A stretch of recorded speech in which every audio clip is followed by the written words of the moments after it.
Good morning and welcome to the Coolidge Cricket Ground, the home of Cricket West Indies. We getting set for an all-important game, the Cricket West Indies Rising Stars Under 15 Super 50 Over Championship. I am Vernon A. Springer and I'm pleased to bring to you the Guyana. Yeah, big game. Guyana Under 15 coming up against the Windward Islands Under 15. Windward Islands would have won the toss and will start today. And so we expected to have a very keenly contested game. Guyana, came out winners in their last game. And so they'll be looking to go one better. Windward Islands went down to Trinidad and Tobago in that rain-affected game over at Liberta. But today, it's a different ball game. We'll be looking to get some excitement going here. The umpires are already out, having a lovely conversation. We had a little early morning showers here. Which sort of kind of prompted play. Thought that we wasn't going to start on time, but the groundsmen have really done an excellent job, and we're off and running here. It's 9:29 here in Antigua and Barbuda and 8:29 in Jamaica, and we're pleased to be bringing to you the excitement in terms of what is going to be happening. The two opening batsmen are in the middle, Thea Edwards and Shauna Fontaine. Yeah, number 1 and number 11. And the umpires anytime right now just waving to the scorers to give them the okay that they'll be rearing and ready to go. Thea Edwards is a very exciting player and he will be facing up first. We'll be looking to start the action. Ghana starting with one slip as the keeper goes down and Edwards comes quietly forward to the first delivery. A little cool customer starting out there for the Guyana team.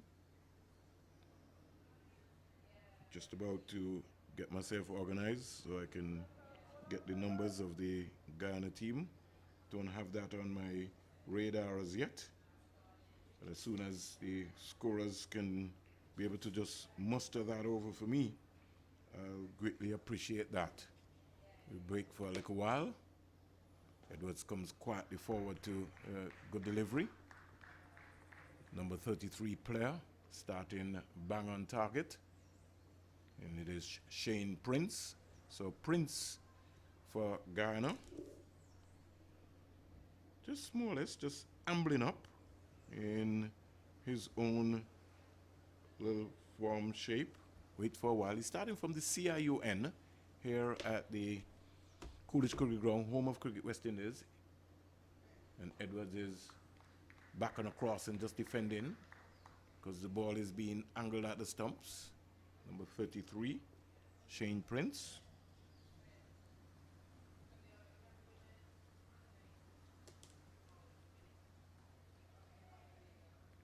Coming out of the, more or less the Demerara era. Say good morning to Sean Devers, Akeem Green, all of the guys in Guyana will be glued to the West Indies YouTube channel, pitched up. And here is Edwards just quietly just stroking this lovely on drive, turn the hips around, kind of ricocheted off of his partner Fontaine, and he got an easy single. Thought the mid-on was just a little wide, just needed to come a little bit to his left to kind of cut that off. But with Prince bowling in swingers, got to be very careful. In the middle, very, very, very close there. But good awareness from Thea Edwards. One without loss. It's a lovely day here in Antigua and Barbuda. After we had some early morning showers, breeze strong. As Prince moves away from the CIUN, in out the bowl to Fontaine, who is turning this into the square leg area. He's off the mark also. And so both batsmen off the mark.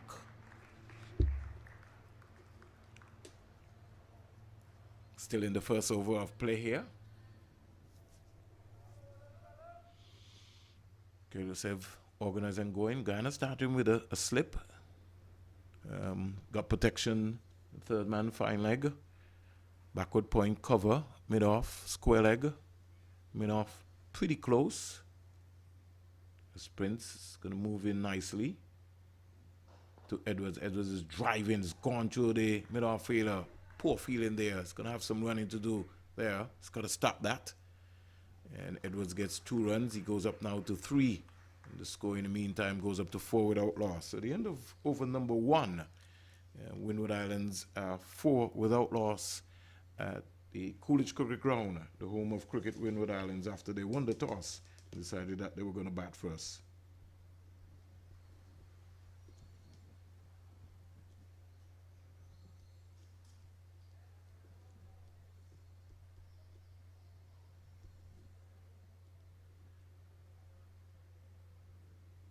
Four without loss. The fielders moving around very briskly to get into position.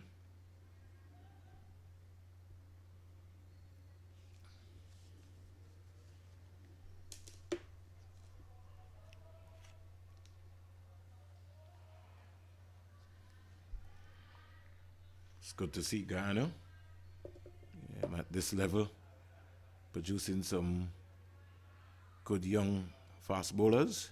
Isha Thorne, a good bright prospect. Pitched up. And batsman Fontaine just coming quietly forward. And just expecting a good delivery. 4 without loss. And just about getting ourselves organized here in the booth.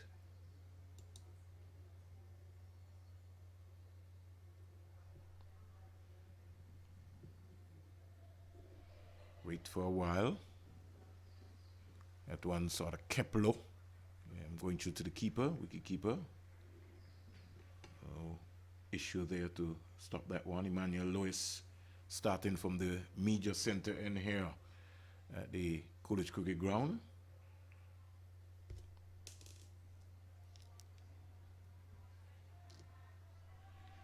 Taking his time thinking about it. Comes in. Sort of wild shot being played there by Fontaine. It's just a swipe more or less. And just for a moment, Guyana thought that they had their first wicket of the day. But the umpire said not out. Slip sort of looks a little wide. And that's something I think the youngsters going to have to understand. If you're at first slip, you're at first slip. Don't get into the bad habits. Because there's a gap now between the wicketkeeper and you would say the second slip.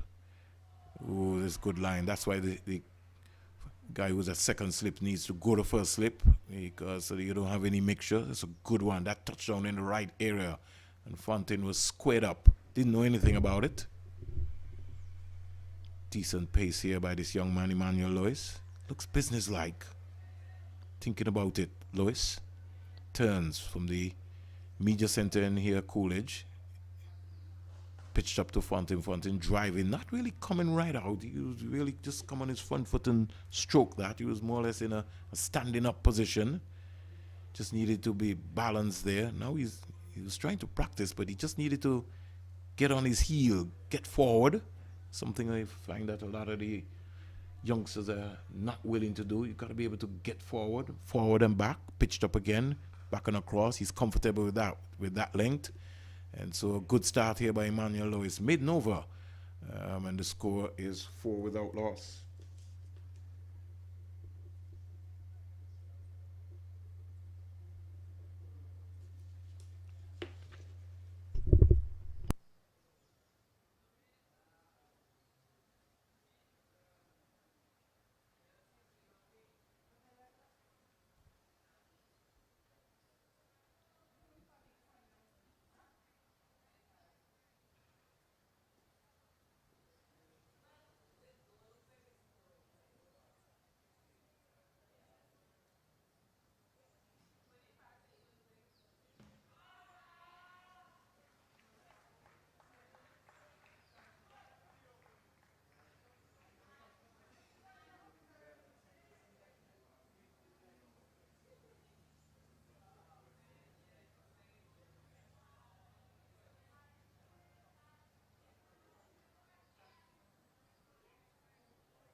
Prince with A delivery pitched between middle and leg. Good balance by Theo Edwards. He just rolled the wrist over into it and stroked it into the mid-wicket area to pick up another run for him. In the meantime, the Windward Islands, they're 5 without loss. Prince to Fontaine. Fontaine gets a full toss, drives it, 4 runs. Don't think the fielder will get there. Into the boundary now, hits the ropes now. His eyes lit up. And he spanked that away. Fontaine. Score in the meantime goes up to 9 without loss.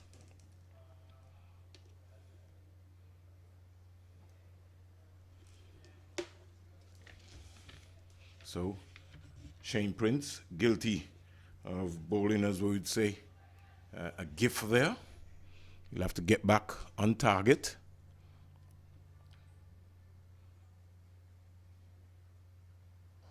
Driven again, nice shot up to cover. Short extra cover more or less. Can't score. Number 19, Mohabir, knocking down that one. And quick awareness to say to the middle fielder, you got to be looking to back up. Shane Prince moving around nicely. Arms pumping, taking his time up. More or less coming up the hill like, and now he's working this one beautifully. Fontaine into the square leg area. Get a couple of runs here. These two are quick. If they want, they can get 3. Edwards is interested, but Fontaine is already locked down. So they get 2 runs quite easily. Score in the meantime goes up to 11 without loss and into over number 3.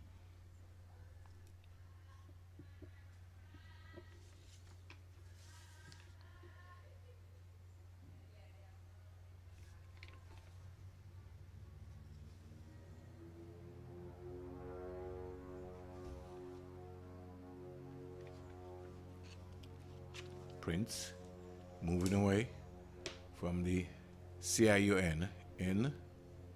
Ooh, that one in duck and sort of beat him a little bit. Not a lot of pace, but I think because he fell over, gotta hit the pad, rolled out into the square leg area, no run, end of over number 3. And the Windward Islands won the toss, batting first. They're 11 without loss. 7 runs coming out of that over.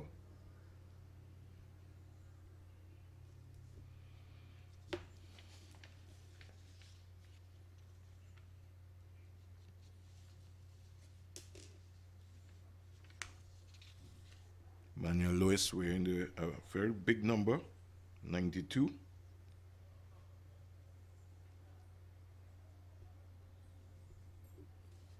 Starts from the media center and short. On top of it is Theo Edwards steering it down to the backward point area. And the score remains on a 11 without loss.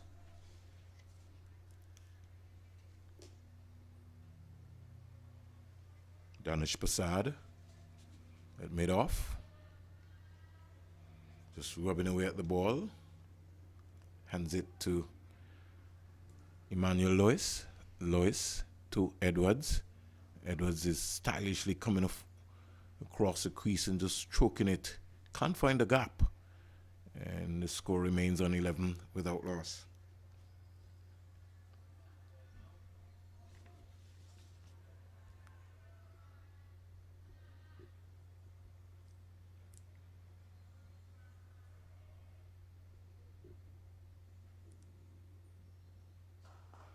Driven again up to Prasad. Another dot ball here. Emmanuel Lewis creating some pressure in the process.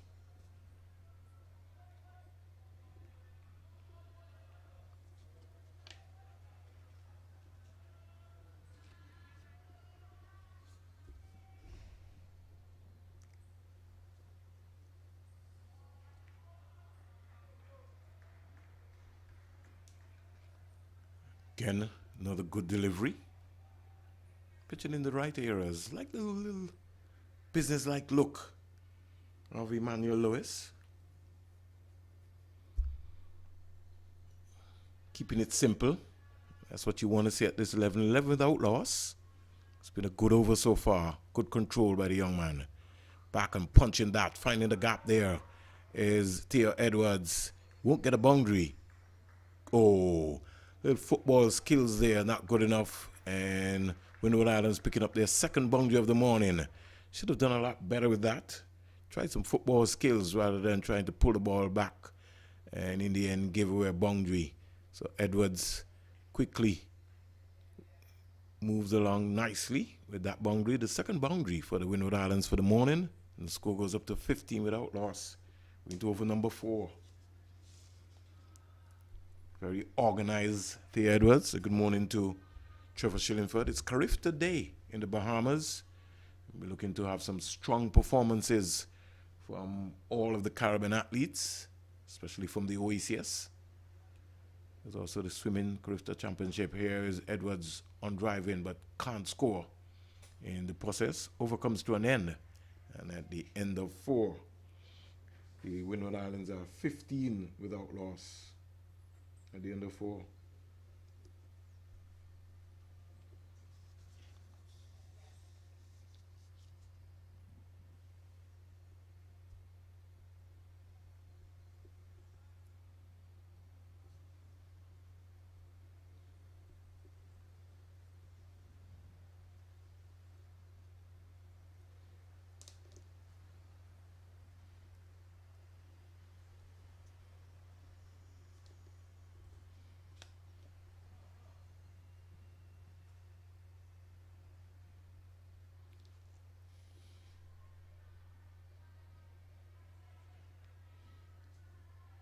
Sohail Mohammed leads the discussion and the charge. Good delivery again from Prince. Just looking at Adrian Hetmeyer, the nephew of Shimon Hetmeyer. Sort of has a little stature about him like a Leon Johnson. A little busy. The player hasn't scored any runs as yet. Just wandering around there in the slip area. He'd be advised to go to first slip. This one just nicked off down to the third man area. And Emmanuel Lewis fine return into the keeper. That's good cricket there by Guyana on the 15 all around. And Fontaine gets a single. Brings Thea Edwards into strike. Score in the meantime goes up to 16 without loss. If you're wondering what's happening on the Cricket West Indies YouTube channel, there's the Cricket West Indies Rising Stars Under 15 Super 50 Championship. All-important feature game, Windward Islands versus Guyana. As Fontaine waits for Prince. He's not Prince, but to Edwards, sorry. Edwards is driving. Just want to see him just stay over that ball a little more. He was just comfortable to just go through there, get the top hand into it, find the gap. And there's so much talent in the Caribbean. It's just amazing. All round in all sports. Shane Prince. Nice big young lad, 14 years old. Edwards is working this into the era, getting an easy single. There was a little hesitation at first, but in the end, I think Fontaine came through quite easily. Score in the meantime goes up to 17 without loss. Both umpires having a communication and saying there are 2 expected legal deliveries left in this over. This is Shane Prince's 3rd over. It's also the 5th over. Back on a cross, defending nice is Fontaine. And the good thing about it is that Prince is bang on target.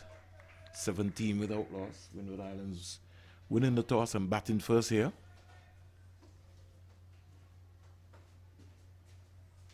At the home of Cricket West Indies, Coolidge Cricket Ground. Guyana chirping away into the 5th over. Prince into dropped. Didn't go right to him. Got to scoop that up just for a moment. Prince thought that he had his first wicket. Fontaine falling over there and scooping the ball in the air. And end of over number 5. Windward Islands are 17 without loss. Just didn't get his hands to it. Maybe could have been a little bit more alert. That would have been spectacular. Those are the things that win matches, those catches, those efforts. But it was not to be. And Fontaine lives to fight on another day. 17 without loss, as Emmanuel Lewis will continue from the media center end. Sweeper now going out onto the offside. And a third man. So the Guyana captain in Mohabia stands up straight and punches that up to Passad. Passad wearing the number 27, can't score. The score remains on 17 without loss.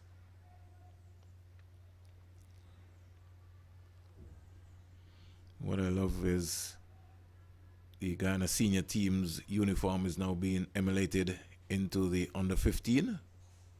Pitched up, is driving beautifully. Edwards, magnificent save by the fielder, backward point. Can't stop the single because they more or less just ran through. So Thea Edwards getting a single. Score goes up to 18 without loss. Brings Fontaine into strike.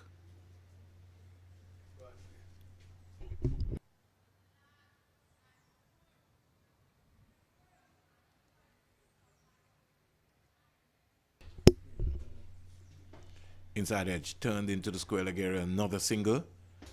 Fontaine just on the move and just turned that. So good communication with these two young batsmen.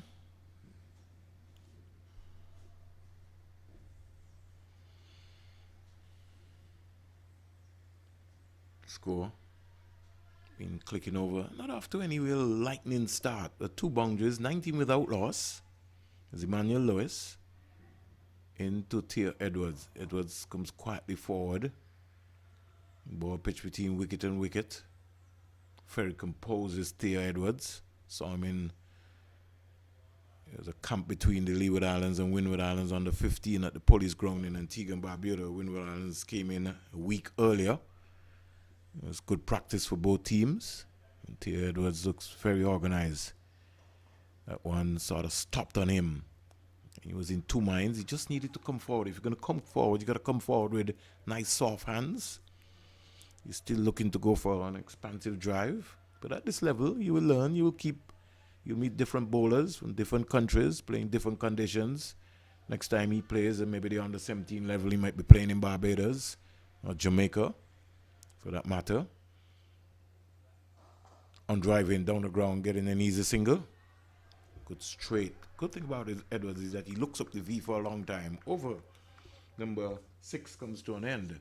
And the Windward Islands were batting first. They're 20 without loss. A pretty quiet start here so far. Edwards goes to 11 in the process. And what has been very disciplined by the Guyana team so far is that they've not bowled any wides at all. Very impressed with the opening bowlers. In these two young opening bowlers for Guyana. 6 overs bowled. And they're on the money, as you would say. Lewis, Prince, down the onside, turned around to the number 83. Rifles are returning. Looks like it is Rose, Zandon Rose, on the fine leg boundary area. And just training line there was Shane Prince. It's going down the onside. 21 without loss. Into over number 7.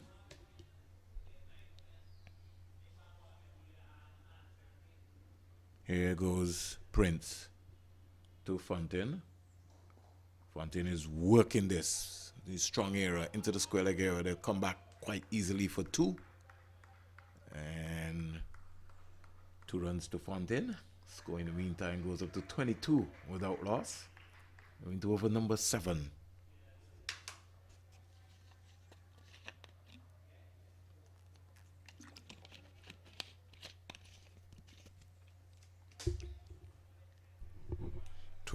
Without loss. Prince. Short delivery to Edwards. Edwards standing up tall and just punching it out to cover. Effort ball there from Prince.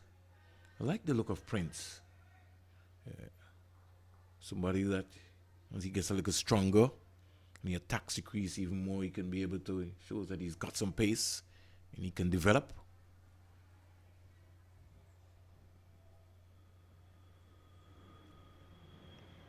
The future does look bright for fast bowling.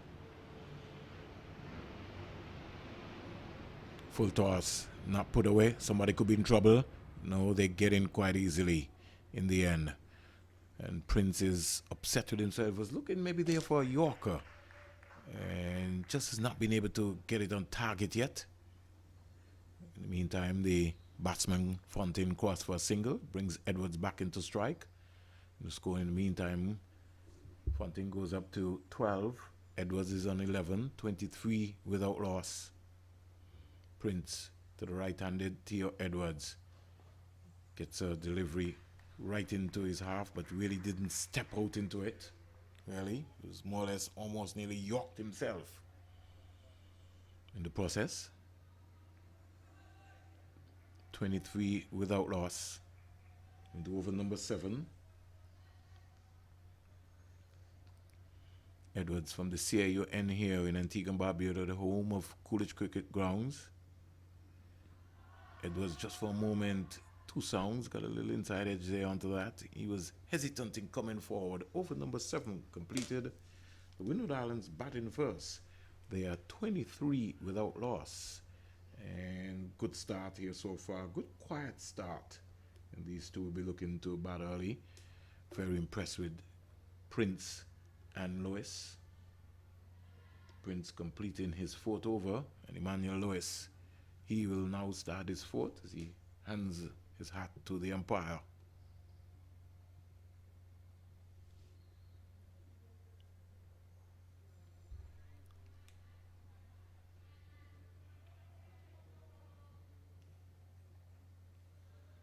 .23 without loss.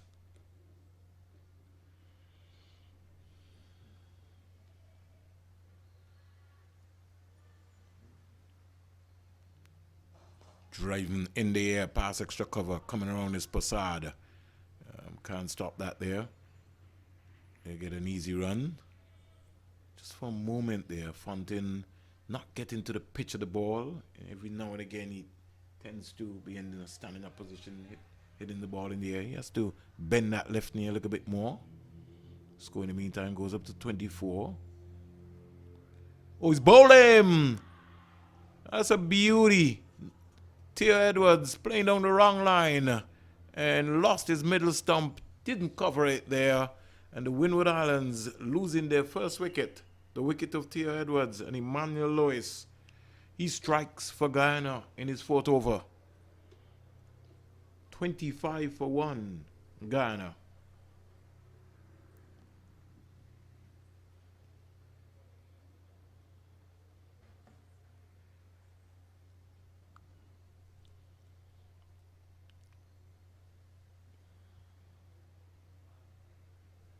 So Edwards walks back to the pavilion.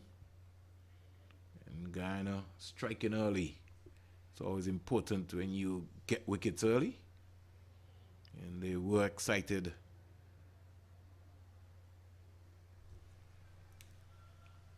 So Edwards goes in the 8th over.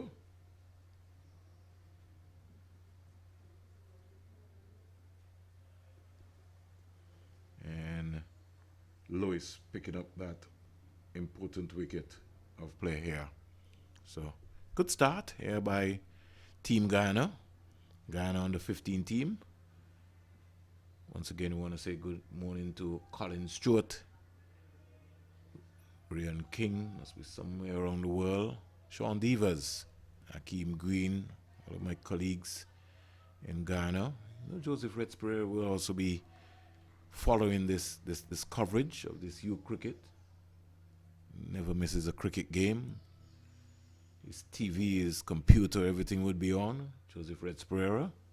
Morning to the president of the Guyana Cricket Board and also his vice president, Guyana. Up here. Lovely outswinger there. You could see that. Whew, that touchdown nicely. There. First up.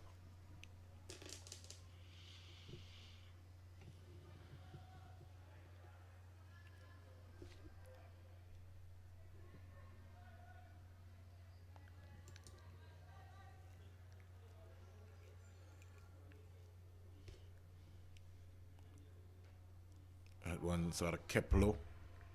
Fishing at that. Number 3 batsman for the Windward Islands. Number 13 has just come out.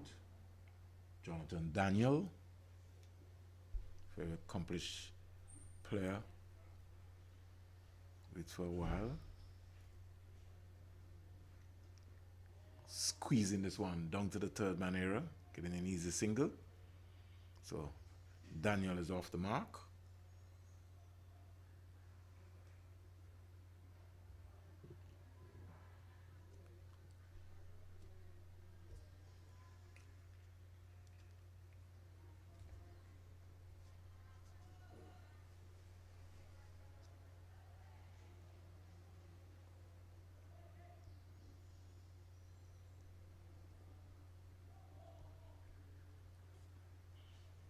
So over completed. Success for the Guyana team at the end of 8. 26 for 1. And everything is going as planned for the Guyana team. T. Edwards back in the Windward Islands hut as we speak. Bowled by the man himself, Emmanuel Lewis. 26 for 1. As we look ahead, see a number of workers who are getting in, getting themselves organized, walking to work, a little exercise to the VC Bird International Airport. And today will be a very busy day for the workers at the VC Bird International Airport as those flights will start bounding in. Prince continuing. It's going to bowl to Daniel. Squaring him up. Coming right forward there, Jonathan Daniel. He's a tall guy. So he might say to me, I don't need to come all the way forward, Mr. Springer. You've got good reach. But played the ball from just right under his eyes. Prince. It's a wide delivery. No need for him to look at that one.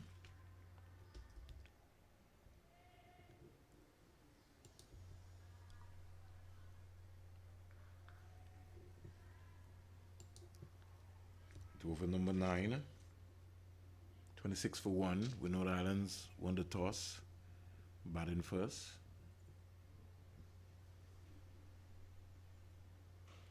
Daniel driving to cover for 4. That's the third boundary of the day. Hits the ropes now. That's a lovely shot. Half volley. And every time Prince has bowled a half volley has been put away today. That's a lovely shot. Second half volley that has been bowled that has been smack. Daniel got the stride out there. Tall guy and spanked it. To cover for 4. Score in the meantime. Races up to 30 for 1. At the other games taking place. Trinidad and Tobago versus Barbados. Trinidad and Tobago, they are 28 for 1 in 6.2 overs. Still no play, looks like, in the Liberta area. Beautiful Yorker. That's what he's been working on all day. Prince finally gets it on target, but he's not been able to go to the defense of Daniel. 30 for 1. Very early in the game, very early day. Early days yet.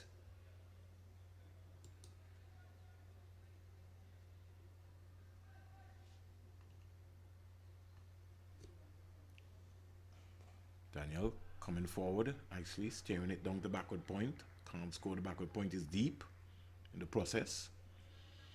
Emmanuel Lewis is in, Shane Prince, sorry, is into his 5th over, not for 17. The wicket taker been Emmanuel Lewis. 4 overs, 1 made, 9 runs, 1 wicket. Lewis. Jonathan Daniel has stepped out. He's on 5. Sina Fontaine is on 13.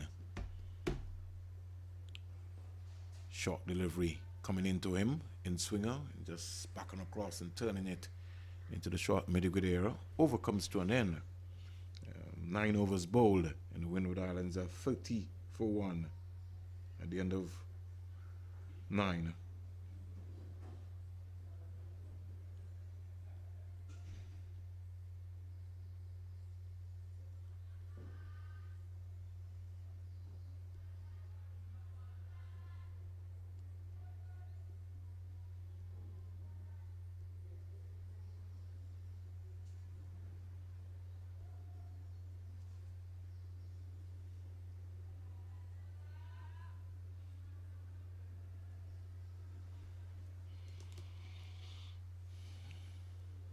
Lewis to Fontaine, squeezed off down to the third man era, and he get 2 runs quite easily.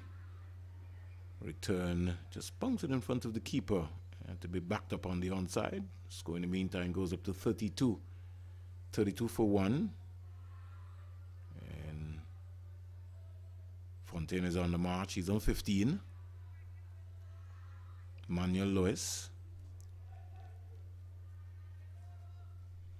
fits nicely into his uniform and keeps it simple. Whipped away for 4. The first badly line delivery that is bowled, the 4th boundary of the Windward Islands innings. And straight away, Emmanuel Lewis saying to the skipper, I tried something, just as I was talking about it. Just thought that he could be able to just bowl a little in-swing Yorker, looking for that, overpitched. And whipped away nicely by Fontaine. He goes up to 19, and the score goes up to 36 for 1.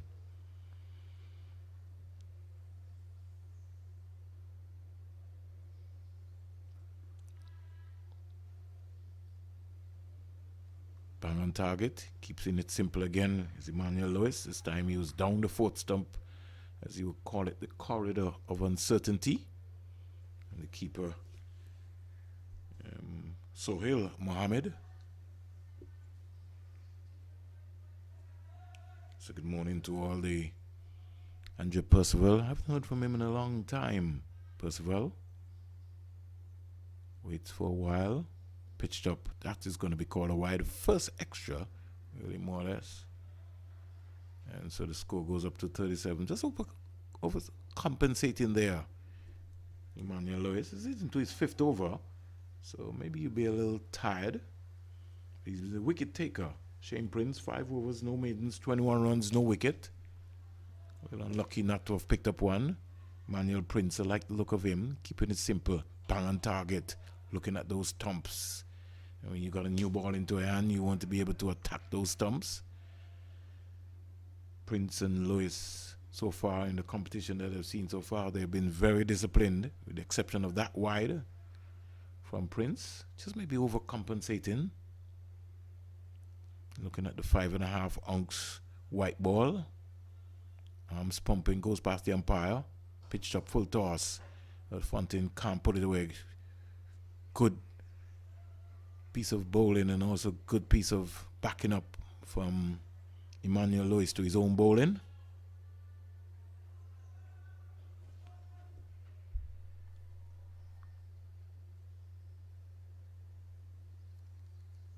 Let's see what's going to be happening again. As Emmanuel Lewis, Fontaine's bat wagging away. End of a very good over. So 10 overs have been bowled. The Guyana team been pretty disciplined in their first 10. Windward Islands, they are 37 for 1, the loss of Theo Edwards. And they're just motoring on here at the Coolidge Cricket Ground, the home of Cricket West Indies. First power play. Umpire is just waving around now to the scorers so that they understand. And they have the recognition.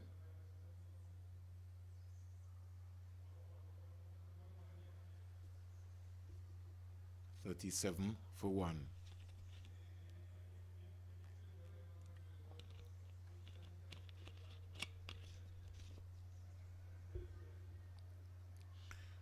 Guyana introducing spin very early.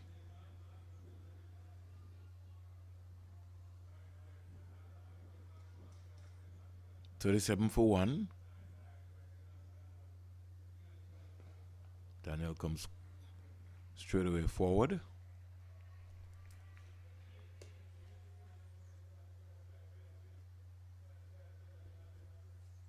Mohabia, bang on target, starts well. Dave Mohabia, captain of the Guyana team. So he's going to lead by example. Dave, nice tall young man, bang on target. He's got to defend that. So the first sign of spin in the 11th over. Here is Daniel playing a loose shot. Really didn't get out to the pitch of that delivery. Almost yoked himself. He's going to have to be careful. He's looking for an expansive drive. He's just going to understand. Maybe he's just come on, have a look. A couple of deliveries. Makes the adjustment and comes quietly forward. 37 for 1. Mabia, the captain of the Guyana team. Very tall, upright as a spinner. Morning Clyde Butts. Beautiful, bang on target, good control here, good start. Starts with a maiden. And so the score remains on 37 for 1. Second maiden of the morning.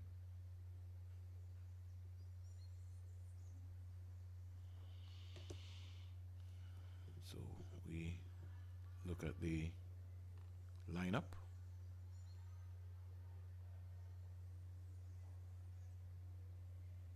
Opening partnership of 25 between Edward and Fontaine. To come next, Windward Islands will be looking to get a very big score here today. And we have more spin coming your way. The number 82 in Arun Gardina. Guyana. So left arm spin in Guyana. Ooh, bowl him! Oh! Right on the money. Guyana strikes early. And Guyana, he just mesmerized Fontaine. He played down the wrong line and lost his off stump. Guyana celebrating.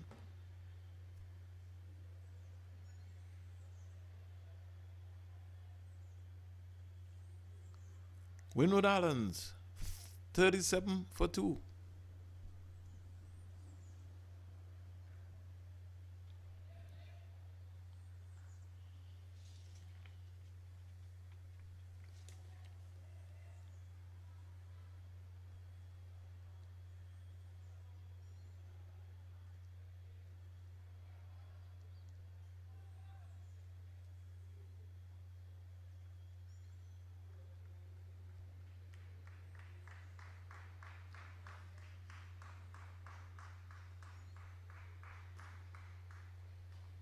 So, Ghana have decided that they're going to spin the Windward Islands out. Out comes Tyler Venner. Wonder if he's associated to the late Dwight Venner, former governor of the Eastern Caribbean Central Bank, who himself also was very massive supporter of West Indies cricket. You also have young Shane Venner, who lived in St. Kitts and played for the Leeward Islands and for St. Kitts for some time. Pitched up. Ooh.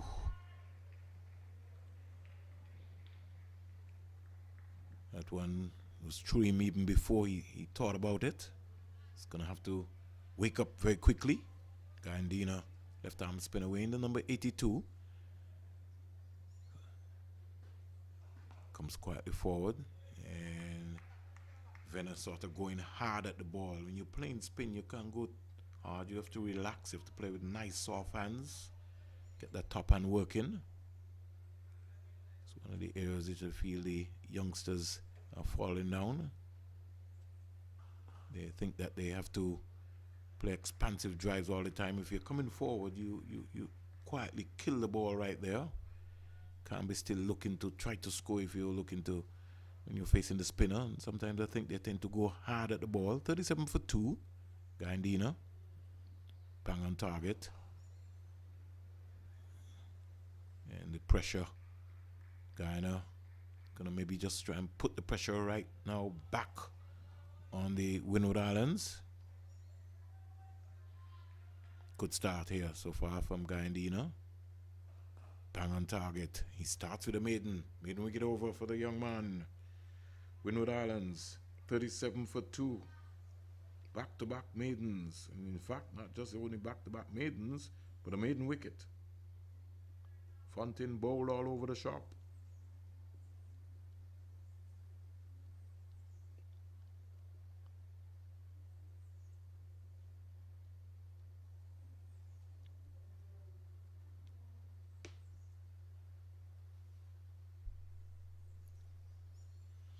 So, Mahabir, who had a little pep talk from his coach, comes back out.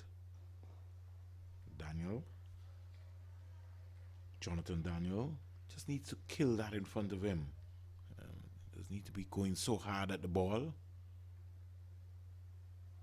Ooh, keeper not collecting that lovely drifter there.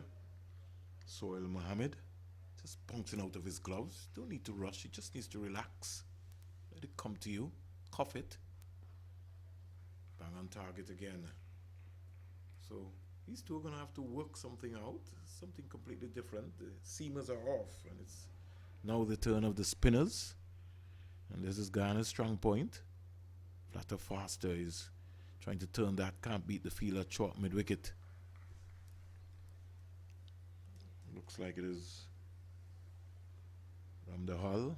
Scored a half century in the last game. P for a leg before. He's going to have to be very careful there. He's uncertain, Jonathan Daniel.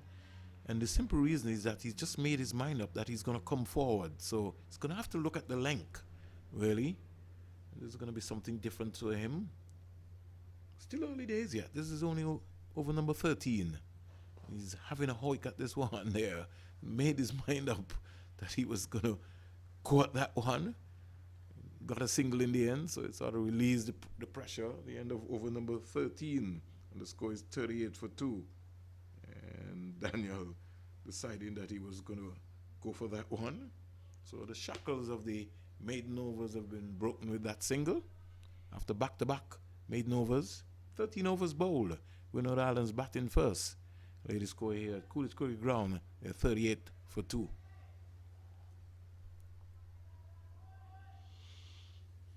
Daniel now into strike. It's first time that he'll be facing the left arm spinner. Let's see how this approach would be. Comes forward.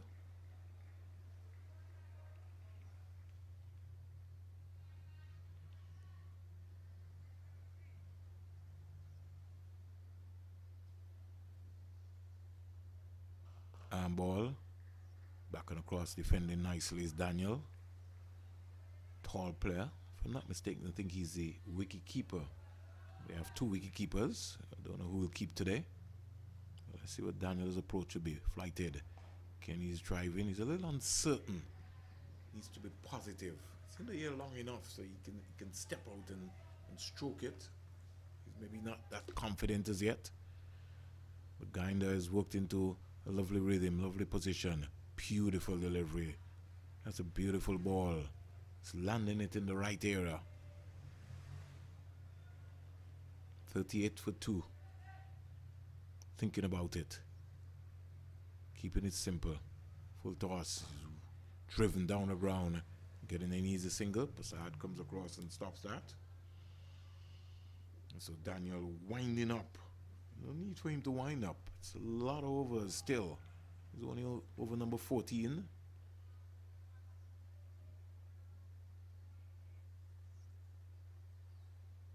Ooh, that came back for a moment. The keeper just rushing it. So the end of over number 14. Score is 39 for 2. And Guyana getting in these overs very quickly. It's now 10-18 here. Antigua 9-18 in Jamaica.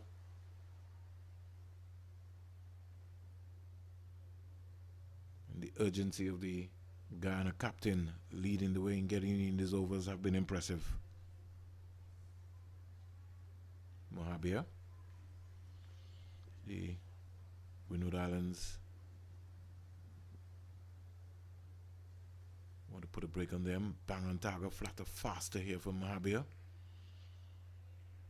to Daniel. Jonathan Daniel wearing the number 13. 2 beating all ends up. Didn't know anything about that.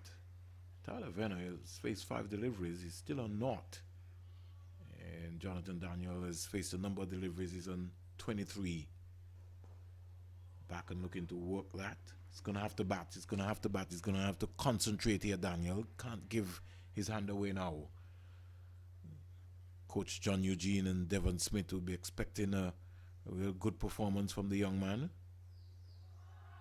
Getting himself in all sorts of a tangle there. Because he's trying to work the ball. He just needs to let the ball come to him. Use his wrist and maneuver the ball into the gap. And Mohabia is really getting into his groove beautifully. Bang on target, can't score. Keeping it as simple as possible. And if you do the simple things consistently, you'll be imagining how things can work out. 39 for 2. Here goes Mohabia in now to Daniel. Daniel stands up, can't score. Made no over by the young man. This is good. Over number 15. This is the 4th maiden of the day.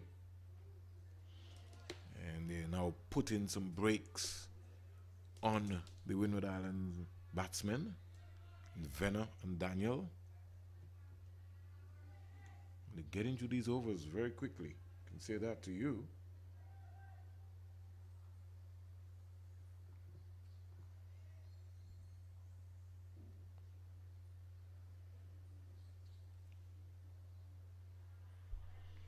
Wide delivery started here by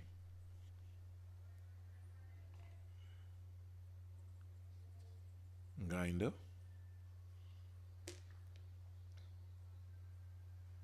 Venner can't score. Standing up straight there. Just punching that down the ground. Score in the meantime with that wide. Goes up to 40. 40 for 2. Venner not. Tyler Venner. Guyana into ball to Venner. Venner driving. Can't beat a diving fielder at cover. Number 19. Looks like Mohabia, the captain. Flatter faster. He's going to have to be careful. He's going to have to defend those stumps. Because the handball, you've got to be always be mindful about that when it comes to the leg spinner. Let's see if he'll bowl him another one again. Yes. Ooh, almost going through him there. He's squaring up here, Venner. That toe just pointing down the wicket. He needs to stay side on. It's going to be a good test for him. 40 for 2 is a knot. Flighted. It's going to have to come forward. 15 overs already bowled. 40 for 2.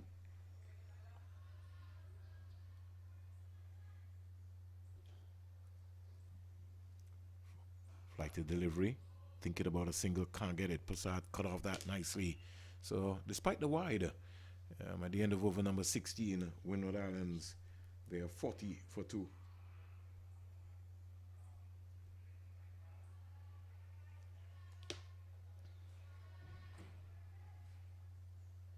One extra so far. In fact, you can say two extras so far in the innings. Very disciplined, keeping it as simple as possible, the basics. And these two have done an excellent job so far. Jonathan Daniel, he'll be in strike to Mohabia. He's on 7. Back and forcing this out to the sweeper. Can't score. There's a little hesitation because I don't think Venner is backing up. Venner has to back up and back up with some purpose. Yeah, he's just more or less, he's got to walk with the bowler, get into that rhythm. Here is Daniel going for a big heave and just falling in the mid-on area. That shot's certainly not on. His head was up in the air. Lucky to get away with that.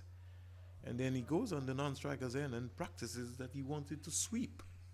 Goes to 8 and the score goes up to 41 for 2. You know, brings Venner into strike. He's on naught. He's driving again. Can't find the gap. He's got to stay over the ball a little longer. He's getting a little frustrated. Pace off the ball here. Mohabi mixing up his deliveries. Beautiful delivery. Finally, Venner is off the mark. Stay down to short third man. And Xander and Rose can't stop it. And so Venner finally gets off the mark. He's 1-1. The score in the meantime goes up to 42. 42 for 2. Mohabi, he's in a groove. Daniel back and steering this down to backward point, down to the third man area. They'll get 2 runs in a hurry. Good positive cricket, good run in there. So the score in the meantime goes up to 44 for 2.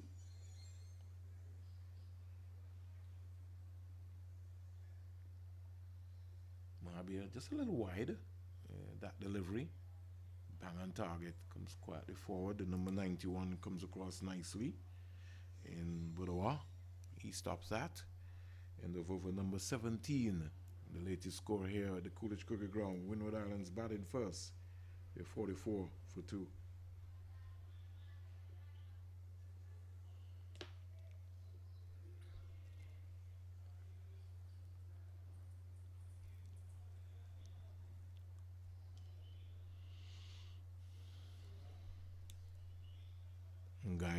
Arun Guyana will continue from the media center end.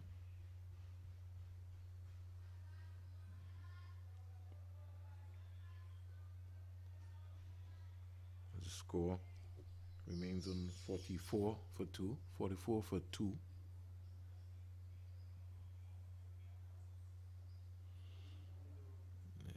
let's see what the approach should be from Venner. Sort of backing away from the ball. He needs to get as close as possible and look to find the gap. It's going to be very important for him. He's got to be careful because Guyana has a good arm ball. Flighted.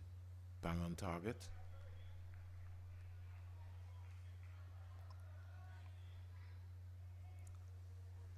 Guyana know they're on top. They know that if they can pick up Daniel or Venner, that'll be good. He's going to have to be careful. He's backing away. He needs to defend his castle. He needs to defend his stumps.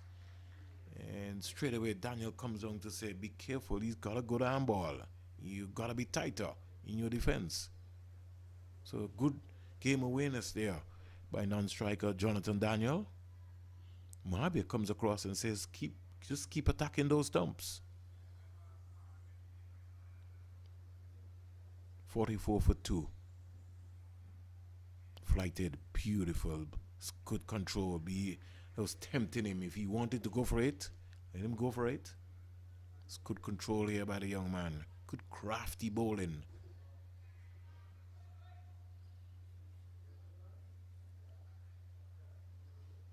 Bang on target again, a little wide. Can't beat the fielder backward point. Third man covering there. Xander and Rose just in case.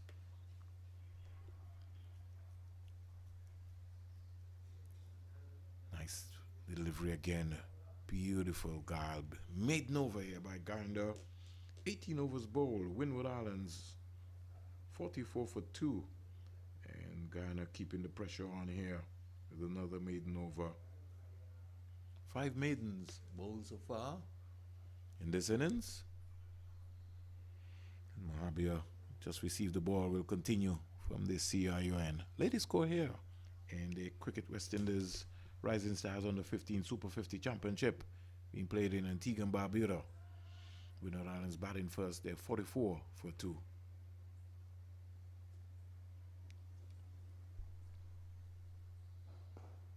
Daniel 10. likes to get on with things. Also reminds me of a Jermaine Otto, son of Ralston Otto from Antigua and Barbuda. He wants to play shots. A P for a leg before, but that was going down. And again, the Windward Island batsmen getting themselves in some bit of a trouble. And on this track here, you want to come forward when it's short. You got to be able to work the ball and get some singles. Again, he's just coming forward. Can do better with that. Can hit that down to mid-on and get a single.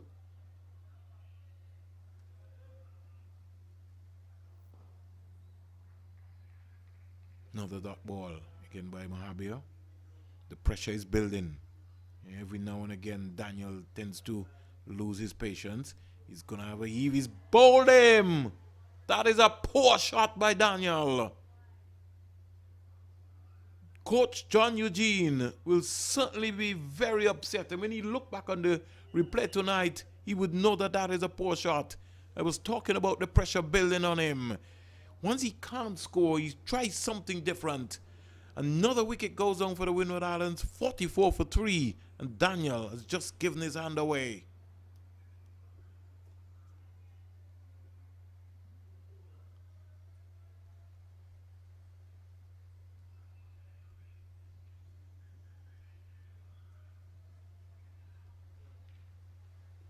Out comes Jordan Charles, the number 9, a left-hander. And Daniel will be very, very, very, very disappointed. Jordan Charles comes out. And some repair work now for Venner and Charles. But the good thing about it is that you got a left and right combination for the first time in the Windward Islands innings.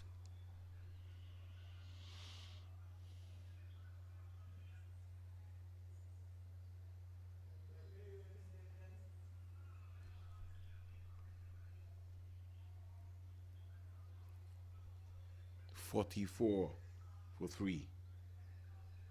If you've just tuned into the Cricket West Indies YouTube channel, Windward Islands batting first.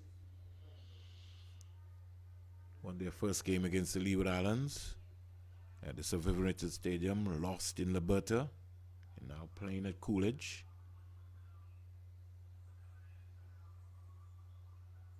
Mohabia to the left-hander, comes forward and over-completed. Maiden wicket over for the young man.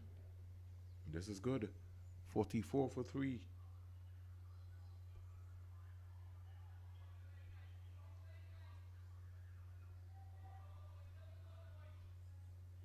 So the pressure continues. 6 maidens bowled so far. Good start by the Guyana under 15 seamers. They were on the money.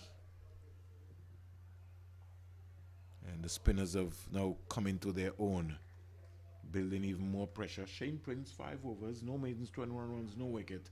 Emmanuel Lewis, 5 overs, 1 maiden, 16 runs, 1 wicket. And the captain for the Guyana team is already in the conversation. Squeezed away by Venner down to the 3rd man area. The big man is after it. And Zandon Rose pulled it back and they get 3 runs quite easily. Good work here by him. Score in the meantime goes up to 47. Guyana just a little wide, a little width. And that sort of gave Venner some opportunity to get some bat onto ball. The left-hander in Jordan Charles comes into strike. He will now face Guyana for the first time. Score in the meantime is 47 for 3.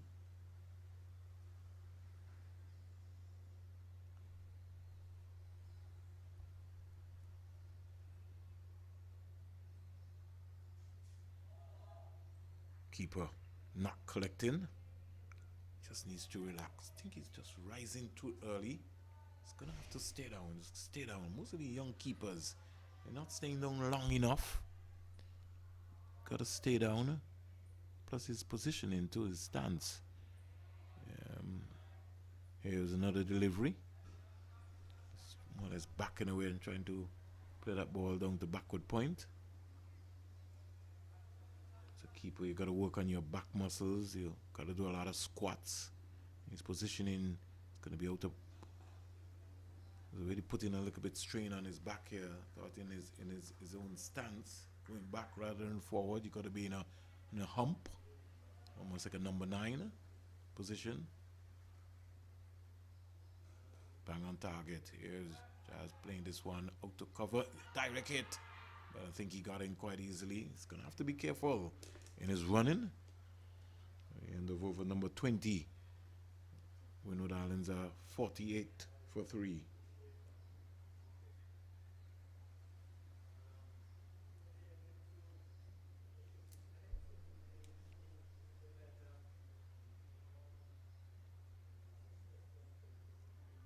For 3. Coming up almost to the. I think it's only a matter of time before we have the first water break. It's pretty hot here in Antigua and Barbuda. Once the rain stops, you pick up a heat. It's very, very hot, humid, but you got a good breeze blowing across the ground. Around the wicket now comes Mahabir. Almost yorked himself. There's Charles.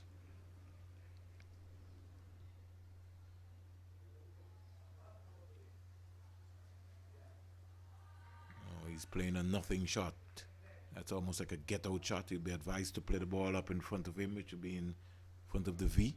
He's trying to look fancy. He's just come in, so no need to play that shot yet. That's better. Sort of going a little hard at the ball. Just needs to play with soft hands. Just kill it. And maybe just get a single. Feelers for the Guyana team deep. He's going to have a heave at this one into the mid-wicket area. The fielder coming around won't get there. He gets 2 runs quite easily as he died on him. So 2 runs to Charles.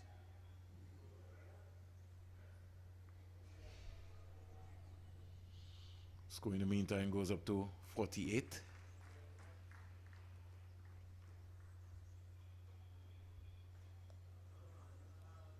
Charles is 3. He's bowled him.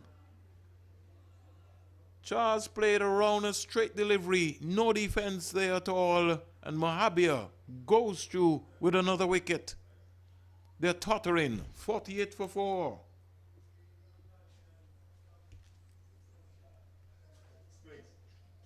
48 for 4. It's all happening here. Another wicket as Charles goes back bowled.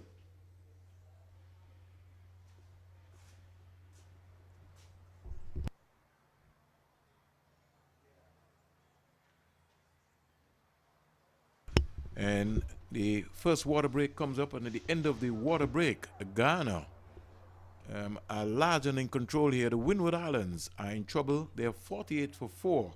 And already you're talking about some 21 overs being bowled, and Guyana, they reel on a roll here very quickly. Windward Islands, they'll have to get their act together.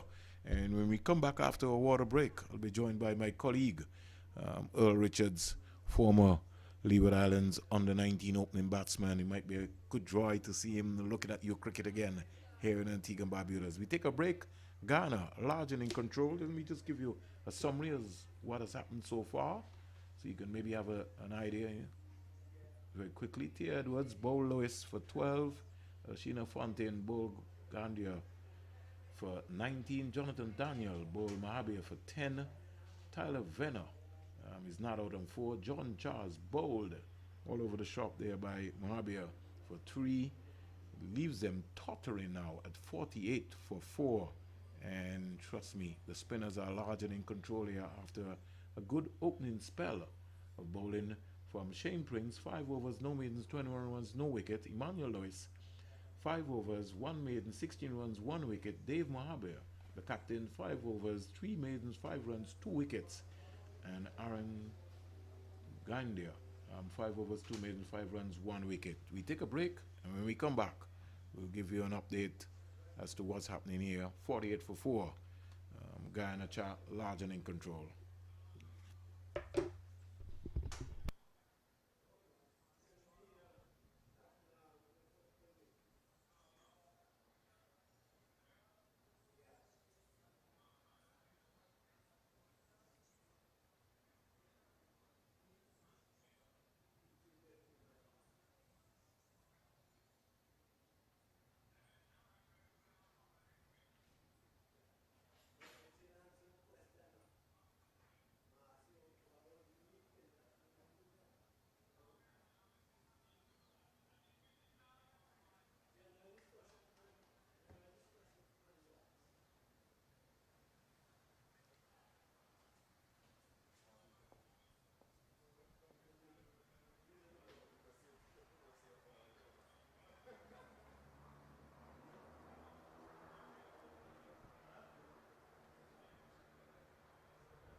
So we're back after the water break, over completed, and the score is 48 for 4. As I say, good morning to Earl Richards. Morning, Earl. Good morning, Springer. What's up? How are you doing? Oh, I'm great. It's a wonderful day here.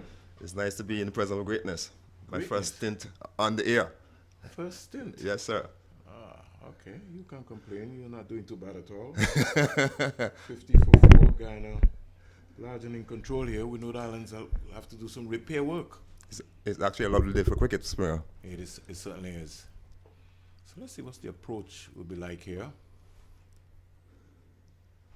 It's going to have to be careful, Venner. He keeps pulling away, Earl, especially to the left arm spinner. This young man has got a good arm ball. So he's going to have to be mindful of that.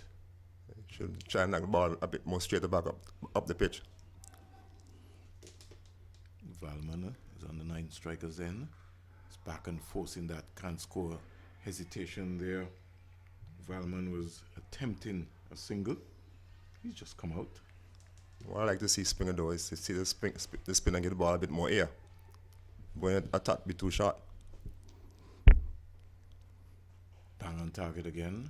For some reason, I think Venner is just looking to play an expansive drive over there. He keeps pulling away from the ball. And he's ending up in a square arm position, more or less. Looking try to beat extra cover, something like that.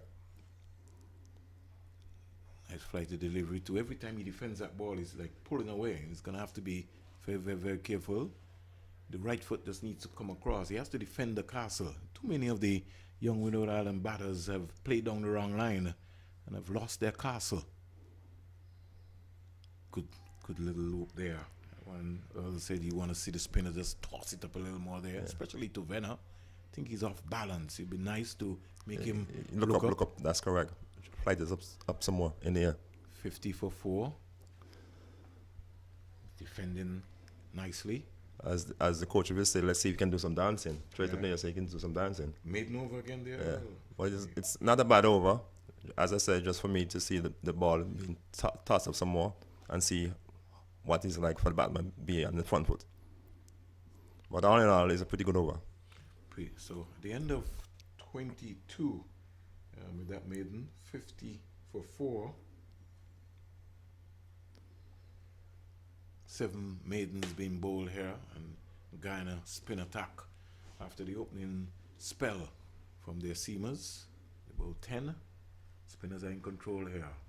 Here's Valman driving up to cover. What I like to see is those springers, those batters trying to get a single. If they're not getting a scoring shot, trying to push the ball and get a single. Too much dot ball. Dot ball percentage, something which has been affecting us. It has to be like a big shot. As Earl was talking about, he's looking to try to go through the gap. And he can play with nice soft hands. That's right. And just get just knock it and get a single. Ooh. That's too close to play a shot. And that's a nothing shot to it. Yeah, It's almost, true. he was nowhere close here. He was pulling away trying to see if he can steer something. He's got to watch Coley some more. Coley finds the gap. Again, cramp for room simply because he's out of position. Earl's going up, he's just looking for power. That's right. Instead of trying to play with soft hands, I'll try and just come back and just punch the ball between mid on there. Mahabir is into a groove good take by the keeper. That's they need to slow Mahabir down because what is actually happening, he's just going and coming. Gonna want to prod of the pitch for something, you know. He's coming at him. He's going to be allowed to bowl to him. Again, playing down the wrong line. Next maiden again, Springer. Another maiden at the end of 23. So all happening here.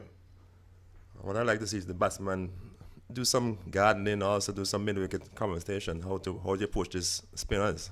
Does it make sense? You have spinners bowling dot ball on the chat, over after over.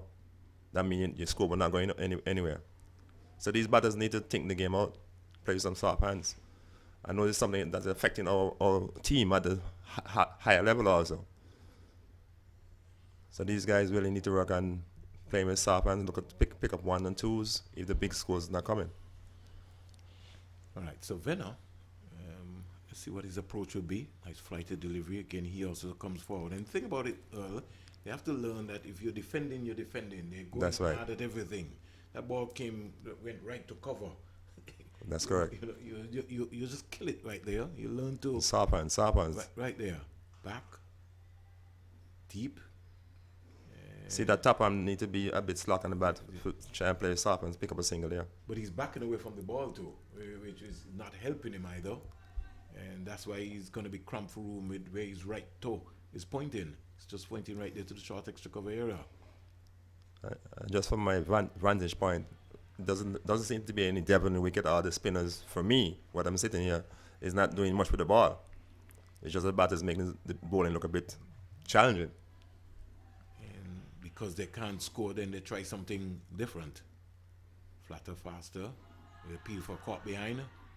Not interested. The excited Guyana in control here. As they said, larger in charge at the Coolidge cricket ground. Yeah, 50 for 4. And they're just ringing off a string of maiden overs. And they've been allowed to do that. Ken, cramp for room. And the batters tend to be open up too much for my liking. The ball can easily get behind and punch it down mid-on. Mid-off inside the circle. So the pressure, Mohabi keeping the pressure on. Finally, one that should be easy too. And they get it. A little communication, almost had a mix-up. So 2 runs in the end, finally breaking the shackles at the end of over number 24. 24 was bowled, 52 for 4. Windwards going a bit slow, I think. Well, after losing your first wicket at 25, Earl, it is slow. Right, it's very, very, very slow. You've lost the next set of wickets for only 27 runs. So you'll understand a lot of catching up to do here. Mohabir, bang on strike. Ooh, that had a rip on it. Some bunks there. Yeah, it did. First delivery that has done something for the day from the spinners. Keeper, Mohammed, just rising a little early. Just look at his stance early. He should be maybe more crouched over, taking a little strain off of that lower back. Mohabir flat faster. To Valman. Valman is going to have to be very careful. I see he keep playing back inside, looking to come forward. Driven down the ground, get a single, little suicide. He could be in trouble, direct hit. And he's look like he's in, but I like to see him shoot the bat some more. Get back grounded instead of running the bat in the air. That's basic cricket. 53 for 4. I was trying to look to slide the bat in. And for me also, that shot there should be more top and look like a bit like a cutlass, like a cutting some cane there with that shot a while ago. Yeah, looking for the right hand coming into play there. Right. So the top and need to control the bat some more. Fena. Ken almost yorking himself there. See right there, getting too much batter in that shot there. He's still trying to rehearse. These guys trying to hit the ball too hard. Mohabi is crafty. He's thinking about it. Flatter, faster. Come forward. And he's doing the right thing, Earl. Right. Just hustling them. He's hustling the Windward Island batsmen. They're not making him wait. Somebody needs to make him wait. That's correct. Nothing shot again. Very loose out for the off stump there. Very loose shot. So, single coming off of that over. The end of 25. We're halfway there. Yeah. And the Windward Islands at the end of 25. They're 53 for 4. It'd be interesting to get in batsman mind to find out from him how much money he tried to score from that shot there a while ago, Springer. Because that shot there, to me, wouldn't produce any runs. Only thing that would produce is an edge to the keeper or edge if there was a slip in the slip's hands. So these batters need to make up mind exactly how they want to score and where they like to score. And so far, we're not seeing a direct game plan as to what the approach would be. Right. And that even no big discussion to say, hey, this is how we're going to play it going forward. 53 for 4. Left arm spinner, flights at delivery, hits it down to long on, getting an easy single. Manuel Lewis fires at the stump there, and again, as Earl was talking about. See that right? That shot right there. Now you see the Batman come play that well back tug on that side of the wicket there. With the top arm now, it's a bit straighter. Can you beat me off to his right or left easily for 4? In the end, he will say to Earl and Springer, I got a single. That's correct. But you could have got at least three bonus ones, a 4. Valman, comes in to strike. He again is also looking to try to force a ball. It's certainly not into his arc, not into his area. 54 for 4.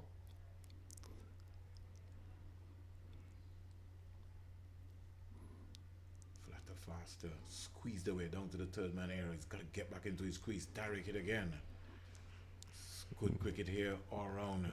Not a bad shot swinger. I prefer seeing that strokes than all the rest you have been playing so far. You prefer to see that one? Well, Navin Budawa throwing down the stumps there. He got a 54 in a game against Jamaica at the Survivorited Stadium, so he'll be one to look for. What I like to see those springers is the energy of the Guyanese, they tailor up. They realize they have the Windwards on the ropes. So the Windwards need to counter punch and play some positive shots. And in the positive shots, I want folks to understand what Earl is saying. You can be able to rotate the strike by looking to find the gaps. That's right, without looking to hit the ball too hard, like expand shot the boundaries and stuff like that. That sort of kept low Earl. That was the arm ball there. And luckily for him,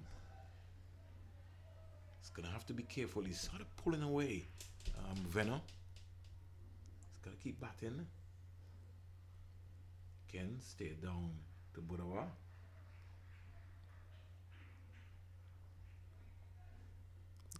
Like these batters just are just allowing Guyana to dictate the game.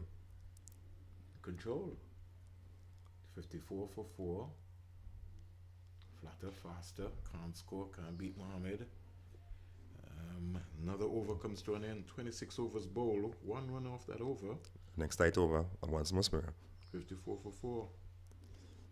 So, in fact, when you played your cricket, how did you assess who was your coach during that period of time? Well, during your tenure. When I started my tenure at the school level, it was for playing common school under the stewardship of Mr. Taddy Arundel. I'm sure the whole Antigua League was on the world known Mr. Taddy Arundel. I had very hard taskmaster. And also I was able to get into the Antiguan on the 19 team, where I did pretty well in Anguilla, scoring over 500 runs. Stuart Williams was the one who made more runs than me in that tournament, yeah. But for some reason I was overlooked. And then I think, again, in 1990, I got the opportunity to play with Windwards in West Indies All 90 tournament, where you was my coach. So I guess you can tell the guys why you saw me. Well bowled there, not a bad delivery at all. Not a bad one at all. I think that youth tournament was playing in Trinidad, if my memory serves me right. Yes. Yeah. Very good start. I thought you had all the class in the world. Elegant opening batsman. You surprised a lot of folks too. Both that's a poor feeling there. Yeah. Give me extra ones. And that's what happens sometimes when you feel like you're on top. You know what I mean? You kind of go to sleep there. Yeah, get too casual a while ago. Took his eyes off the ball there and gave away 2 runs in the process. So, Omara Ramadal, he's starting off there. He'll be not too pleased with the fielder. Outside edge, speeding away down to the backward point fielder. Coming around nicely there is Budawa. What I like about this spin bowler is he's bowling a bit more slower than the one coming from our end, commentator's end, which is very good to see. Seems like he had a bit more control. Yeah, inside edge here, the keeper didn't know anything about that. Towering after this one. This is number 83 in Zandon Rose. He looks like a big guy. Buys there. I just about to say that you have some weight there as a youngster. Yeah. And he's been allowed to do all of the donkey work, as we would say. at the short turn man there. Yes. 57 for 4. But for his size, seems pretty agile though, so I'm quite impressed with that. Bang on target. Yeah. This is over number 27. And getting in the overs, they're really moving through nicely. Driven again into the offside. It's Venner. We're not being able to find the gap. Another over comes to an end. And overs are moving very quickly around Springer. So these batters gotta make sure to look at the scoreboard and devise a plan to try and score some more runs, up the ante, as they will say. I remember that tournament in Trinidad, playing a game against Windwards, where I scored 85, I think, before lunch. And there was one umpire, I think he might be the past that now. I think it's Colin Cumberbatch or something like that. His name was. Right. He spoke to me after. He was very disappointed with me when I got out. You know, he said I gave it 100.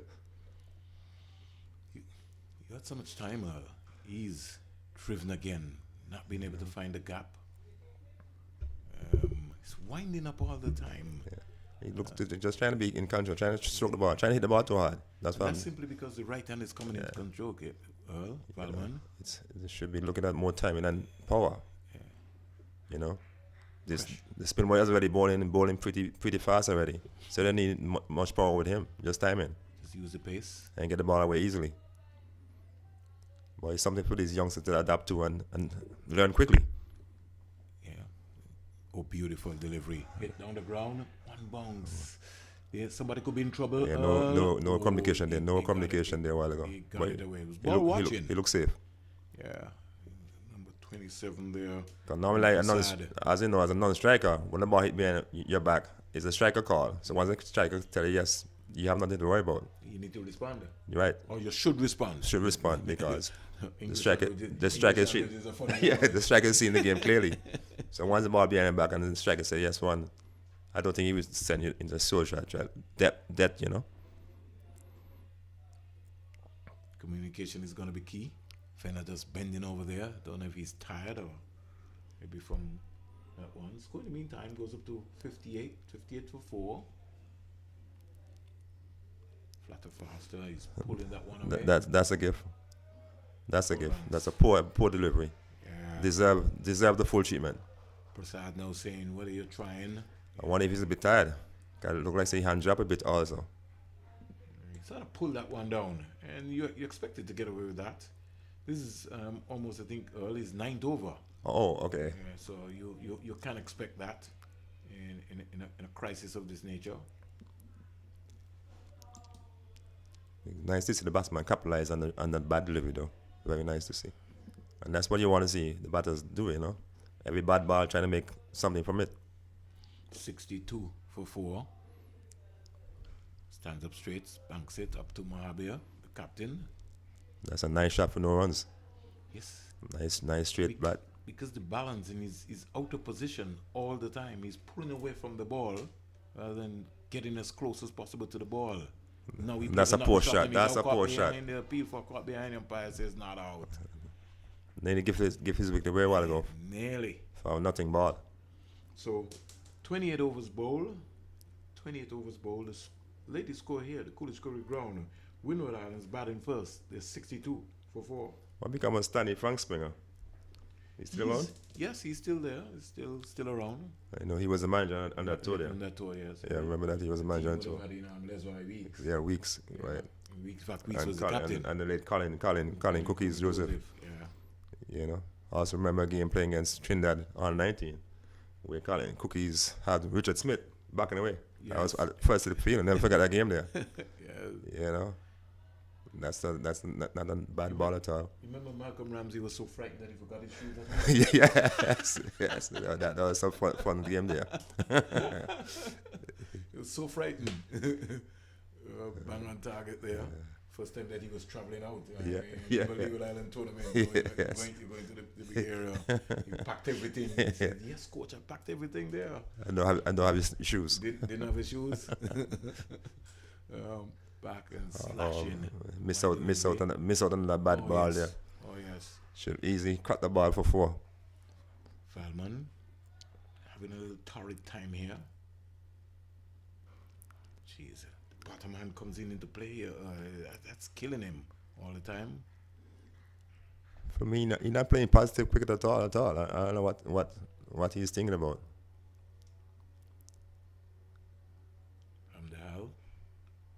Easy, and in fact they're just batting all. There's no communication. They're in two minds. It's like somebody said, just go and bat the rest of the overs. Right. It just looks like say he's doing in the net doing a knock up, yes. Not looking to score, not looking to anything.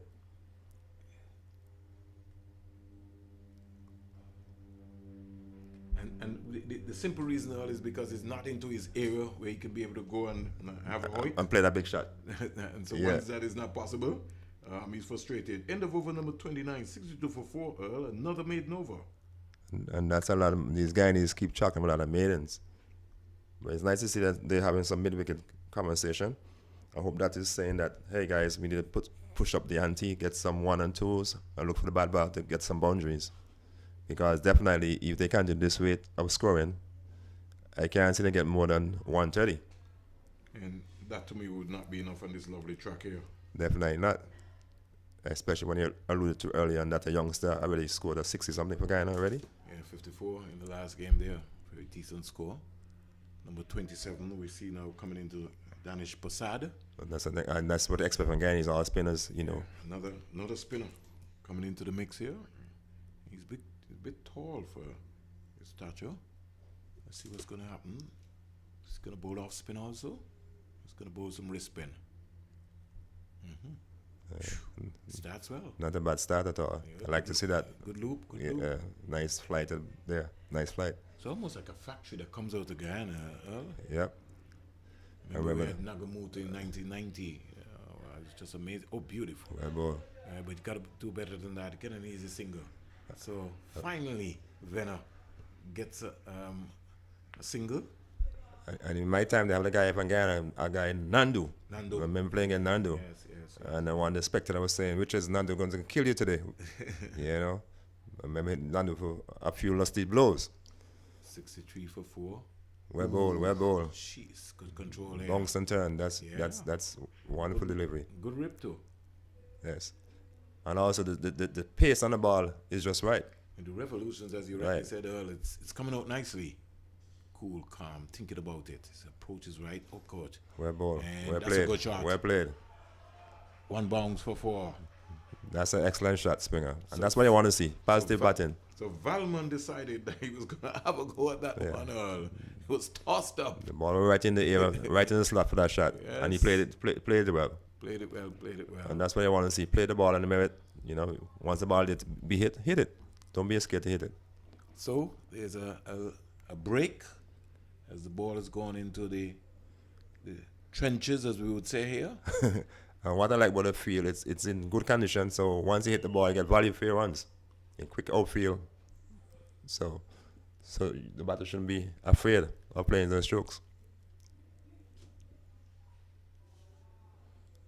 Posada is going to get a coaching lesson from the line.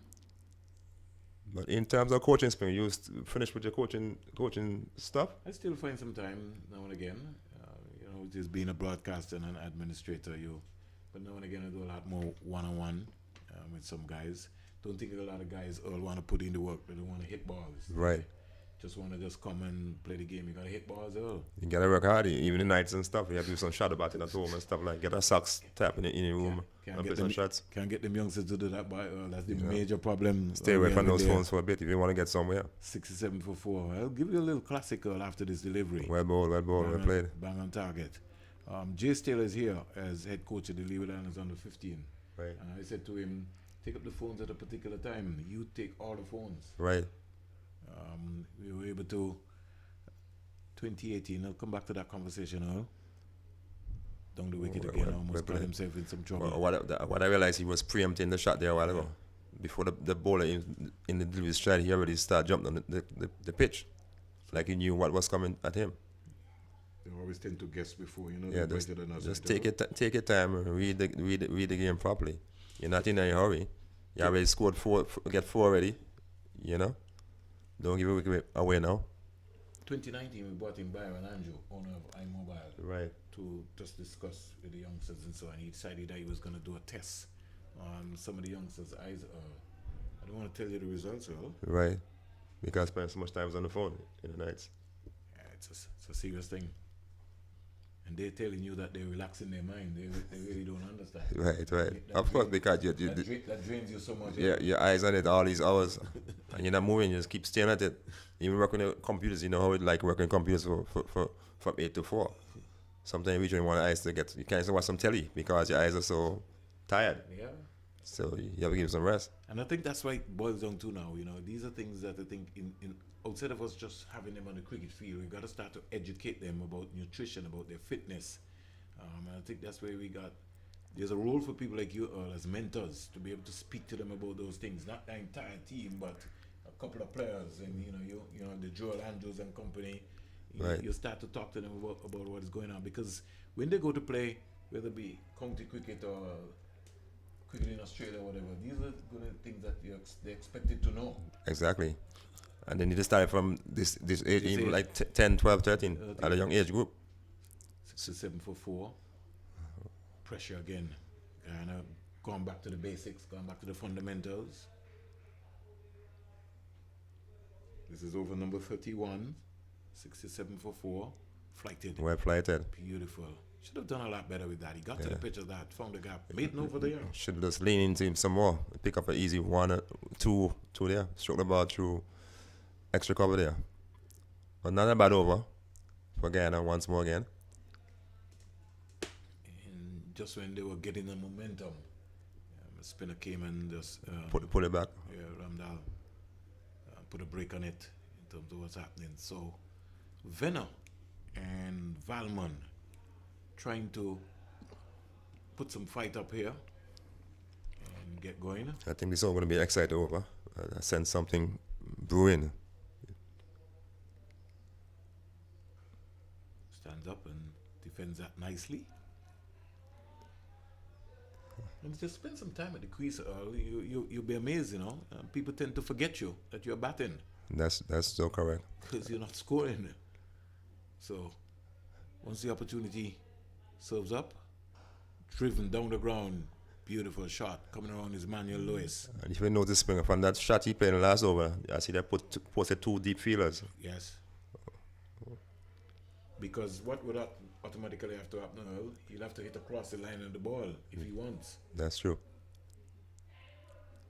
Venner comes in to strike. Ooh. I guess he misses his run there. Yeah. Could have been a little cat and mouse game. Sorry you weren't here the other night, Earl, to see Barbados and Leewards. It's just amazing. 68 for 4. Good flight delivery. A ball. And that's the game where Barbados got some rain affected, where Barbados made 128 or 110, and gave Leewards. Duckworth Lewis 79 wants to win. Yes, 78. I think they said the guy Joel and the skipper get Miller get 28 not out, something like that. Almost gave it away. Oh, almost give it away. He was trying so hard. Ooh, well, he missed out on that. Yes. Look where the bat face is. Yep. Yeah, Could have tapped him, still not coming to play. I mean, you get a full toss like that, you got to be able to stroke that to there. Good flight, good control, good, nice flight again. Stands up again, defends. A bit bunks there a while ago. Yeah, it is. What I like to see the batter do though, after this game, to look back at his tape and see where he go wrong. Because look back at it and improve from there.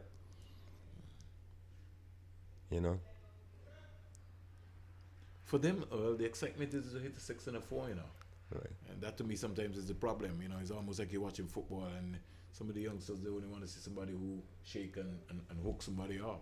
But with what going on in cricket now, be excited to know that at this age you should tell yourself that you want to be at the top, get in the top, because there's so much cricket there to offer and so much opportunities around the world now. And drive down the ground, to Guyana, over completed. So 32 overs bowled, and the latest score here, the Windward Islands are 69 for 4, 2 singles off that over. And it's 31 overs up already. So 90 more to go. I'd love to see them trying to up the ante with the scoring, and stop get too relaxed, like you want to battle all overs instead of trying to score runs. So 32 overs bowled, 69 for 4. Comes quietly forward. Venner. The challenge I have, Springer, when these guys playing 50 overs, they play like test match cricket. And when they play test match cricket, play like, say, it's a one day. I try to understand the rationale, the thinking, the thought process. But 300 balls is a lot of balls, Earl, but at the same time, you got to learn to work the ball into the gap. You got to think about getting singles. One of the things I find these days is like the coaches teach the young batsmen to just come forward to a spinner. Right. Rather than look to try to score or get a single. You must always look to score. Every ball teach, always look option to score runs.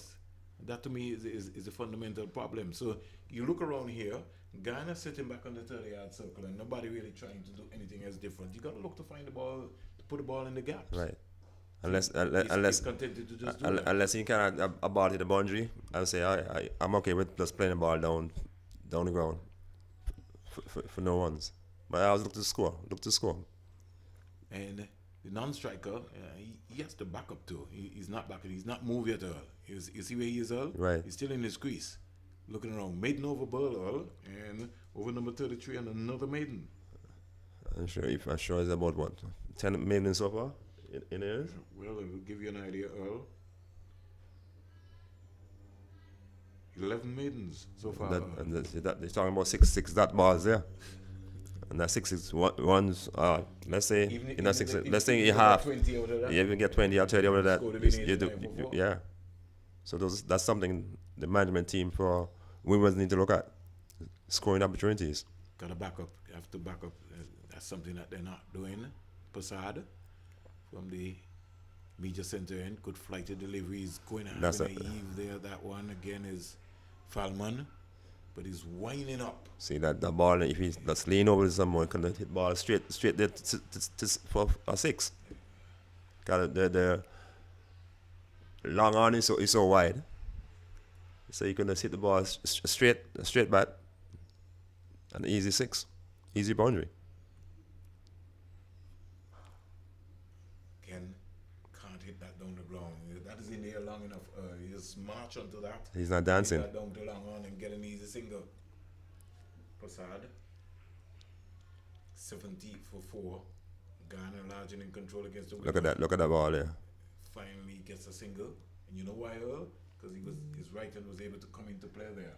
It was more or less down between middle and leg. Yep. If he just stayed down in the off stump in the off stump era, he wouldn't score. But as a two in terms of defensive frame of mind, that's the challenge. Well played. Played that late. Well played. Backward point down to the boundary for 4. Well played. And that's a good cricket shot by Valman. And use the pace of the ball very, very well a while ago. Yes. Very well. That's a lovely shot. And had to do with the angles there too, because he played it late. Right. And on this fast outfield, lovely shot. Here, the Coolidge cricket ground. That's what I was saying earlier, and you get value for your runs here. The ground is very fast. Nice outfield. 75 for 4.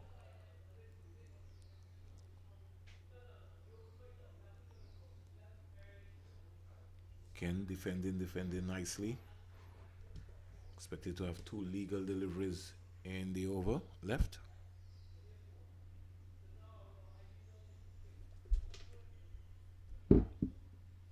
Here we go. Prasad to Valman. Valman drags. Quarter slip. That is a low shot. Look at the front foot position. Position down to mid-on. It was wide and he just threw his hands at it. Windward Islands losing their 5th wicket. They're 75 for 5. You know, nice flight delivery, but get the front foot close to the ball as possible. That's what the coach always tell you. Playing those shots, get the front foot close to the ball as possible. So Falman goes. You know. But as I said, Springer, nice to see that flight and delivery, you know. That's what I want to see the spinners do since I came here today. And it shows that the batters are not comfortable when the ball is in the air. They tend to go looking to go back to the spinners at all times. When I used to play a game, the first rule I know, my coach always say, when you see a spin ball coming at you, first thing I always look to attack. Never look to try and go in back foot. Because when you're going back foot, you're asking yourself for trouble. So I look to get to the spin of the ball. And once you get to the pitch of the ball, you play a shot. Even not to the pitch of the ball, you defend. So Fontelli comes out. Cody Fontelli. So you know, seven down. 5. 5 wickets down? Yeah, 75 for 5. Oh, I thought it was 7. Probably need new glasses.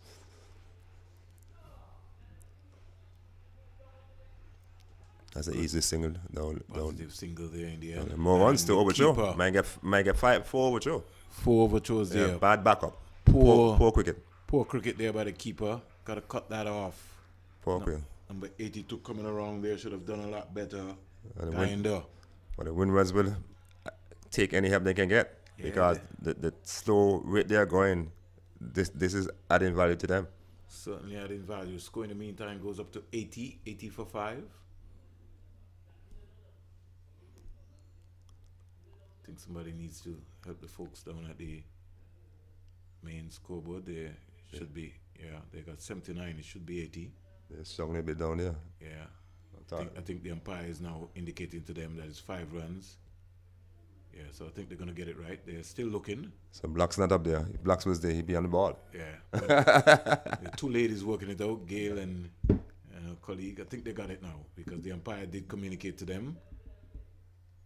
So technically, I think they've got it right now. So it goes to 80.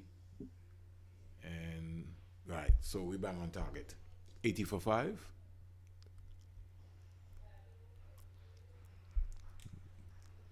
That's not a bad delivery there. Not bad. Good comeback.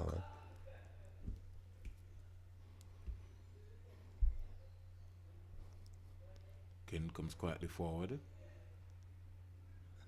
So Guyana still feeling that they're on top. Some 34 overs bowled, and they're getting through these overs very quickly. It's going to be the major part. Yes. We are now 11-16 and already they're bowled 34 overs going into the 35th over. Spinners is going through these overs very quickly. So that's why it's so important that the batters try and do some gardening, have a middle pitch wicket discussion.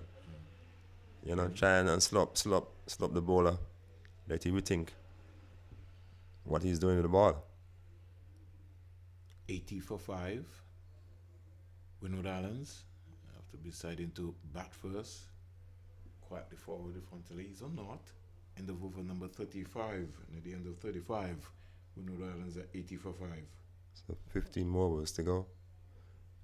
As I said, I'd like to see they get past 130, but the way they're going, like say we're not going to get there. Unless somebody start up the ante, try to play some shots. Venner so far has top scored. He's on 18 from 68 balls. 18 from 68 balls. Yeah. That's a lot of balls. Lot of balls. Valmon had 15 from 32 early. Wow. So you'll understand what we're talking about here. Venner has faced he's occupied a lot of balls. So by now his eyes should be in right now, and should be trying to up the ante, up the scoring. He should be one percentage. He should be one looking to take charge. Yeah. That's a poor delivery. Again, and he's not been able to put that one away. Don't think he'll have the legs there. Chasing after it is Zandon Rose. Misfield, or you get it back up. They should have got 3 runs there, but he recovered nicely. Yeah. In the end, they were only able to get 2. That was a loose delivery that should have done a lot better with. He tried to overhit it rather than, Right. His eyes lit up when he saw that. Yeah. Yes. Get a bit excited there. I didn't do much with the ball. Let's look at him again. Stands up straight again and defends. And I think what is restricting him early is that he's pulling away from the ball all the time rather than getting if he just gets into the correct position back and across, he'll be pacing that gap all the time. Easily. Now the non-striker is coming down. He might have heard us Earl. Right. And he's going to say to him, come on, keep batting. But at least they'll listen to what he said, Earl. He's been able to slow Persad down. Right, and that's important. 82 for 5. Ken trying to open up again, instead of punch that ball back down. The right foot doesn't go anywhere, and that is why he's getting himself in trouble. That right foot doesn't move; it just stays planted, and that is the major problem. Driven on the ground, not positive enough. Yeah, that's not a bad shot at all. At least if right foot come is a bit straight this time, which is a good sign. Wow. Rose is after this. They can get 2 here if they put some pressure on him. Are they thinking about it? Yes. Get 2 runs quite easily. That was a big turn. True to the keeper. The keeper taking his eyes off of the ball every time. He's rising too early, and every time the ball comes in the air, I don't know if he can't see the helmet. That in itself is gonna be mindful of that. So they get 2 more. Score goes up to 84 for 5. These 2 have to keep batting. They have to bat another 10 10 overs, another 60 balls. Standing up straight again. Passard just doing the simple things. Over number 36 completed. And the Windward Islands, they are 84 for 5. Spinners getting through these over very quickly, Springer. And that's what the Guyanese wants, you know. Keep turning over the attack. So put more pressure on the Windward's batters. So they have no time to settle at the crease. But they should be able to also realize what's going on and try to slow the game down a bit. We think we focus on what they want to do. Say good morning to the acting president of the Windward Islands Cricket Board, Mr. Dwayne Gill, a long-time friend of mine from youth cricket days. Say good morning to the president, Dr. Kishore Shallow, who I sure would be Miles Bascom, Junior Murray in Grenada, all of my media colleagues in the Windward Islands. One thing I must say about Windwards cricket, they have improved leaps and bounds. They put them some high performances. The guy Alec Ashton, he scored over 600 runs. Well, as we speak, he's here right now participating with the St. Kitts Nevis Patriots. They have a development camp, talent search right here. I hope. Right. His name has got to be on the radar for the St. Kitts Nevis Patriots. So the mere they snapped him up. They're pretty smart. Right. Somebody is in trouble here, but he gets a very easy single there in the end. So finally, somebody told the keeper to take off. yeah. Well, it's not, no, you have some mean and pace on now, so that's why he took it up. Not close up on his stumps. You know, but it's nice to see your mean and pace on the ball. God, for me, the wicket look like having something there for the fast bowlers. Hope he can make some use of it. So let's see what the approach should be. That's just look like a slow one. Well played. Steered down to third man. Medium pacer is Adrian Hetmeyer, nephew of Shimon Hetmeyer. Hetmeyer. Okay. Scores a lot of runs in Guyana. He's not gotten off yet here in this tournament. I think in one of the Burbies competitions there, he's been scoring some runs. So he's more of a batting all-rounder. Well, I only saw the batting from him. Now I'm seeing bowling, so it's good to see him here, mixing it up. He's got a good control, good slow ball. Just about to say that he has some control there. I'm thinking through his delivery. Just hoping not trying too much stuff one time, you know. Just stay focused. But he's after a pretty good start. He is. You know, nice, smooth run-up, you know. Pretty much impressed with the Guyana seamers in terms of their control. Bang away. That's a poor ball. Probably into the boundary for 4. Easy 4. Probably I was giving him too much credit a while ago. Like bowler a poor delivery outside, way outside the half stump. Asking to be hit, and hit me. It got. Passard just trying to say to him also, don't try anything. Yeah. Just keep it as simple as possible. I think the angles too. Now Passard has certainly brought that feel around because you got to be mindful of that. And the keeper has to help in terms of your angles. You have to sort that out. That's true. In terms of a skipper, sometimes we just you wander off in different areas. That's why it's so important that the keeper also helps the captain. The captain also has to be in the right position as well too. Nothing delivery there. 91.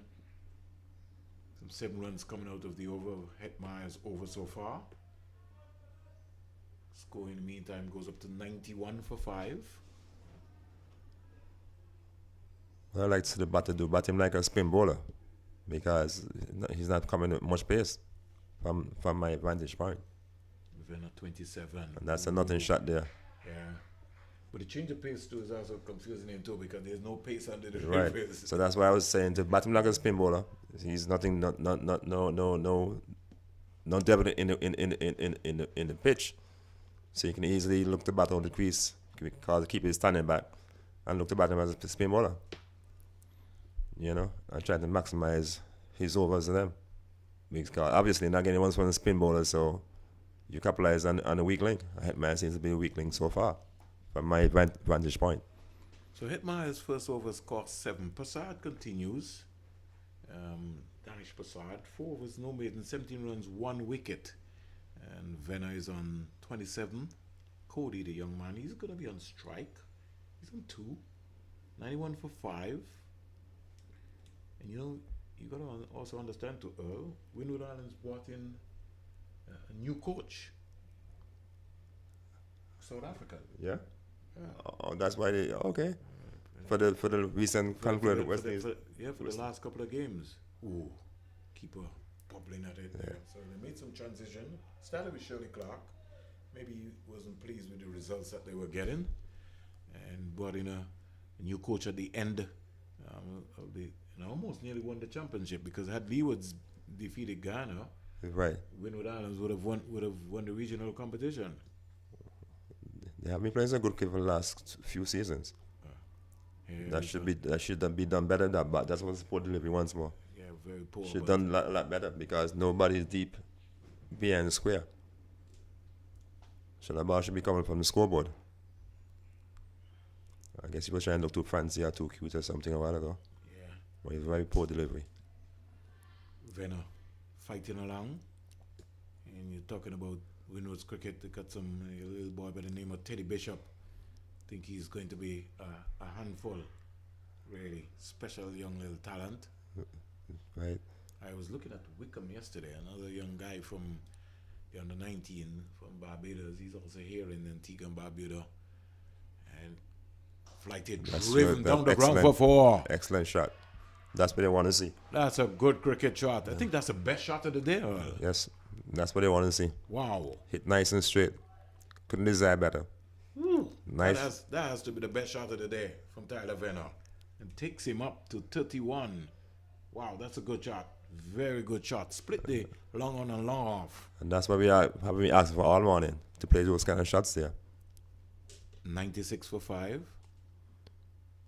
Flatter fast to the keeper, rising just way too early. And as you know, Springer, the longer the ball up, the longer you stay down. The flighter the ball is, the longer the keeper stay down. But I think his positioning early, if you look at his stance, you see his arm, his back is back. You have to be in the number 9. You have to wrap yourself around. So he has to come a little bit more forward. Wow. Yeah. That's one keeper low a bit while ago. Yeah. End of over number 38. Score at the end of it is 5 runs coming out of the over 96 for 5. The shot of the day, played by Tyler Venner. Beautiful straight drive. And that's what we want to see. Looking to hit the ball straight. You always get value for your money when you hit the ball straight. You know. You played a lot of softball in your time, huh? Softball. Yeah. That's where I raised up on the softball cricket. And the concrete strip with it take off the skin, wet the concrete, and there was guy ball be sliding out after you. You know. So that's why I used to play fearless cricket. And then wore helmet like these guys here, as you know. You know. You know, times have changed. Yeah. Oh gosh, the kind of things that you what time that we did. Here is Hetmeyer delivery, stroke down to the ground. There's somebody, a little suicide there, but they got it in the end. But they were not picking up fast enough. Well, looking back and say I was a crazy man. But I guess if you said if I do it again, of course I'll do it again. Of course. Gotta keep your eyes on the ball and make you have to watch the ball. 97 for 5 with that single. Venner. That's a wide delivery. That will be called a wide. So Hetmeyer was favoring his space a little bit, but in the end, overcompensating. Man, seems to me like he's trying too much with the ball, to mix it up too much. 98 for 5. Okay, he's got some talent there.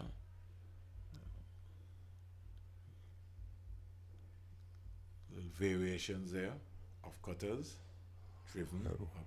We played. Easy single. Somebody shouting 2. Is all well.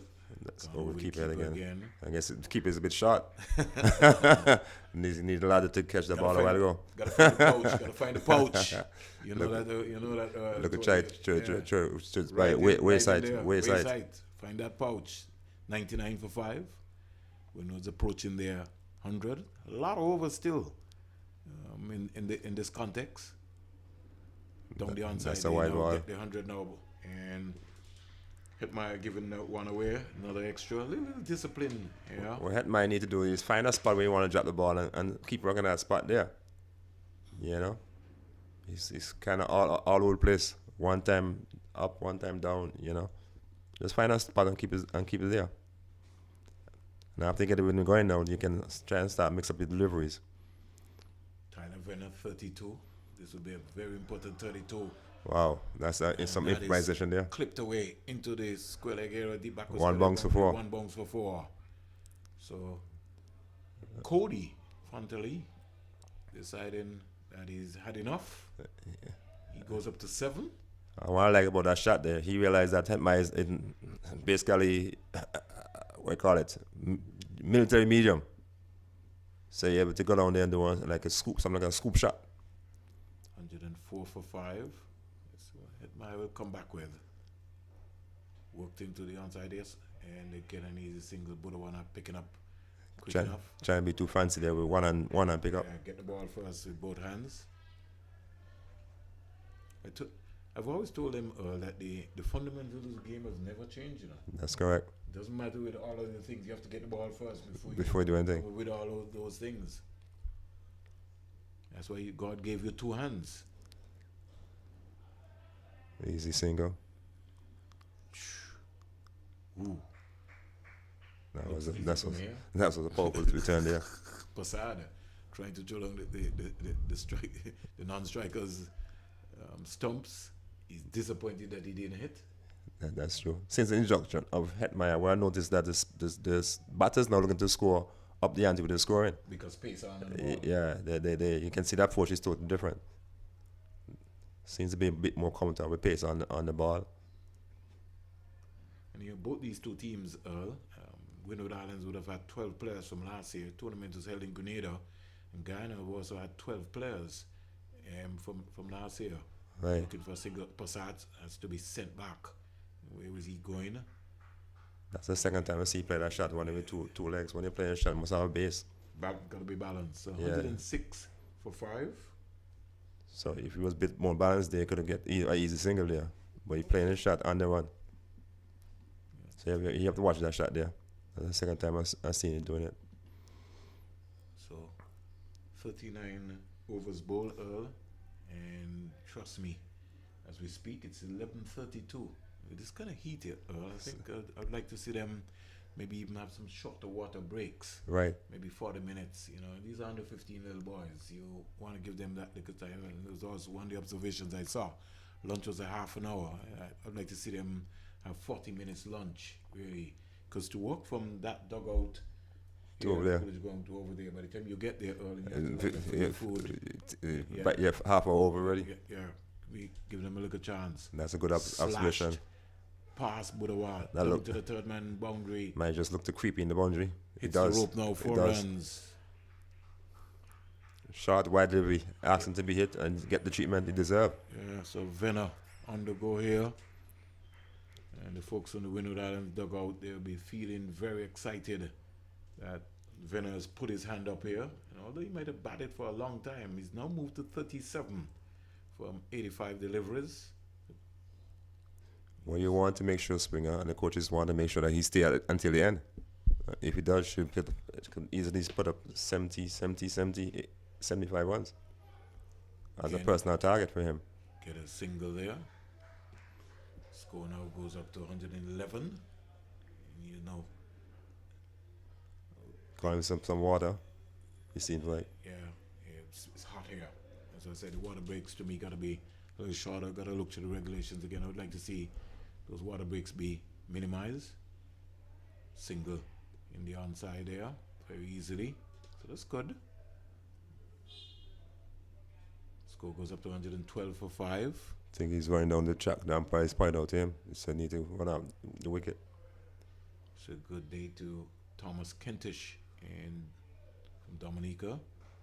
Bang on target again, a servant of West Indies cricket. We worked very close along with Trevor Shillingford at the 13 and under level. They watch people like Kevin Hodge and company. Flatter, faster, looking to force that. Can't score. Score there. But as I say, Windwards cricket is up and the up, doing very well. Yeah, very, very well. Well, they're not afraid to make the bold decisions. It's about results. For me, the player who this time was the guy's son at Ambrose. I had so much hopes and potential for the youngster. I'll give you a story on that, Earl. Let me come back to that. And 112 112 for 5 as we take a water break No. here. Just before I give you my own thought process. I always thought, Earl, that Sonny Lambris was made a sacrificial lamb and being forced into the opening position. I remember I had this winter press conference. And Right. I was asking Phil Simmons, why you have Sonny Lambris Right. opening? And he says, well, he think that in his lineup and his form, Sonny Lambris is an opener. And I thought that he was just a way of dismissing the young man Right, of right. the team because you kept putting him into a position that he's not comfortable with, or what he accustomed to. Yeah, and to me, that is what I find always happens with a lot of the players from around the OECS. We're being forced into positions, and we don't get long enough runs. As the guys from the other islands. Yeah, it's really a serious situation. You know what I mean? And then it puts pressure on the players from the Leewers and Windwards because when you get one chance, it's not everybody mentally is gifted enough. Right. That's they true. can nail a spot there significantly because things happen. But at the end of the water break here, Earl, at the end of 40 overs, 112 for 5. We'll take a break, Earl, and we'll get back. Sure.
So we're back with the action here. Just had a little small visit from my good friend, Roland Butcher. Just came by broadcaster and say good morning to Earl and myself. That's a poor shot. Straight away, back into the action here is the big seamer who started early o'clock, Shane Prince. And before this spell, 5 overs, no maidens, 21 runs, no wicket. Emmanuel Lewis, 5 overs, 1 maiden, 16 runs, 1 wicket. And now Guyana are feeling that they're confident, they're large and in control. But the Windward Islands, they have to play some smart cricket. You have 10 overs to go, you're talking about 60 balls. They can still get up, run a ball 272. Let's see what's going to be happening. 112 for 5. Whoa. Smacked over mid-off. Get a couple of runs, and so they're on target, Earl, to get 60 off of the final 10. Score in the meantime goes up to 114 for 5. Should have done better with that ball. That was a bad ball a while ago. Should easily get a boundary for the ball. But just look at his bad position, the way how like a cutlass again, like cutting cane. So in the first 40 overs, Earl, Guyana bowled some 11 maiden overs. And Windward Islands will have to play some smart cricket. Tyler Venner, he is going to be the man of the moment. If he can bat all 10, they will get a decent score. They could very well get a competitive score as we speak. What Venner should do, look to get most of the strike. I was just about to say that. Yeah, that's what he should do, because in there long enough now, so he should be in control of the game and dictate the game from here going on. He's 38 from 89, Venner. He's not in strike. He's on the non-striker's end. And Shane Prince, cool, calm, collective. Approaching the crease is in now. Hoyt in the air. Look at that shot again. Safe. Look at that shot again. Yeah, he's trying to, Look at wind that up shot. his end. Oh gosh, he's upset. I see upset with himself, but he played that shot about 3 times now. So I don't know why he's upset. Making the game look so hard to play. Yeah. But sometimes Earl, they say common sense is really not so common. That is so true. You play that shot 3 times and you expect the different results. Just got to get himself in the right position. That's got to be key for him. Prince to Venner. Venner is whipping this Easily. beautifully. That should be too easily. He can get 2 runs Too quite easily. In fact, if he wants, he can get 3. 1 for the throw, because I don't think he can run. But as Earl said, he needs to get as much of the strike as possible. Take the strikes. So quickly moves up to 40. Is Tyler Venner. Batted for a long time. I think this is the final delivery, right? It should be. So you should look to get the strike. 9 overs after this. If he can bat all 50, Windward Islands could get up to a decent score, 170, 180, you never know. And that's what you want. What can happen? Back and steering this down to backward point. Somebody could be in trouble.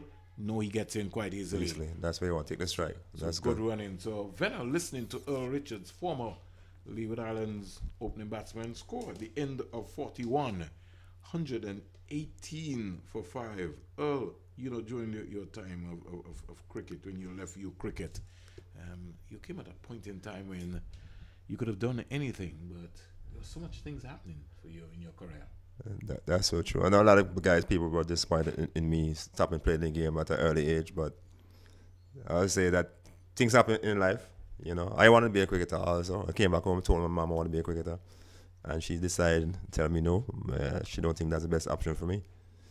I did look back with some regrets, but now I'm satisfied with the career path I took.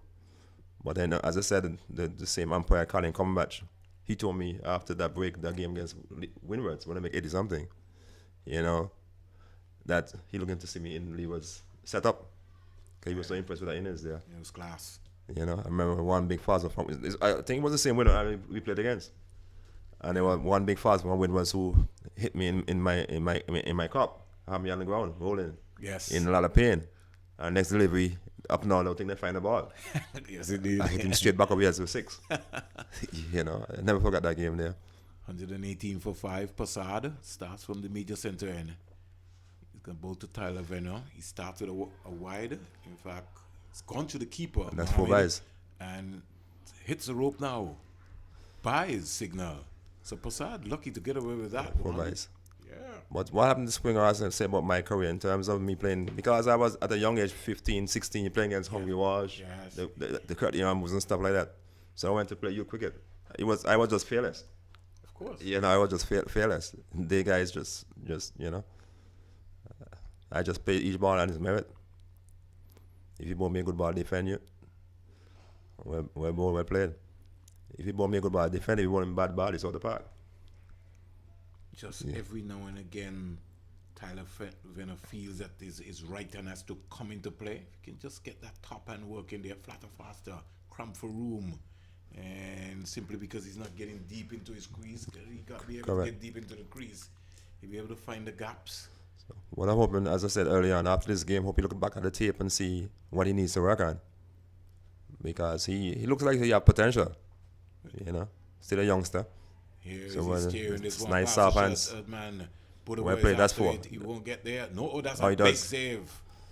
He looks like he's not sure. That's pretty good work. Well, if he saves that, that's a big save. Excellent work. Save one there. Yeah, 3 runs. And that's nice soft hands again by the batsman. Yeah, Tyler Venner. He's just growing in confidence. Score in the meantime goes up to 125. But seems like he's strong a bit. Look like he's out of breath. It's a hot day. Yeah, seems they're bending over there. Maybe he's not batted this for For a long time. Yeah, Yeah. So he's no showing at him. 125, and if we check Earl, he's so far faced like 92 deliveries. Okay. So he's been out there for a pretty long time. Yeah, he's out of breath. Seems Just gotta breathe. He's gotta keep breathing. His coach gotta tell him that. What a shot there! See the shot again? 4 time playing that shot with like a cutlass. So end of over number 42. 7 runs coming out of that over. 125 for 5. Venner, he has to stand up and bat. That's going to be important. He's 44 from 95 deliveries. Not a bad over for the Windwards. You know, they get 4 byes and 4 ones. Otherwise, I think they get about 8 ones from this over. They got 7 out of that. 7. Yes. So that's a bad over. And a 3. Yeah. Not a bad over. I think they should capitalize on this medium pace bowler here. Well, he's bowling with good control. He started well. As you rightly said, that the partnership so far, this has been the highest partnership. I'll come back to that, Earl. Driven up to cover, can't score. Last week it fell Earl at 75 for 5. The score is 125 for 5. So 51 they put on. Yeah, the partnerships before that, Edwards Fontaine was 25. Valman and Venner was 25. So this is an important period of time. That's not bad. Taking place here as we speak. So once Venom stay at the crease, I think they should easily score 160. But He has to find that gas. But seems a bit out of breath. Back and play the soft hands again. Point. Beautiful. Nice pickup. Nice pickup. The young man here wearing the number 91 is Bodawa. Looks like a live wire. Yeah, that's a nice pickup. Like Soups and that, and make in one turn. Oh, yes. Had the ball back to the keeper gloves, which is very nice. Good cricket all around. When you coaches on the line and you see that, you know what's happening. Somewhere along the line, they got to bring Emmanuel Lewis back into contention. Prince is into his 7th over. Hoik, where's that going? Where's it gone? It's maximum. The first of the match. He was looking for that shot all day. He got under that, Cody. All day he was looking for that and shot. He hoiked that over mid-wicket onto the banks here at the Coolidge Cricket Ground. The first maximum of the day, and as Earl said, he's been looking for that shot all day. Finally got one that he wanted to play the shot. Into his arc. And he executed well. And he's gone with that one. Score in the meantime, shots up to 132. 132 with that maximum. Let's see what will happen again. He's almost giving his hand away. Somebody could be in trouble. Direct hit. No, he cuts in again. Looks kind of look pretty close. Look pretty close a while ago from our vantage point. Yeah, Passad there could have maybe done a lot better. He was winding up to get the range. It's gonna have to be careful. They have to shoot their bat. I don't think they're shooting their bats. Direct hits are always dangerous. You see the shot again. He played with the cutlass shot again, cross by the shot. You know, when he come out, looks good. When he doesn't come out, look pretty ugly. 133 for 5. Put under some pressure here is Shane Prince. Let's see what's going to be happening. Tyler Venner. He has to bat all of the overs. It is very important. Drive in. He could have got a single there. Just come quietly forward and get a single. He's no rehearsing that shot. The fielders are almost deep. Just play it right in front of you and get a single. He's now on 45. Yeah. It's important for him to, first of all, get to that half century and then push on. He has to bat all of the overs, Tyler Venner. Can't afford to get out now. Nothing shot. And he's trying to manufacture something that is not there. End of the over. 3 overs bowl. Latest score here at Coolidge Ground. The Windward Islands, they are 133 for 5. Not a bad over for the Windwards. One score. So once they can't do at this scoring rate, should be easily 190. The last 2 overs seems to be what, 8 ones? Last 2 overs? Yeah, well, more or less. If we look at from the start of over number 41 and 42, they had 7, 8. So as you rightly said, you call it right, Earl. Who's coming back here? Not a spinner. They're ringing them in. No, look like a medium pacer. But it probably is that Hetmeyer? Is it Hetmeyer coming from this end? Yeah, now? Hetmeyer coming back. They have a change of ends. Change of ends. So let's see if that helps for better control. Cause he was struggling from the airport toward the end. So let's see what he does from the commentary box end. I think he was maybe just trying too many things. You don't want to try too many things. It's going to be important. And just to give you an idea in terms of what's happening, Trinidad and Tobago versus Barbados. Trinidad and Tobago are 153 for 3 or 33.5 overs. Wow, that's good going. And Jamaica, they are 66 for 6 against the Leeward Islands in 15.2 overs. And that's a sort of two-pace track over there at Liberta. We'll be back with the action in a little while. Hetmeyer, bang on target. I'll give you an idea, Earl, in terms of what's happening in the Trinidad and Tobago game. That being played at the Sir Vivian Richards Stadium. But here at Coolidge, Windward Islands, they're 133 for 5. They're fighting back. Brendan Boudou is on 60. For Trinidad and Tobago of 85 balls. So he stands in the way. That's against Barbados. Yeah, of getting a big one, as they would consider it to be. We're back with that action. On drive. Somebody still looking to tug the ball on the leg side instead of looking to hit it. Chew cover and extra cover. So Trinidad and Tobago, they're the only undefeated team in the competition so far. 152 for 3, 34 overs bowled. So that's going to be a pressure game on young Barbados. Barbados, the defending champions, they're 2-0. Can the right hand coming into play right there? Hetmeyer really working away here. If I was Hetmeyer, I would live outside the off Somali because it seemed like he have a blind spot on the outside. Well, he can't play the ball on the offside. Yeah. That's with the whole stuff. So if I Hetmeyer, I would stick outside the off Somali. Like I said to you, Jamaica, they are 68 for 6 in 16 overs. Look like we can have an early there. Amari Jones, 4 overs. Point in the air. Where's this going? Gadia's getting under it. No, he drops it. That's a poor. He didn't look at the ball. Poor. He just put his hands up. He wasn't confident at all. No, that it was in the air. You have to take those. He had enough time to settle on that. The coach can't believe that. He gets up and says, come on, you have to take that. That's an easy catch. Should have enough time to settle it, watch the flight of the ball and settle on it and take it. He never looked confident going for that ball. Just by the way he was running and stuff, like he was like so scared that the ball was coming at him. But that should be an easy catch. Yeah, you got to take that. Have to take that. They practice all of those. What is happening here now? So the fine leg is coming up, Earl. They're pushing back, long off. Yes. Sweep on the offside, protection on the leg side, and also the third man. Which in the air gives his hand away. He's tired. How can you get out at that time? He did all of the work. He's tired. That's a tired shot. All of the work and missed out on a half century. Tyler Venner. Nothing shot. But tired, as you rightly said. Yeah, that's a tired shot. The Guyanese comes across to say to him, "Well played." He give it away. He certainly did. Wow. As we were asking for him to dig a big deep. We know he's tired and everything like that, but still dig deep.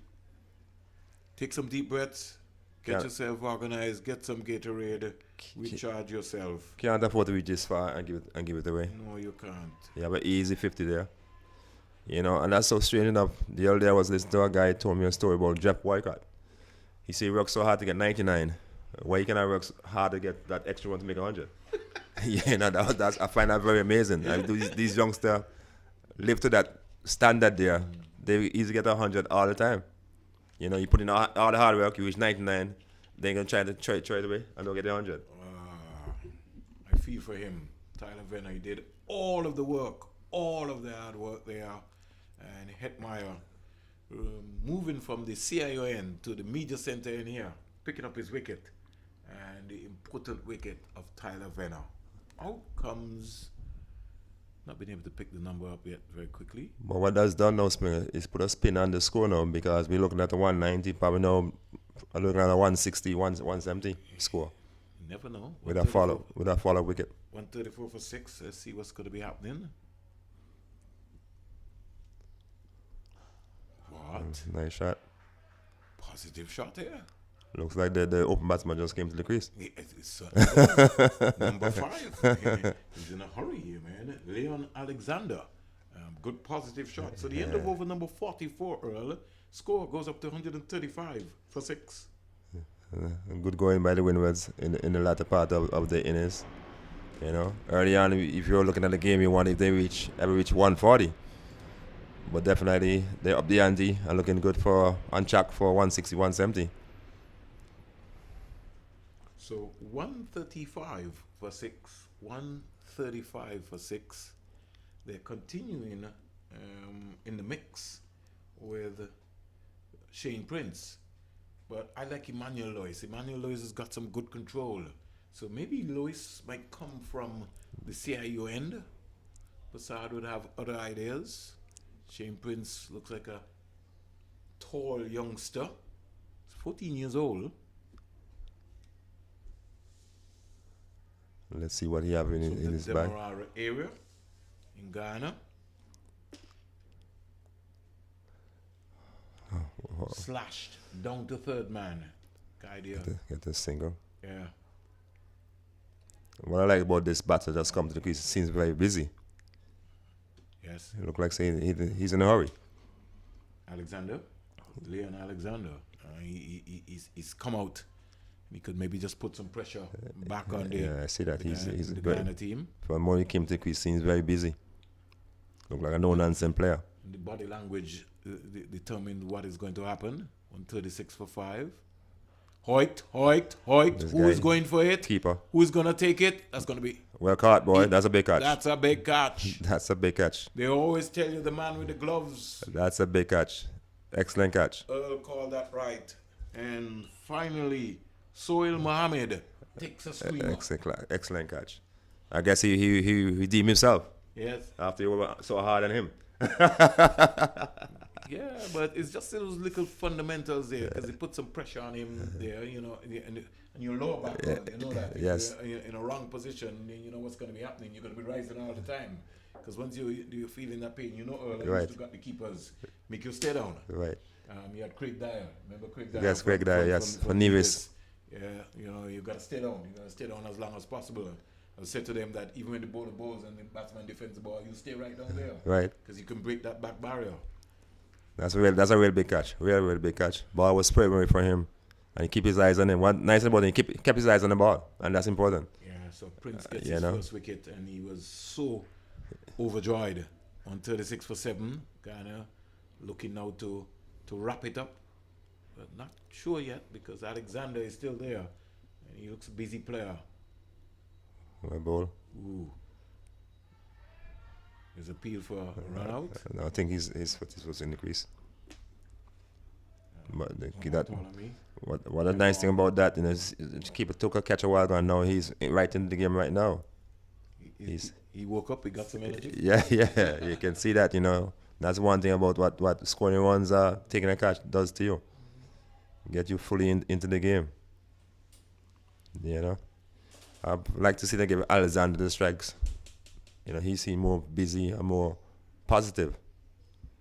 So if I was a youngster there right now, I would just look to get a single and give the strike over to Alexander. Well, he might tell you, Earl, that he can bat better than Alexander. Bartholomew. Yeah, that's why I give him the strike. Right there. And that's good thing there. He's got to get into his crease. Get some hours there. They're just resting down their backs. They got to shoot their bats. Yeah. And he turned blind there. I know this is one thing about all the Windwards batters so far. They're not sliding their bat. not staying low to the crease enough, and that's an art that comes from running. They're not backing up either consistently enough. Yeah, so something the coaches need to look at. I think when sometimes the time frame when you have these guys maybe not enough time. These are programs that have to take place in the respective territories when coaches are coaching. Prince, Well played. beautiful play there out to Budawa. Good quick all around. Well, he heard you there because he was diving away there. Yeah, good quick all around. Alexander. I like to see this youngster at deep point. Seems a very good fielder. Yes. Yeah, I like how he pick up the ball cleanly, and his way he move in the field, very sharp. And he's controlling a big position. You're talking about backward point. That's where the best fielders Your best fielders are. And he's definitely showing us that he's definitely owning that turf there. He is. Hoik. That's look like 4. The third man won't get there. Gadawa into the ropes here. 4 Easy runs. 4. That's like something about this guy Alexander. He's very busy, looking to score off every ball. So 45 overs bowled. Score goes up to 143. 143. Earl for 6. Not a bad over for Windwards Island once more. As I said, look to turn the strike over, give it to Alexander. Alexander seems to be a man on a mission. So we got 5 overs to go, Earl, which we expected to have 30 balls. If Windward Islands can sneak 20 singles, don't know if it'll be enough. 160, that's scoreboard pressure. Right, definitely. Because the start, they Guyana had Windwards. Who would have thought they reached 140 at this present stage of the game? So I think now the pressure is on Guyana now to try and pull back as much runs as possible and try not let the Windwards reach 160. 143 for 7. Hetmeyer continuing. He's got some ability. Hope he gets some runs today. Right now with the ball, he's showing his bowling skills. Young Adrian Hetmeyer. Oh, that squared him up all around. He turned him right around. Yeah, trying to run the ball down 10 man a while ago. Bartholomew. He hitting the ball in the right areas, Hetmeyer. He's got some variations. Maybe he's been looking at DJ Bravo for some time. These guys have their heroes. Could be also looking at Kimo Paul out of Guyana as well too. This time he gives away one.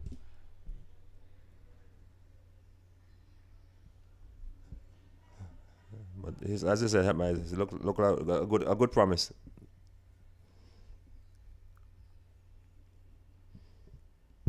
Prasad just having a little discussion with the umpire there. Yeah. And that's what I was talking about in terms of leniency. I kind of figure so too. Guy wasn't that bad. Yeah, he was talking about leniency, really. You see what happens? Right, so. Guys, that ball there a while ago just something similar to the same ball that the umpire got wide. Before leg by being signaled. It was just a tad. Moving inside, right. You there? Single in the end, 146 for 7.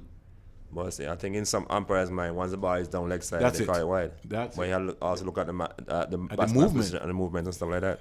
Yeah, you certainly have to. We even see it on the world stage. I mean, sometimes the leniency, you see that.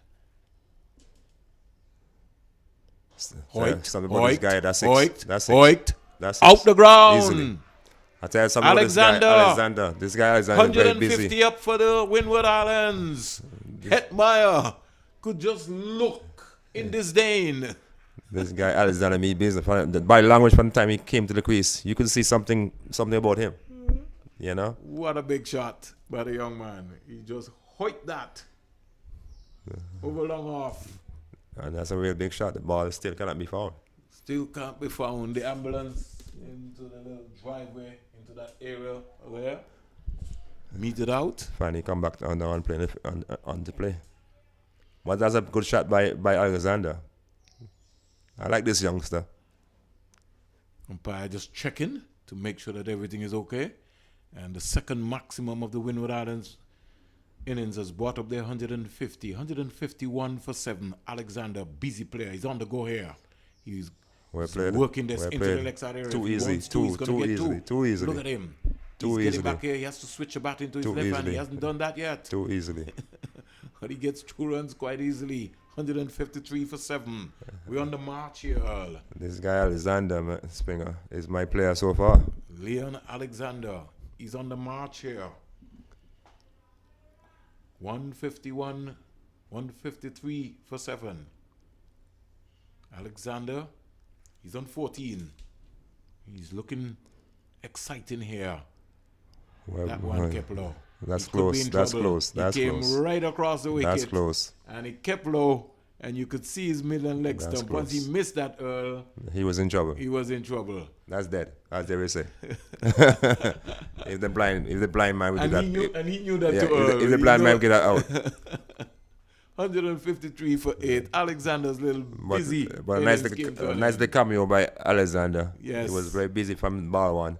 You know, it's a pity that he couldn't stay until the end. Yeah, because they would have been able to get up to about 180 with his approach there. But had my striking plumb in front with a good change of pace. And Pace yeah, off. Yeah, he didn't have an answer for that delivery. So well ball Hetmeyer. Alexander is upset with himself. And what actually happened, Earl, is that his head went out of alignment. Correct. He was looking to play across the line of the ball, Yes. rather than looking to play straight there. But a good little cameo from the young man. Big effort. I like Hetmeyer. He's got good wrist work, Earl. You Right. can see him consistently working I know he knows what he's doing. what he's about. Yeah, he knows what he's trying to achieve. Adrian Hetmeyer, 153 for 8. Looking forward to see this youngster in the under 17 era. Well ball once more. Clipped away. Somebody could be in Somebody trouble, in if he trouble. doesn't get into the Wow. crease. Ooh.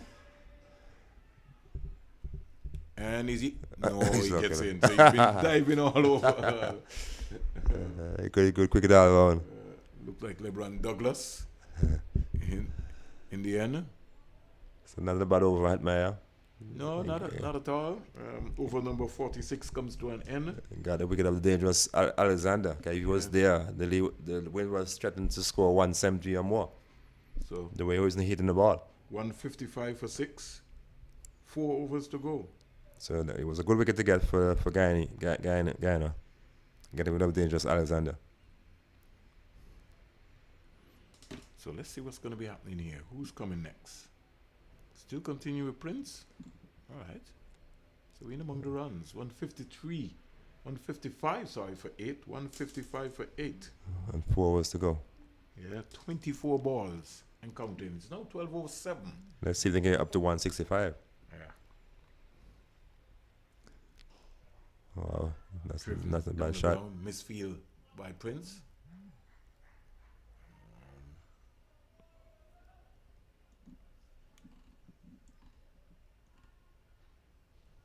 L1 Glasgow.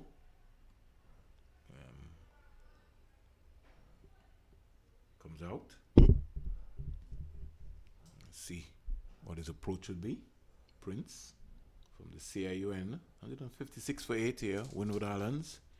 170, 175. Hoyt down the ground. But more or less bottom man coming into play in there. Trying to overhit the delivery a while ago.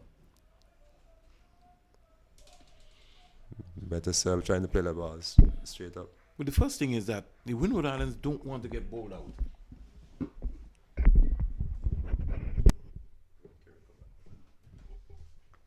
$156 for 8.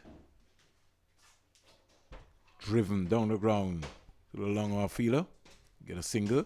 Score goes up to 157 for 8. Are there more runs? No. Keeper kills it. Guyana, they clinically have to end well. They don't need to try anything. In Windward Islands, they have to bat all 50. It's a cardinal sin if you get bowled out in any form of cricket.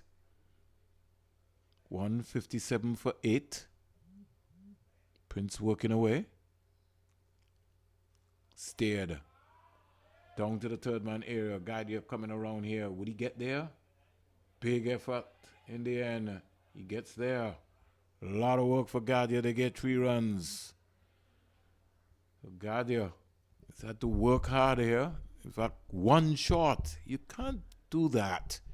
So the running between the wickets, you can't work all that hard and then give yourself a short run.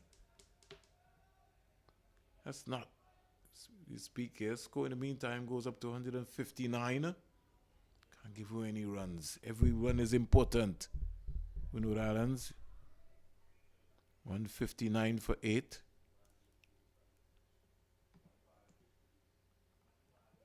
Prince into his 9th over. Pretty expensive by his method and his standard. Hetmeyer, like the look of him, of the young man. 4 overs, no maidens, 30 runs, 2 wickets. Danish Prasad, 6 overs, no maidens, 24 runs, 1 wicket. Break for a while. Sprints bongs away. Pitch between wicket and wicket. P for leg before. Umpire says not out. 59-run partnership with Cody and Tyler. The Windwards have not come to the party today at all yet. Shane Prince into his 9th over. 1 for 45. 159 for 8.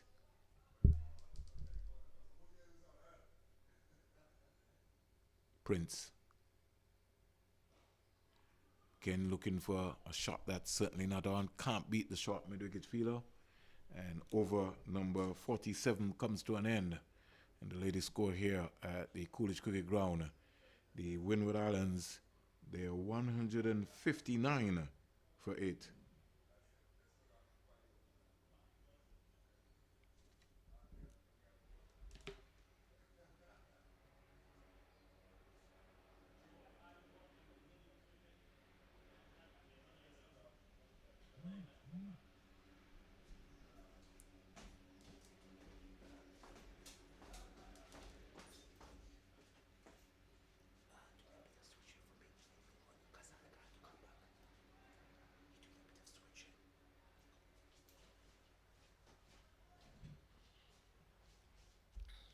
So Hetmeyer will continue on 59 for 8. 18 balls left. You get a leg by here quite easily, taking the score up to 160. Glasgow and Bartholomew finding their way around here. Very easy. Glasgow 3, Bartholomew is on 7. Hetmeyer starts his 5th over.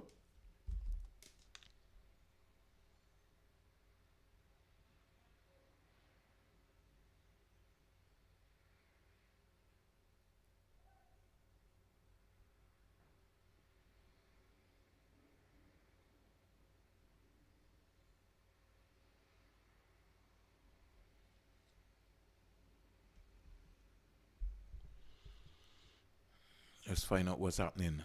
Here goes Hetmeyer. Down the onside. Score goes up to 161 for 8.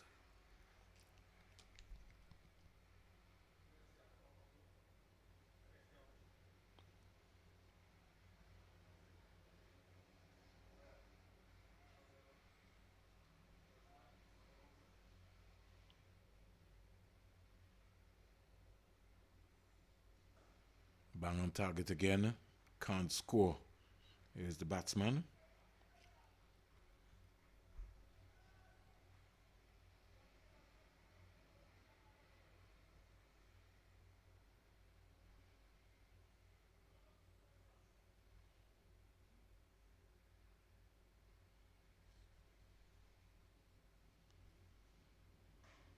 Hetmeyer.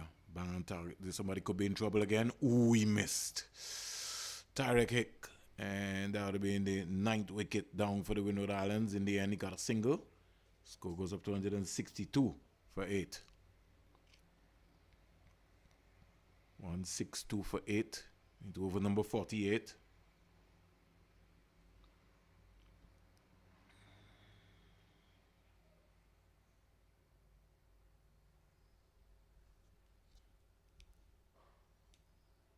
Again, Yorker link delivery from Adrian Hetmeyer.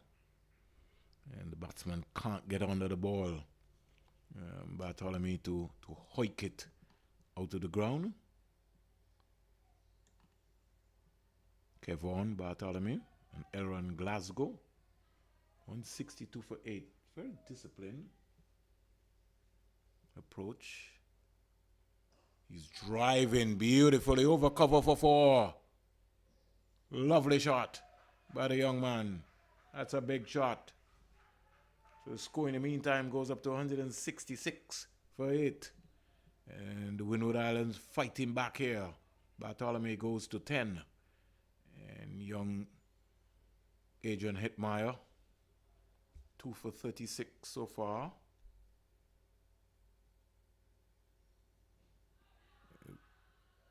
Two songs there. And diving away is Bartholomew. Umpire will signal leg buys. All right, so I think the end of over number 48. 167. 167 for 8 with 2 deliveries to go.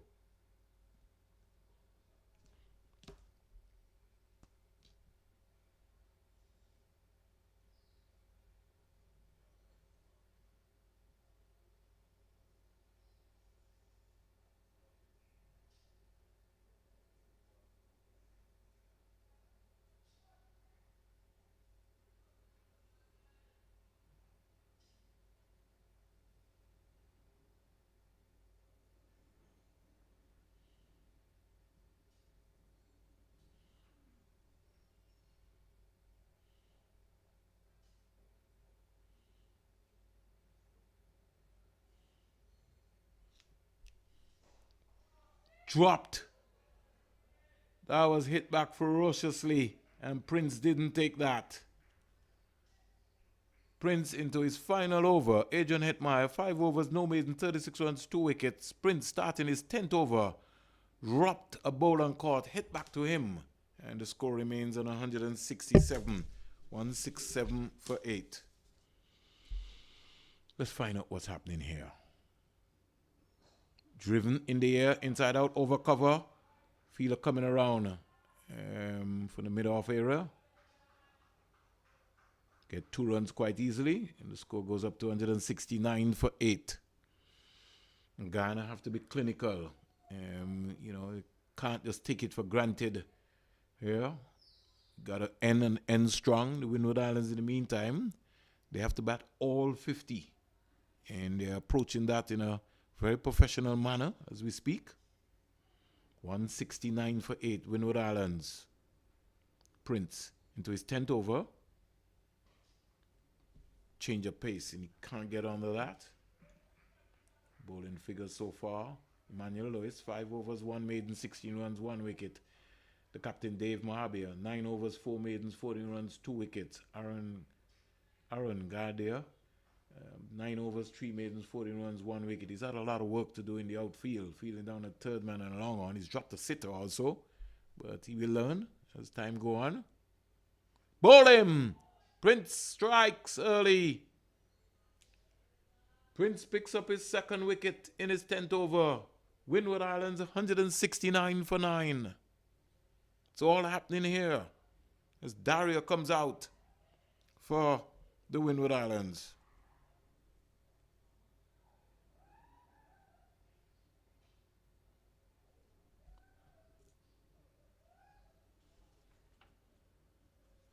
Liberd Daria. It's a hot day here in Antigua and Barbuda.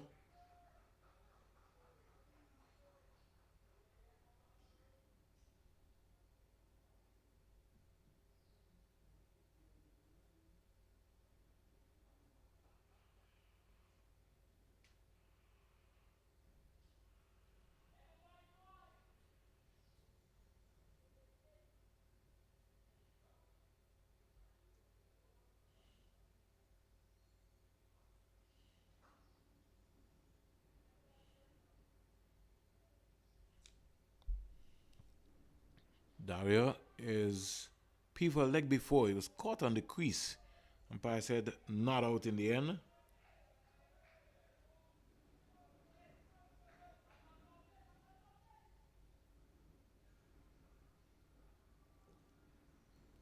Break for a while. 169 for 9.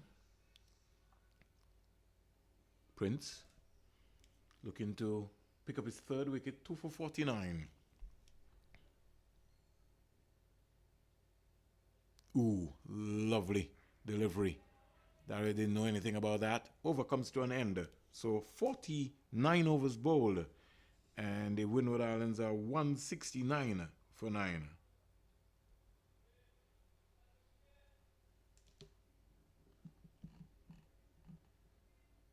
Edwards 12, Fontaine 19, Daniel 10, Venner 45, top score, Charles 3, Valmon 15, Fontelli 20, Alexander 14, Bartholomew 12, Glasgow not out 4, and Dario looks like he'll be left not out and naught. Extra so far 15, Windward Islands 169 for 9. Prasad looks like he's going to come back and complete the job.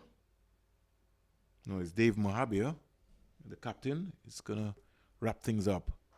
Driven through cover out to the sweeper. Score goes up to 170 for 9. 170 for 9. Protection. Long on, long off. Sweep on the offside. Mid-wicket. Inside the 30-yard circle, you've got a more or less a square leg. Short third man, backward point, cover. And a short mid-wicket. Dot ball to Daria. Somebody shouting from the stand, get on with it. Let's hope that Daria can get off of the mark. Ooh, he's upfield for a caught behind. No. So Dario under a little bit of pressure here. He's got 3 deliveries to go to just get bat on the ball and get a single. Let's see if he is capable. Dario. And he's having a heave. He does. Into the mid-wicket area. And he's back for 2 runs. And everybody's excited that Dario's got some runs. So 172 for 9. It's almost like he just hit the winning run there. And he himself will be excited. He's got 2 deliveries left. Let's see what's going to be happening. He's going again. Down the ground, down to the long on fielder. He gets 1 run. No, he's coming back for 2 again. So Dario is in the business. Gets 2 more. And you could hear the dugout. They're really enjoying this. 174 for 9. Final delivery of the day. Mohabia into Daria is out bowled. So the Windward Islands bowled out on the final delivery. Daria had to go for it. And Windward Islands bowled out for 174. Good mixture. Good knock indeed by the guys. So that's it. Final from the match referee in terms of what is going to be happening. It's now, as we speak, 12:22 in Antigua and Barbuda. Maybe have a 10 minutes turnover here in terms of what's happening. But the Windward Islands bowled out for very quickly. They just knocked that off. And 173 Windward Islands bowled out for. Very, very, very good contest in terms of what's happening. A little excitement there, Earl, in the end. Yeah, I noticed they got to the 170 score that we were projecting. Yes. So it's a very decent score to put up with after the Portuguese start they had. Yeah. So we should be seeing some exciting cricket this afternoon when the guy needs to stick to the crease. Yeah, we certainly should. So we will take a break and find out from the match referee, Clancy Mark, when they will restart again.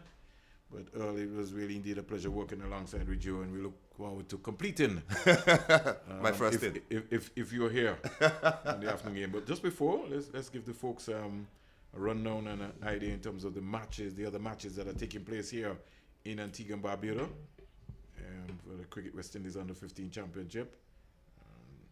Go to the match center here and give a quick update in terms of what's happening. So at the Sir Vivian Richards Stadium, as we speak, Trinidad and Tobago are large and in control. They are 194 for 4. Trinidad and Tobago, or 42.3 overs. And over in Liberta, Jamaica, they are 105 for 7. So Leeward Islands sort of kind of let them back into the conversation there. And that's a little tricky wicket over there. And the birds are sort of playing two pace. So we'll be following that here. But here at the Coolidge Cricket Ground, the Windward Islands bowled out for 174. This is Vernon A. Springer alongside Earl Richards. We'll take a break and we'll be back in 10 minutes' time. See you guys soon.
Good afternoon and welcome back to the Coolidge Cricket Ground after the luncheon interval.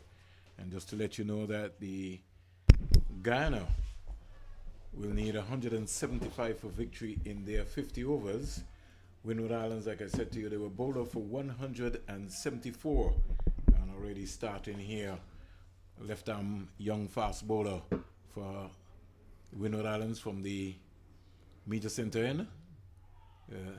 Ball going past the big man there, number 87, in Razam Kubir. Kubir, left-hander. Kubir. And on the money, you could see Glasgow, left-arm seamer, big guy. You know, the Windward Islands have always produced some tall guys, Cameron Coffey, McLean and company, Winston Davis. Here's Kubir steering this down to backward point and getting 2 runs quite easily. So the Guyana team, they're off and running very quickly. 2 without loss, as I say. Good afternoon to my colleague. Good afternoon, Springs. Welcome back. Nice to be back after lunch. Yes. Hope lunch was good. Yeah, certainly. Excellent. I see coffee. Good that we had some water. coffee. Now Glasgow looked like running in left arm over the wicket. A lot of left-handers these days following in the footsteps of McCoy. Slashed again. Shot. Down past backward point. Got to get the angles right here. The Windward Islands. Another 2. You got to be able to cut off that. Giving the batter too much room outside the half stump. Need to get a bit closer. Yeah, so we have to get that going. So the first over, Earl, scores 4 without loss. So all 4 to Kobe. So not a bad start for Guyana. Chasing the score of 174. So it's a nice, bright, sunny afternoon. Good day. Pretty windy too. Yeah, for cricket. The outside.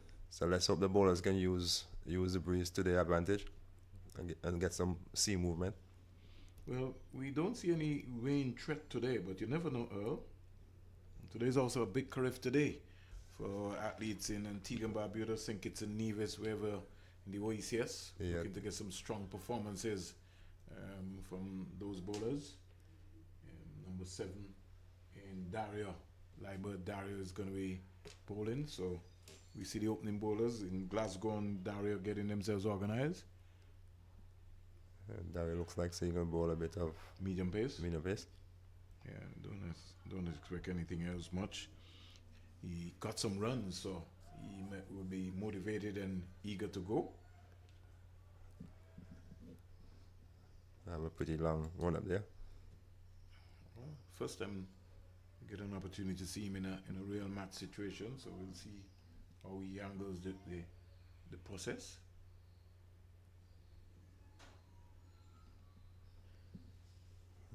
Seems very animated Magnote his ball up run there.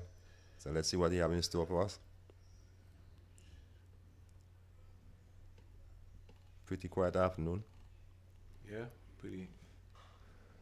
This young man, Navin. So a nice juicy half volley there. That should be come back from the bounce there. Navin Budawa.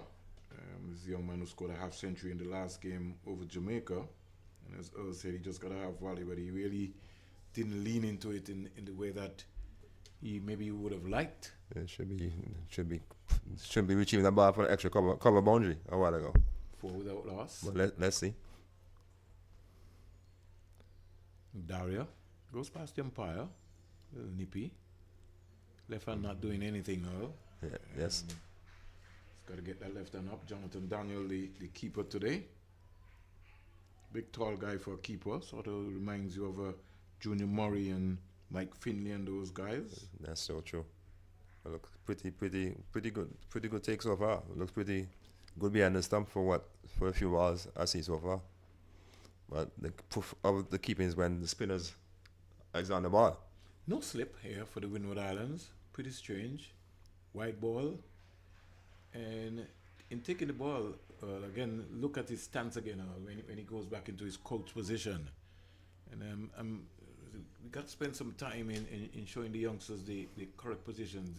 When he goes down, you'll see what I'm talking about. Down he goes.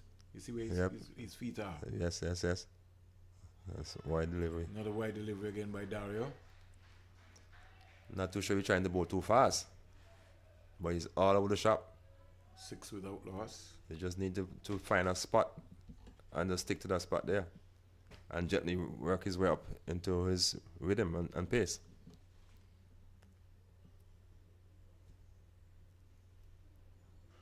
Comes quietly forward and plays it onto the outside. Can't score. That's a much better delivery. At least got the batsman to play. They bowl into a balanced field, more or less a 5-4 field. Third man, backward point, cover, extra cover, mid off, mid on, short mid wicket, square leg, and a fine leg. So no slip. I always like to see my slip Earl coming quietly forward up to short extra cover, can't score. It's very strange that they have no slip when you're just into the second over. That's very unusual. I guess they know something that we don't know. Yeah, that's strange for me. Find that to be more than strange, Earl. Well, let's see.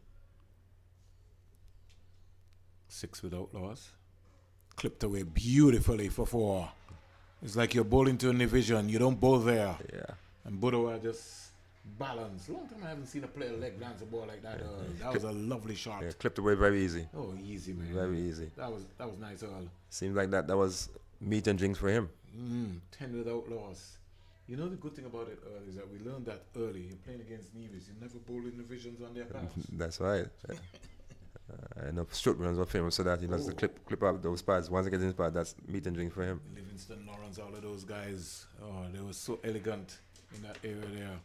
And you know, for some reason, Earl, after at the end of 2, Legland seemed to have gone out of the game, Earl. You know, sometimes when you're looking at television, when the ball comes in that area, some of the guys are missing out. Like a blind spot right there. Yes, man. And that's because I think the head moves, Earl. So your head you're not steady. The shoulder, it moves over. Right. And so you're falling over. So you miss the line of the right. ball. 2 overs bowl, 10 without loss. If we back check Earl, when the Windward Islands were batting, they were 4 without loss. So Guyana is way ahead already of the scoring. Very, very early. They need 175 to win. Let's see Gasco can pull one back. That's a no ball. And it's smacked away, Earl. You quickly apologize. You get 2 runs. That slip so we'll get 3. We'll get a free hit, Earl. Yeah. So no ball. 4 runs in total and a free hit. Free hit. And now the umpire will wave. It's also a 1 in 2. Yep. Because that was above the waist. Above the waist. Free hit. Then he took out the batsman's head. Yeah. But the batsman did very well to get that away for 3. Hold on, Earl. Shouldn't he not be a free hit? He's looking for the captain. So it's the captain. There were so many signals. I guess he wanted to give the warning first, then the free hit signal. I was wondering when that was. Yeah, I guess he was taking time to get that out of the way first to make sure he told the captain his official warning for the bowler. All right, so 14 without loss, free hit in the mix, clobbered, and they get 1 run. They'll be maybe very upset in terms of that one there. Thank you, Paco. 15 without loss.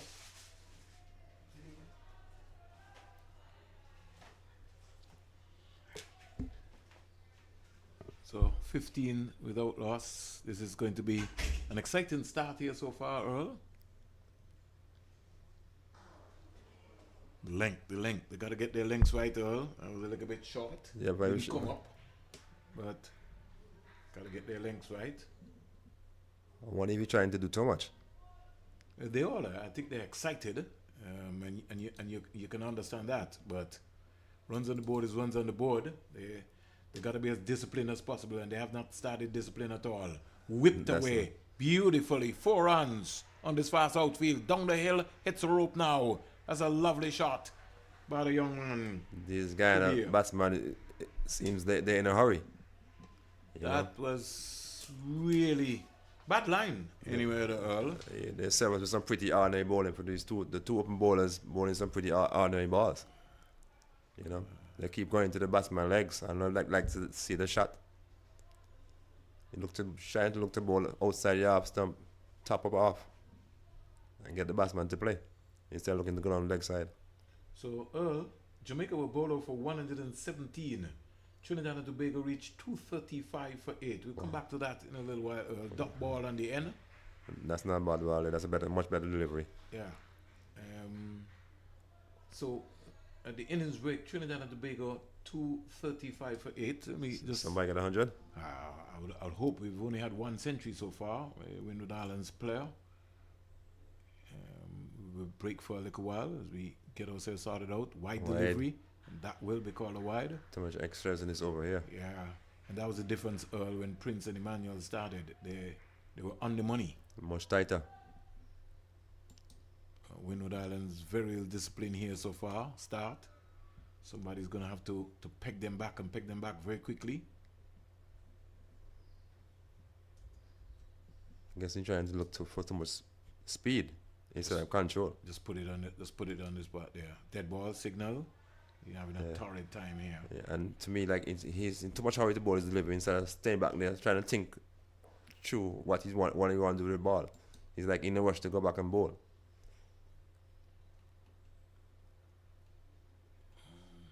Fortunately, Earl. That's much better delivery. Brendan Boodoo didn't get 100. He got 82 of 109 balls. So he'd be very upset that he didn't get 100 there. It was well set for that. Tough luck. Yeah. 217 for 8.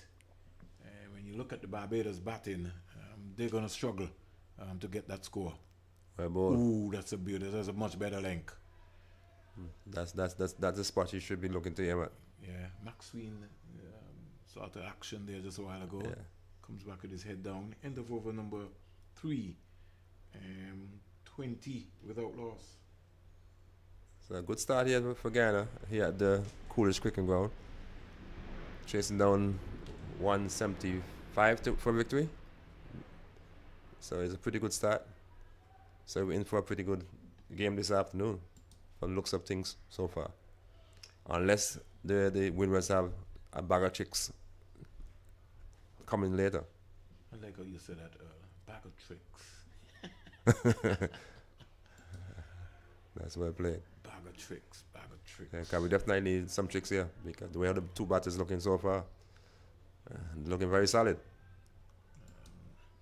Just to give some folks an idea in terms of what happened in the Jamaican innings. Jamaica were bowled out for 117 against the Leeward Islands. Top score, Earl, was Ryan Lighton with 17. Batting down the order. Ooh, that kept low from Dario. Batsman had no clue a while ago. Amari Jones, he got 4 for 20 from his 5 overs. Light Brown 2 for 6 from 1.2 overs. Gadari 2 for 14. Jordan Herbert 1 for 22. So Leewards, as we speak, they're 7 without loss. That's a pretty adjacent a while ago. I think that one was going down. Just doing a little bit too much. A good call by the umpire. But the Jamaican game though, Leewards for me let Jamaica off the hook after having done 60, I think 65 for 6. Yeah, 60. Yeah. They let Jamaica have the hook. So let's hope they can really pull back and get those 107 runs to win.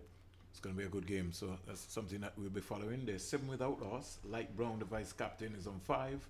And Tannis Francis is on 2. So we will be monitoring that game. And they were bowled out in a 26.2 overs. Wow. Very ordinary there for Jamaica. 117 all out. Sort of scary there. Moment. Beautiful delivery there by Daria. Hitting the straps, hitting the right area. Seems to start settling now into it's a nice rhythm and line and length there. Yeah. First as a fast bowler, you're running off. You think that you have to bowl fast, right? Yeah. First over was pretty ordinary, but this over seems much better control. Much better. And they got the angles worked out. Really pretty. Yeah. So it's much better over. Libert Daria completes his over. 2 overs, 1 maiden, 6 runs, no wicket. And Elron Glasgow has been pretty expensive. 2 overs, no maidens, 14 runs. He's been taken out of the attack very early. Earl, at the end of 4, Guyana 20 without loss, the first maiden of the innings. Yeah, pretty good over. Hope he can continue. They need 155 more runs. Earl. Should be interesting. Batsman and the crease look pretty comfortable and look set so far. Especially youngster who got the 50 ad the last game. I like to see how his stands at the crease. Seems pretty confident. So Fontaine. Yorker delivery right up into the black hole. That's a good start there. Yeah, it's got to be looking for those Yorkers.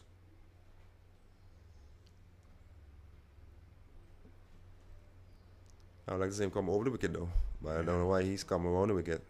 It's a style and a fashion in here. You don't have a big argument with his bat is broken, is it? Seems that way, right at the bottom. Okay, Yes. dig that one out very hard a while ago. Yeah. That was a Big was- Yorker with a 5.5 ounce delivery there. as they said, that was a stiff delivery a while ago. The only thing Heavy ball. The only thing not stiff about it ain't the stump. Yeah, that was a heavy ball a while ago. Well, I love to see him come around over the wicket instead of going around. Razan Kubia. But I guess he have his preference why he come around the wicket. You know, I have this big argument with Rakim. I said, boss, especially bowling to those left-handers, you nick them off every day. But it seems to be a new style. So let's see. Clipped away into the leg side area, mid-on, get an easy single. Nice pick up and throw back to the keeper there. Good cricket all around. Moving around nicely there. Seems like the Windwards are now awakened. The first couple of hours they were like a bit stiff, maybe they call it lunch. Not normally say jet lag, but maybe lunch jag. But now it seems to be awake now. I'm moving around in the field. Fielder there was Leon Alexander, player who Earl likes. Live wire in the field. Yes, most definitely.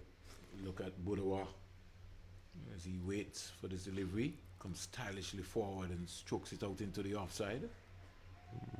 One thing about Budawa, his first approach here, he's not afraid to come out to the front foot. And that's important, especially for those kind of military medium pace bowlers. No harm in coming look to come on in front foot. He's a diminutive player, short in stature, and those are the guys that are very hard to bowl to Earl. They always give you some trouble. You don't know which length you're going to bowl to. He's playing a naughty shot going to the keeper. That should be easy to take with the keeper. Keeper has to stop that. That's pretty straightforward take. Yeah. I don't know how he missed that ball there. Wide delivery there. So they got 2 in the process. By, and then he still gave away 1. Extra 1. Now see the groundsmen are getting up Earl. I hope there's no rain. Seems like I see the pointing, so maybe the cloud is seeing a cloud or something. Oh my. From our vantage point, see the guy pointing to the sky. Don't want to see that today. I doubt it will rain. Down the onside again. Where is Look, somebody out. No, he gets back. A panic situation. They stop, go, no positive calling in the wicket. Well, I think what actually happened is that Kubia was looking at the delivery. Budawa was saying, come on, get off strike, get off your bike there. So, Indiana turned that down.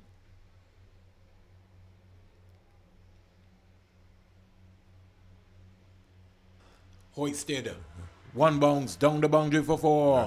Into the Windward Islands dugout. That's a good positive shot there by the young man. Razam Kubia.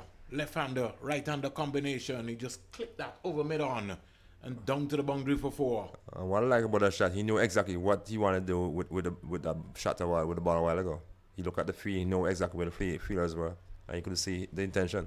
Hit it over mid-on, down to the boundary for 4.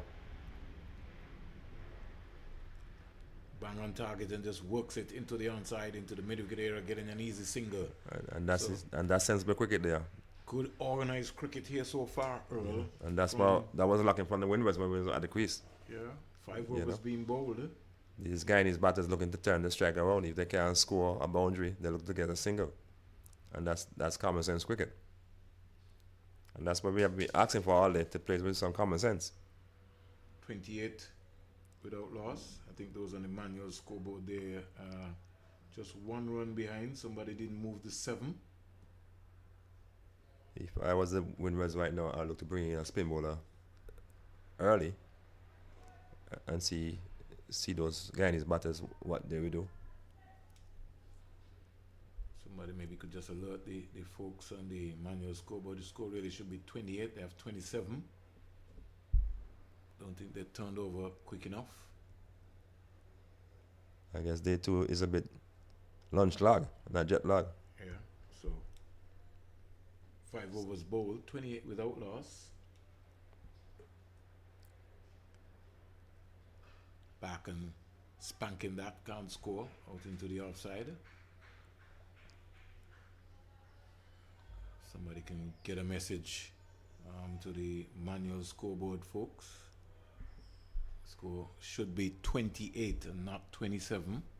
28 without loss. Let's hope they're listening. I doubt that. Out into the onside, get a couple of runs right here. If you want, they can get 2. Easy and too. they get 2 runs quite easily. Nice pick up and turn and throw by the fielders out there. So the score in the meantime goes up to 30. 30 without loss. Guyana is racing to that total there. I think this is over number 5. Yeah, over number 6 starting. So they Yeah. have to fly already. Another run onto the outside. Easy. Score goes up to 31. Easy that Sunday morning, they will say. The guy is making easy work of this total. 31 without loss.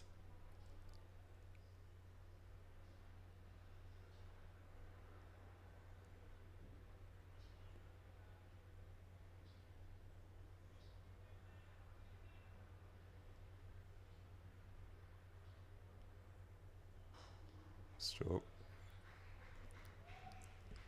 Well, like that batsman there, he have a lot of time playing his strokes, Yeah, he does. He looks organized. and that's what we want to see for a top order batsman, somebody that play with time, not in any hurry at all.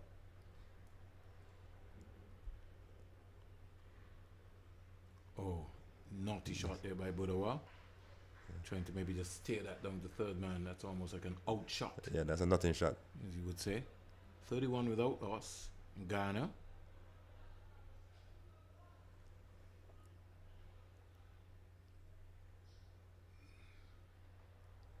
Daria. Hoyt. Past the square leg area. Coming around the field from fine leg. They'll get 2 runs quite easily. And good cricket all around there. Score in the meantime goes up to 33 at the end of over number 6.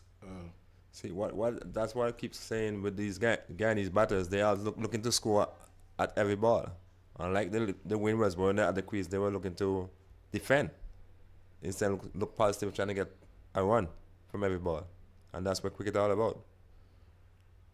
Try and maximize your scoring opportunities. And Guyana so far have been doing that excellently.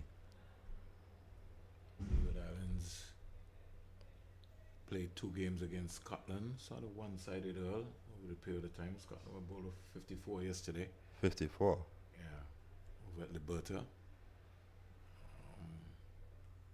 Not a happy outing at all. For them. They have 3 T20 games now against the St. Kitts Patriots starting tomorrow. And from what I see from the young guys here so far, they could be in for a long haul. Where's those games we played? Where? I think at Viv. That's a very Yeah, I'll get that information for you in a while. Single in the meantime, picked up by Kobier. Scoring goes up to 34 without loss. nice going by the Guyanese so far. Definitely on track to get that total by the Windwards.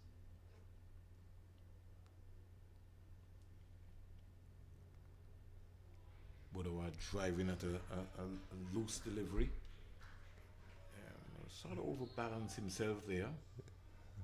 No, he's come from over the wicket, seeing much more control, much better from over the wicket than around the wicket.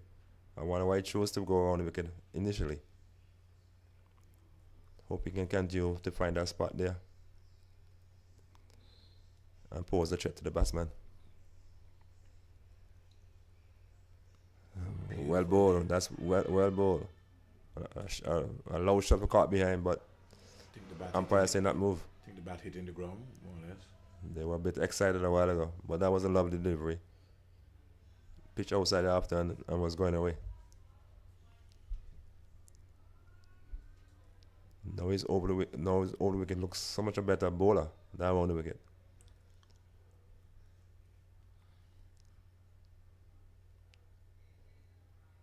Well bowled once more. Yeah, he's giving Budawa some problems.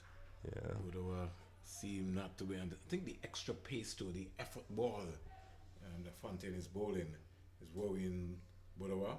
I'm sure he must be asking himself now, why did I start around the wicket and not over the wicket? Definitely, as I said, seems a different ball now over the wicket.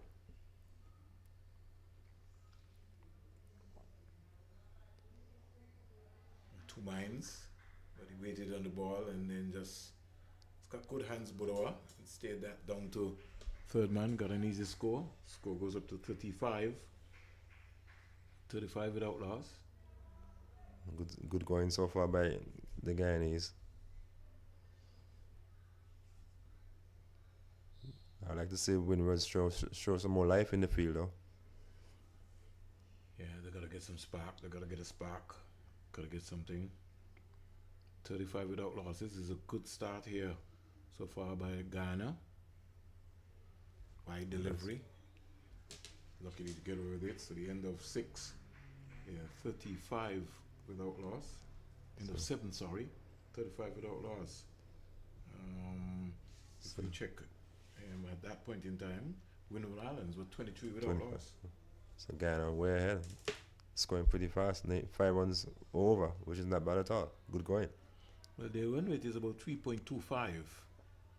So they need 140 runs out of 258 balls. And Razam Kubeir is on 21. Navin Budawa is on 8. So these two laying the foundation for a natural score of that nature. And normally in cricket, Earl, you know, the small scores are the one that worry you. You know, 119, 130. You know, you might make 300 and say, well, you know, okay, but the small scores are the ones that always give you some problem. That's true. All right, so we have a new bowler. Let's see what's going to be happening here.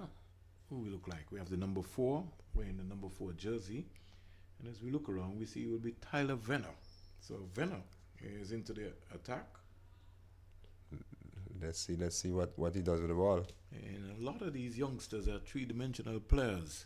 They can bat, bowl, field. He batted pretty well today, so let's see what he do with the ball. Starts with a wide. A good sign here. Score in the meantime goes up to 36. Seems to be coming up the wicket much quicker than the bowler before him. In Daria. Yeah, seems to have little pep, as they say locally, in him. We consider that to be gas. So let's hope he can put it in the right spot. Say good afternoon or good evening to John the Dentist Maynard. So always glued to his television. Worked away into the onside. Somebody should be out here. Oh.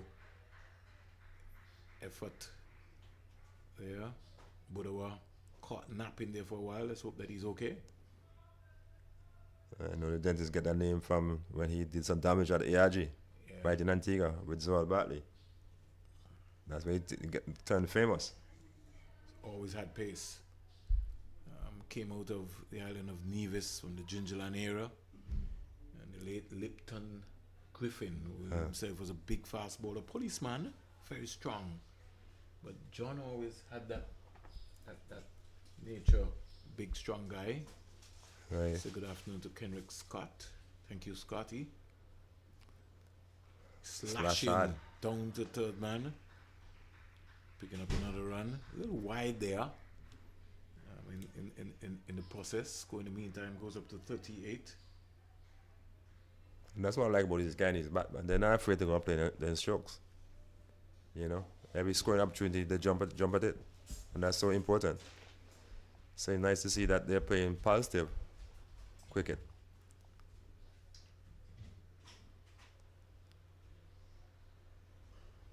That's well played by the batter. Very solid in defense there.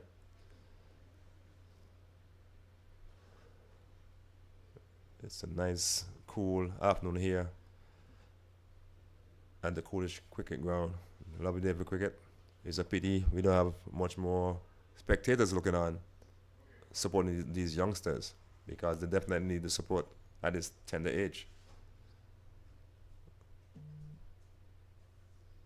Short, wide outside the afternoon. That's a poor delivery. Trying to express some pace there without any control. You know, youngsters always tend to get excited early. Yes. A new ball in their hand, a 5.5 ounce Kookaburra or Jukes. They feel they have to hammer it in. Yes. Lucky to get away with that one. Should be picking back one from the square like boundary.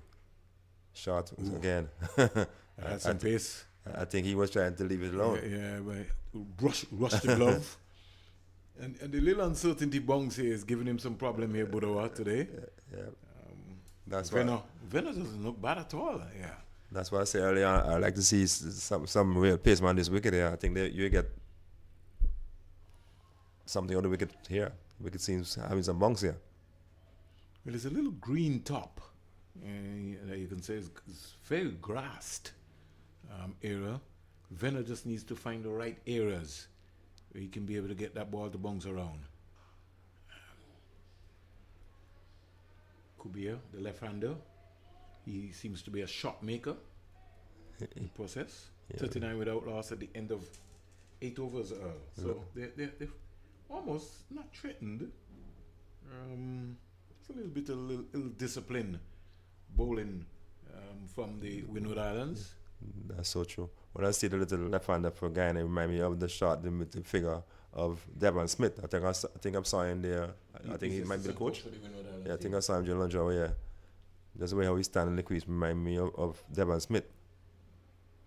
You know, just that he needs some muscles. He's only 14 years old, so he'd get somewhere. And right now, what you want him to do is to just look to time the ball. Budowa comes quietly forward. Can't beat the fielder backward point. This guy seems such a better bowler now. He coming over the wicket. Seems better control. With him right, you know. I wonder why. I can't stop saying why. Wonder why he start around the wicket initially.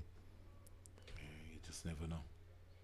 The youngsters, they like to tell you they're comfortable. I like to tell you. Why delivery though? Ooh. Yeah.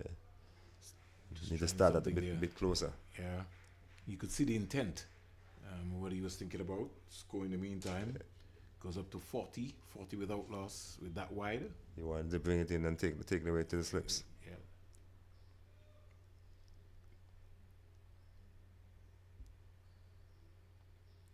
We're in the number 11. Goes away into the umpire, pitched up. That looked like edge. That looked like caught behind. No? Wide ball. Missed that. I saw some deviation a while ago. 41. So for the St. Kitts Patriots, Calvin Pittman is in the lineup. Yeah, he's also one of the guys I saw on show. Oh, okay. Hope he gets the opportunity this year. So most guys out here be local guys, can the pro be away in IPL and stuff like that. Or those international pro. Well, the camp here is more or less like a development talent search in here. So they got a number of guys. Youngsters. Mixed with Dominic Drakes is also here. Some of the folks that they'll be sort of looking at. So tomorrow should be a good run out. Let's see what's happening. I understand Cotterwell is coming back. Cotterwell should be arriving, if I'm not mistaken, arrived already. Oh, Sheldon. Yeah. So okay. Oh yes, he didn't get no draft in the IPL. Yeah. And there's still no slip. They have a fly slip. I said that fly slip. Hold on. Yeah, he just went in there a while ago. Yeah, but if he's getting that movement, you want to slip. It should be much closer. In the regular position. and I find a lot of teams doing this, Earl. Yeah. So the ball peels, if he gets the edge, Earl, it's going to go between the keeper and you could say third slip here. Yeah, he's in no man's land. 41 without loss. He's getting the ball to do something, Earl. And all of a sudden, Budawa, who was coming forward, is now caught on the crease. In two minds. In 2 minds. He got a little shake up from Venner, one which rushed him. And now he's having a little torrid time. He'll have to come to this period here, Budawa. Just thinking about it. 41 without loss. Guyana. Very interesting game. Okay, this time. Leave it outside. Well played. Yeah, well played. Good position into it. He looked at it, so he knows. Pick up the line very early. Yeah, that's one thing. Very early. And that's what at this level you look for as a coach. You look at how players can leave the ball. You got to come to him. He's an opening batsman. You can see that he understands batting. Yeah, right away. See, pick up the line so early right away and just leave it alone. And he's made that adjustment. It's almost like he's batting off stump. I don't know from your vantage point as I look at him right now. Dead. That's out. Going down. Wow, doing a lot there. That must be a lot of movement there. Certainly has to be.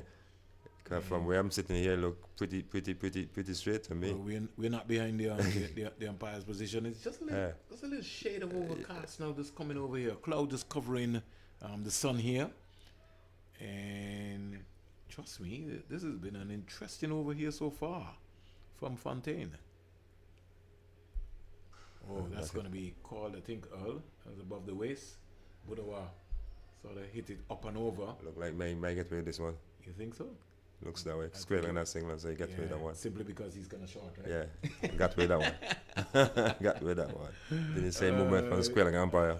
I think you're right. So right away I realized got rid of that one there. 43 at the end of 9. Pretty lucky. 43 without loss. And if we follow through on what would have been happening during the Windward Islands innings at the end of 9, they were 30 for 1. Yeah. So Guyana is still up the ante, still keeping up with the score rate. 85 was over, which is not bad at all. So the rate they're going look like they might have a pretty good early afternoon. Well, they needed 132 from 246 deliveries, so they can afford to really motor on here right now. No danger at all. Venner around the wicket. Was a wide delivery. Just more one wide. The umpire didn't call it wide. But Called just wide by the umpire. Score in the meantime goes up to 44. It's got to get that to be a little closer. I just wanted Brennan trying to bowl too fast. Maybe he might not even be aware that he's bowling fast. That's the trick about it. Right. Leeward Islands in reply to short ball and pull away for 4. Beautiful. Poor delivery. Can't bowl that to Kubir. Poor delivery. That was meat and drink. Really no effort ball offline. Leeward Islands are 14 without loss. Lee was going pretty slow. That's about 5.5 overs. How much overs? Just give you a little minute. From 4 overs, I think they're taking lunch. Bang that. Lucky to get away with that one. That should be coming bound also. Should be back-to-back boundaries. 48 without loss. So Venner can thank his feelers for saving a certain bound there a while ago. Again, a boundary.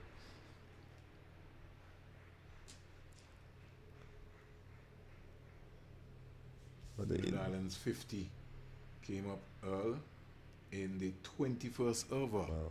Here is clipped away.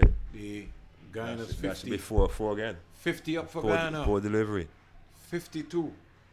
They rate these without guys. loss in 10 overs. The rate that they're going, like the game be pretty over soon. The Windwards too look very flat in the field. They do. You know, nobody clapping, nobody cheering or nothing, nobody having no discussion. They're just like hoping for something to happen.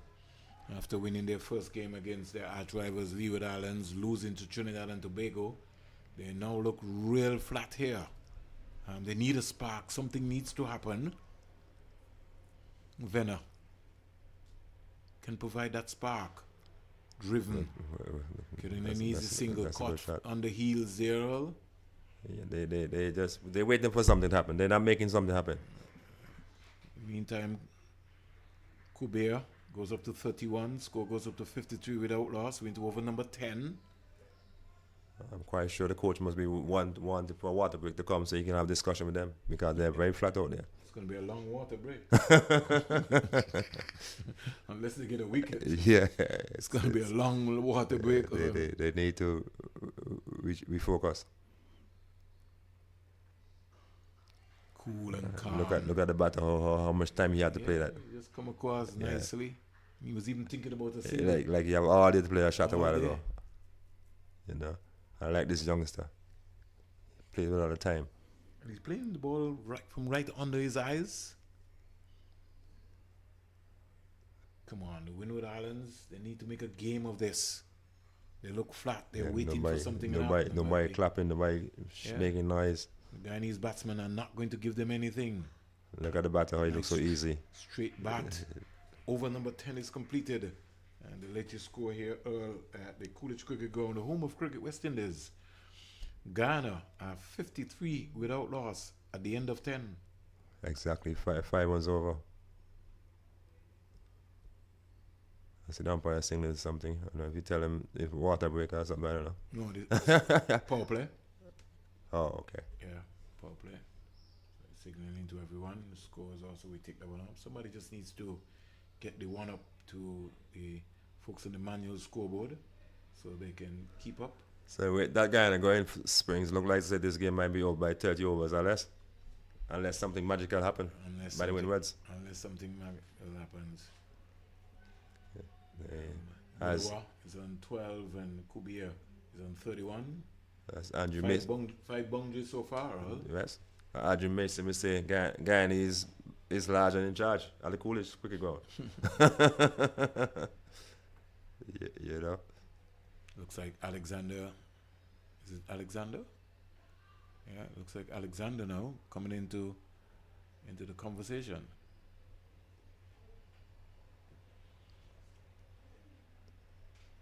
Keeper sent for his helmet. I think it's just a natural thing now that it's just coming quick now that when the spinners come on, they send for a helmet as a quick keeper. Gone are the days I see keeper on the stump without helmet now. Good. I don't know if it's ICC rule also, but you know, long I time think at days. the youth level, most people try to, just for safety, Okay. reasons. Kind of gone days you go on the stump with no because whether you would have had a lot of injuries in the past. Okay. Really. kind of in my time when the pacer spin keeper don't have no helmet. That's what I'm saying. Right now, I mean, some of these guys was to play in your time, or they'll get bruised. Right. You know, so sometimes I want to even this way now make the people more suffer, the players more suffer I think so too. with all these things. They're not tough enough. There's no tough love. Yeah. So we got Alexander, who's going to bowl a bit of off spin. It started with a slip, pretty wide. I don't know if he can catch anything. His wrist spin. I don't know if he can catch anything there, Earl. Fired into the keeper. Something that the guys, you got to teach them. You got to keep reminding them that slip is wide. Yep. Need to come a bit. And it's pretty far. Need to come more to his right. Alexander starts well. Driven down the ground beautifully. Good single. Caught in the heel again. Good cricket there. Well played. Kubia looks an organized player. Hit that on the run. That's what I like about these batters. They, as I said, they're looking to score up every ball. Yeah, and that's what I want to see. You know, instead of getting into a defensive mindset, looking to get in an attacking mindset. 54 without loss.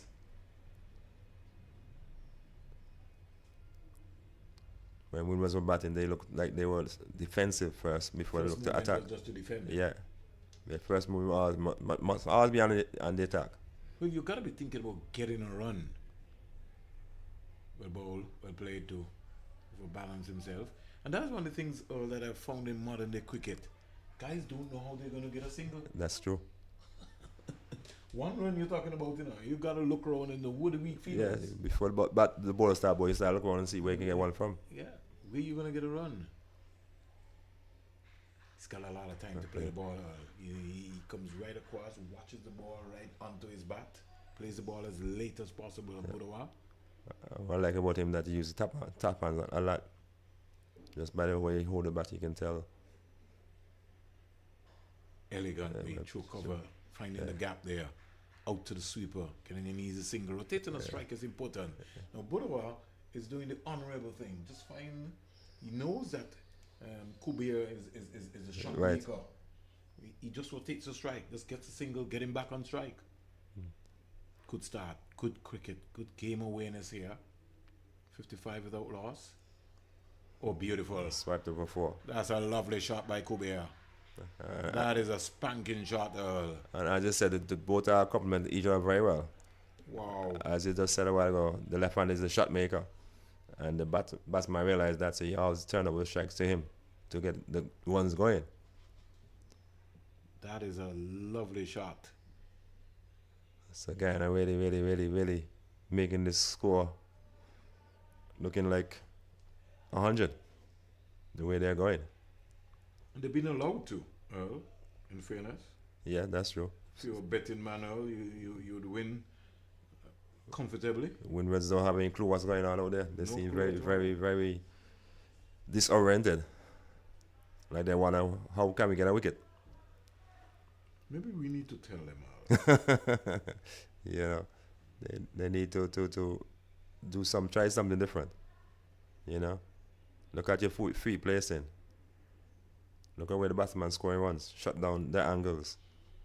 You know, make them fight for the runs. The ones are coming too easy. Just too easy. You know, need to find a bowler who just hit the spot and stick to that spot.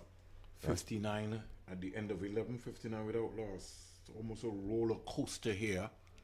Got a new bowler. Let's find out what's going to be happening here. Like some Chinese man or something bowling there. Number 17 comes on. Looks like Cody Fantali. So another bowler, another bowling change. They're bringing him out of the factory, as we would say. Fantel. Well, they need to. With this solid start by Guyana, something need to give. Fantali. It's going to be a busy day at the airport. See all the traffic moving around. Leeward Islands Hurricanes. They'll be leaving this afternoon in the British Airways. Here is Budawa stroking this through cover out to the sweeper. If he wants, he can come back for 2, and they're coming back for 2. Urgency of the running goes past the keeper. The keeper has to understand he has on the gloves. He has to stop the ball. Lee, what's our next game again? No, they go back home today. They go to camp. They take the break, you can say. Okay. The end of it. Some players might get into the cool and smooth. Some might. Cool and smooth starting on the 13th to the 29th. That's going to be exciting. A lot of cricket. Right. And I saw Stuart Williams. I saw Stuart Williams earlier, and Coach Stuart Williams was here at the game. Yeah. Guess you may looking on to see what it was like playing under 15. Well, the thing about it is that you guys never had under 15 or under 17. You had straight under 19. That's right. That's the difference, Earl. These guys they've got the whole mechanism on their plate right now for them. Full toss driven sweetly by Budawa out to cover. You can't be looping up those balls there. Somebody got to cut off that. So one of the things that's to happen, Earl, the short extra cover needs to come to his left and force Budawa to maybe, close that gap up. That gap is just too wide there. Got to be mindful of that. Force him to go over. That's true. Somebody need to think the cricket. 62 without loss.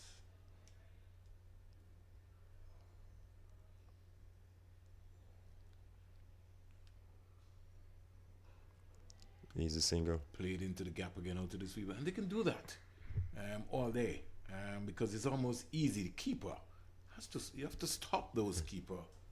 You got the gloves on. The nice thing about Guyana right now, they're so way ahead of the scoring rate that you can pick up 1s and 2s now. Would just be easy for them. So 12 overs bowled, and Ghana 63 without loss. They need 175 for victory. So they're still maintaining that 5 runs per over right through and through the innings so far, which is good. Windward Islands. So they need at least 6 bowlers. They need the ring to change. Trying to see what they can do to pull a wicket. Trying have to come up with something. Yeah, but it's challenging because for me the bowling, you know, Leon Alexander comes in now. pretty ordinary. Into his second over. He started his first over, cost 6 runs. Containment. Somebody needs to come and be able to bowl some dot balls. 63 without loss. And somebody has to put the pressure back up. Yeah, They have to come up with a brilliant run out, a brilliant catch, something. Some kind of spark needed.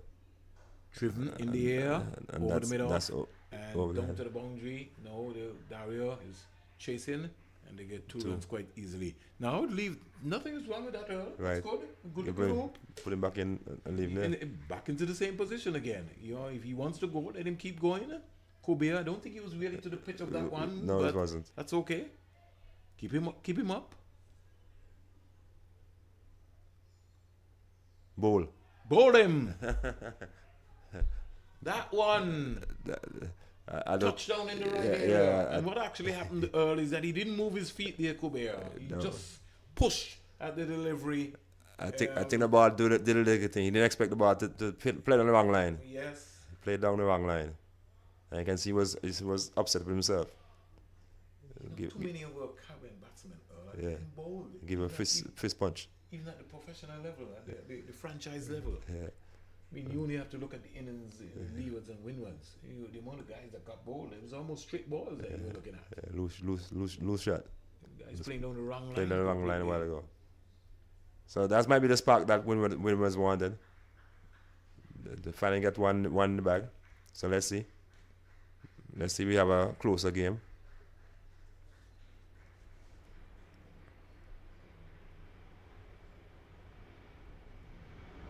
They seems to be back up now and smiling now. So let's hope this is just a start they wanted.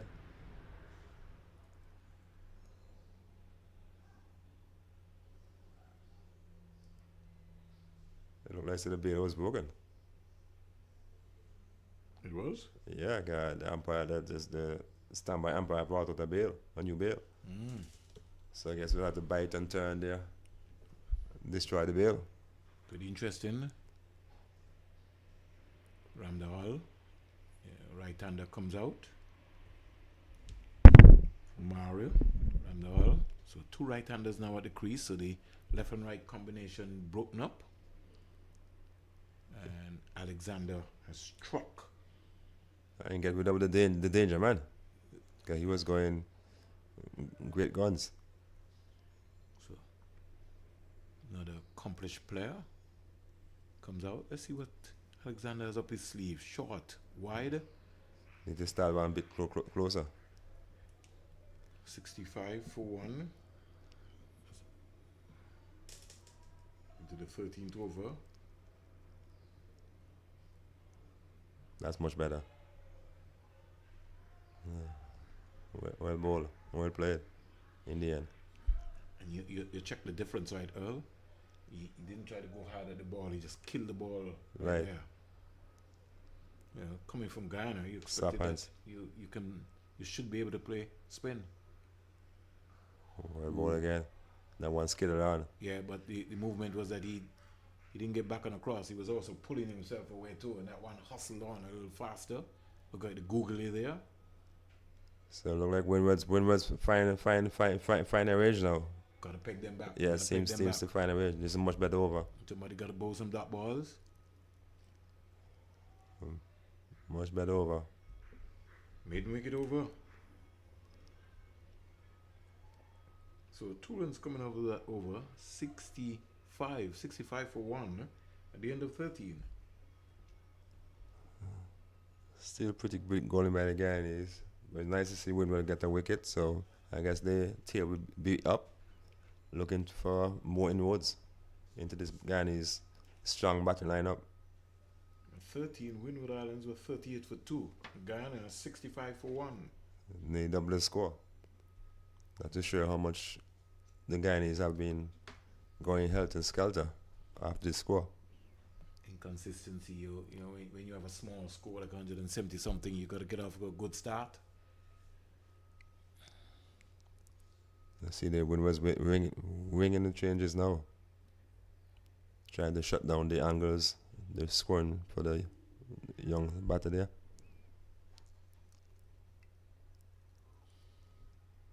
Somebody must have heard us.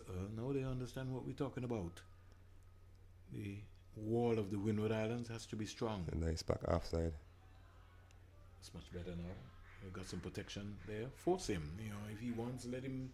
Let's see how good he is. That wicket really bring a spark to them, so they start thinking out there right now. That's played. Beautiful feeling. Well stopped. Now, because they've made that adjustment, Earl, that single is now being restricted. Yeah, it's hard enough for him to pace the field. But you understand, you see him. You could see him still looking for the gap. Budawa. This is gonna be a good contest because he's tossing up these deliveries here. I think this one is gonna be a good one. Cody. Even the slip to now is in better position also. Yes. He was very wide initially. Now he's even tighter. So they are thinking. Good partnership run in. Good cricket. Yes. Get an off strike right there. Got Dario napping on his heels. Yeah, there. I like the youngster. I like this youngster. Budawa, yes. Yeah, like the youngster. Understands batting for the early age, 14 years old, 13, 14. I look very comfortable at the crease, well organized. There's a flick down into the deep backward square leg area. They're thinking about two. That's good work down there. Yeah, in the end he got off the mark. The big number 79 coming around there in LeBron Douglas. He looks like he's on for someone. In fact, no, it's Bartholomew. Wearing the 69.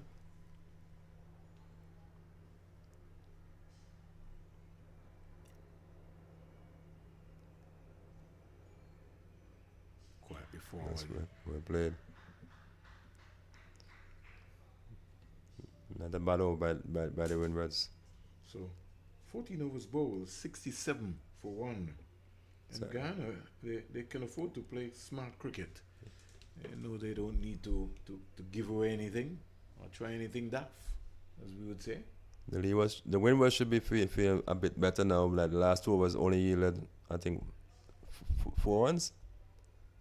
Good. And picking up a wicket. So they should feel like they start to hold their own once more in this contest. But let's hope they're consistent with it. Because that's the key. How long they can maintain this for. I see they're ringing the changes. Still Edwards. Pack upside field. Yes. And force them to drive. Toss it up. Good start by Edwards. Alexander. Seems to find his spot, his range there with his delivery. He's got a young man. I don't know if you had a chance to look at him. Earl. Michael McKenzie plays for Empire. I see him in a few games. Yeah. He definitely want to play the future. Under 17 and under 19. Yeah, we definitely want to play the future. Sometimes I wonder. A lot of people not picking him at all. They need to hold him close now. I encourage him. So good afternoon to Terry Adams in Anguilla. Leeward Islands under 19 coach. But Micah is brimming with confidence. He's got a big heart, that young man. He's in the West Indies under 19 camp also. Along with the young Watley and Joel Andrew also. Cricket West Indies have an under 19 squad. Ooh. Wow. I think we'll be looking for. Yeah, that's a rip and bounce there. Another young man, Michael Palmer from St. Martin, who scored 100 in Leeward Islands tournament and had a good under 17 tournament. Hope that he gets looking into that West Indies under 19 camp. Right. Short. Playing a nothing that's shot. That's a bad shot. Yeah. But the frustration and the pressure also. Yeah, this is a good over. Because the scoring opportunities have been taken back from him. So now he's trying to force it. 67 for 1. Something has to give here. That's a maiden over. Maiden over. Well, The second of the inning so far. 15 gone, 67 for 1, Guyana. so Windwards now pulling it back. I give credit to the Windwards bowlers. At the end of 15, Windward Islands were 39 for 2, and they also had a maiden over by Guyana. So, the important period of play taking place here. Yeah, Windwards doing well for the last three overs, and that's what you want to see. 4 runs. You want to see a fight. 4 runs, 1 wicket.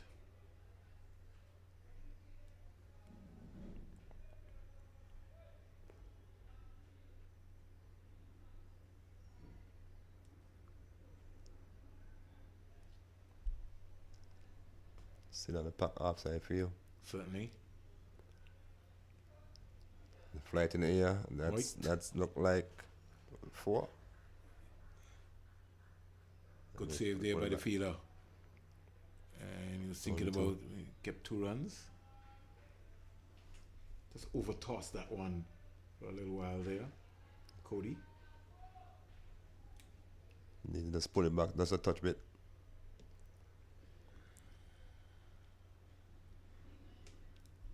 See what's going to be happening. Down the onside. Wide look signal away. by the umpire. That had some bite on it, as you would say. Try to overcompensate for the previous delivery. 70 for 1 in the meantime. Flighted. That's much better. Quietly forward. Well respected. Good cricket all around. And Guyana, Barbados 24 for 1 of 6 overs in reply to Trinidad and Tobago to 35 for 8. Leeward Islands at the end of 10 overs, they're 32 for 1. not bad going by Leewards. That one pitch between wicket and wicket, but that was going down. The keeper, if you look at the keeper's position now. Yep. Clearly that was going down leg side. And that's always be a sign if you understand the game. Once you see watch the keeper and the movement, that's now it tells you where the ball is headed. Look at it. Look at his stance. Yeah. His feet. More or less awkward position basically there. Yeah. Needs to come around a little bit more. And what that does too, he limits him for taking the ball down the leg side. Yes. Because he's caught on the blind side. Yes.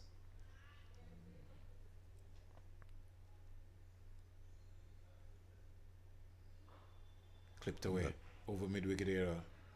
Couple more runs. We'll go down the hill. It hits the rope. It looked like 4. Looks like 4.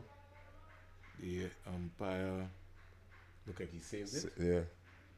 Umpire Like is save it. quite So good 2. with that. So they get 2 runs.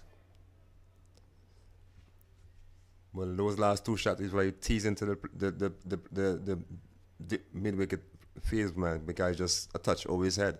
So I guess he was saying this is a catch. In fact, he signaled 4. I think 4. Yeah, he signaled 4. He just waved to the scorers. He signaled 4.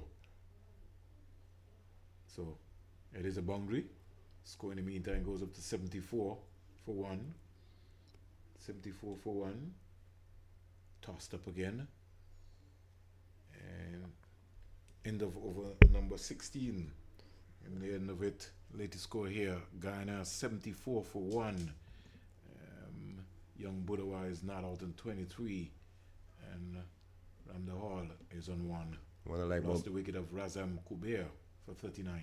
what I like about Boudoir seems to have time at the crease, and you know how he's going no place. Looks like if he's comfortable staying there and back to the end. And I'm sure he have eyes on next half century. He got 54 in a game before. Yes. So I'm sure he want to score next 50 again.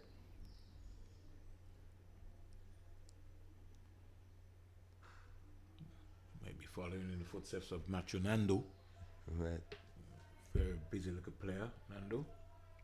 Scored his maiden first class 100 right here. That's a Vivian Richards Stadium. Hoik that. Might be out. Out caught. Yes, he is. Pressure. That shot was certainly not on. They're gonna take the water break. Budawa comes down and say, "Come on, that shot was certainly not there." That's a giveaway shot. Yes, it certainly never got to the pitch of the ball, really. And so, first water break is being taken here, Earl, in over number 17. We will also take a water break, and we'll come back in 5 minutes' time with Guyana losing their second wicket, 74-2. Game on. Game on.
Who cater?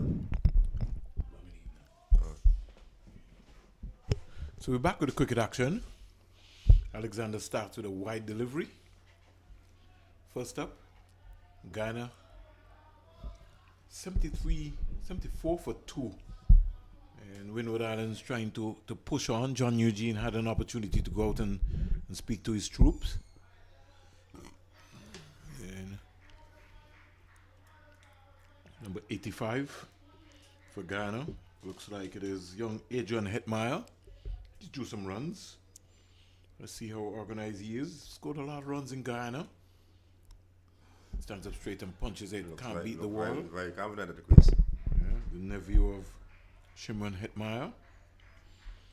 And even though he was a little expensive, his bowling action, didn't bowl bad at all.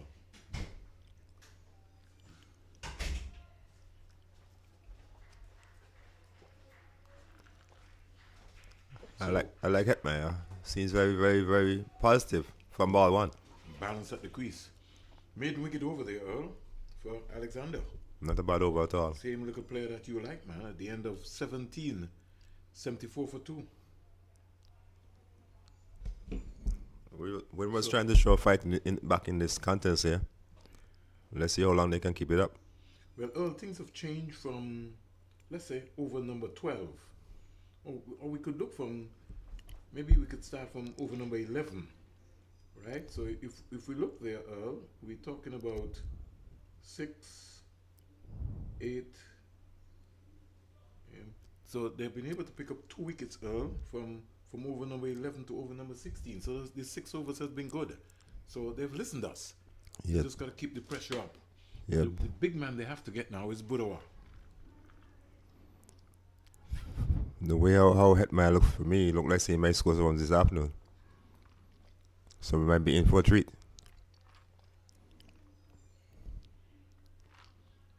And plus he didn't bowl too bad today, so that should give him some confidence. I like his composure. I like how he bowls. He mixes up his pace.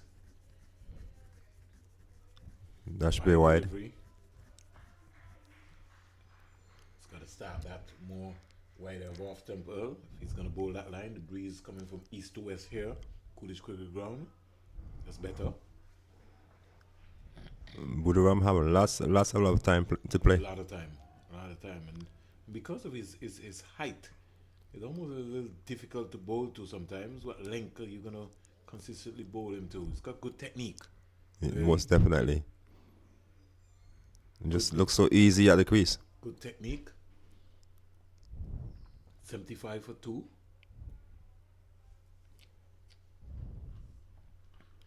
I'll bring somebody right in front of Budawa's bat.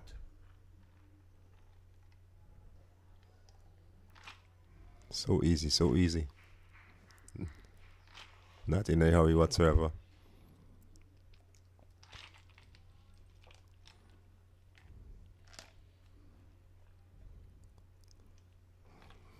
Well played.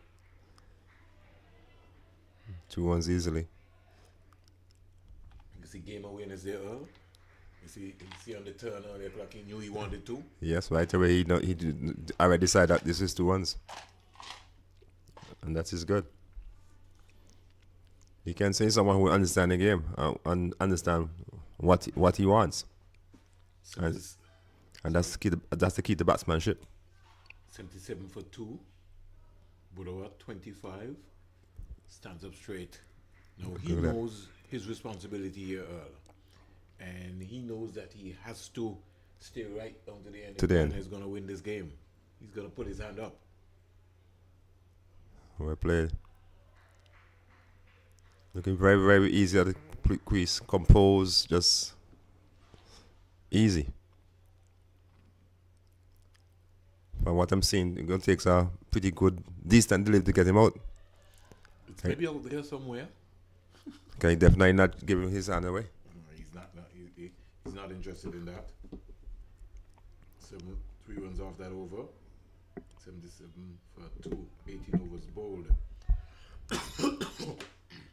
It's going to be very clinical for the Windward Islands. They have to find a way to dismiss Budawa and Hetmeyer also. Hetmeyer looks very organized. I think we need a treat from Hetmeyer this afternoon. I think this today might be going to be his day.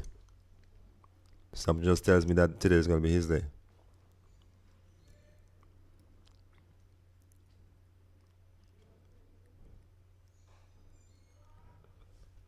Eager to get off the mark there. Yeah.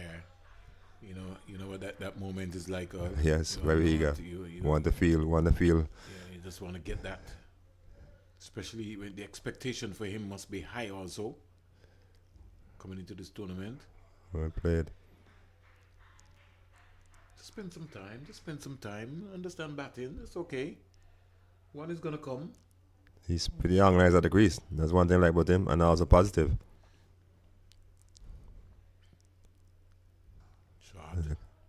See the ball coming out in the middle of his bat. It looks so much just look a top notch better than all the players on show today.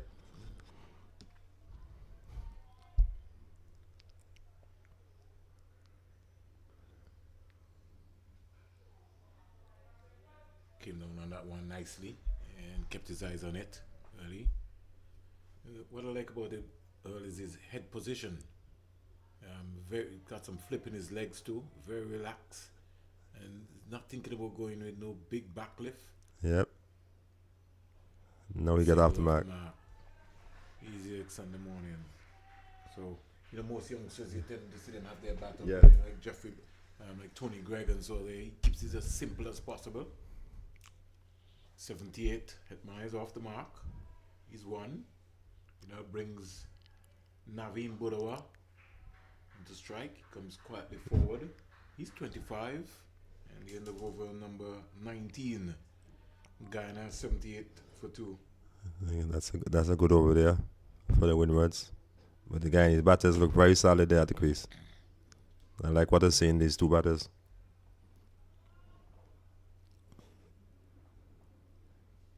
They're very organized. They look very solid.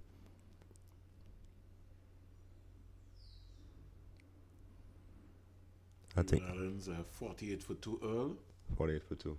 Yeah, Tanis Francis got 20, Brown got 9. To the Carney and Bergen at the crease right now, so they can't afford to allow Jamaica to get anywhere close there.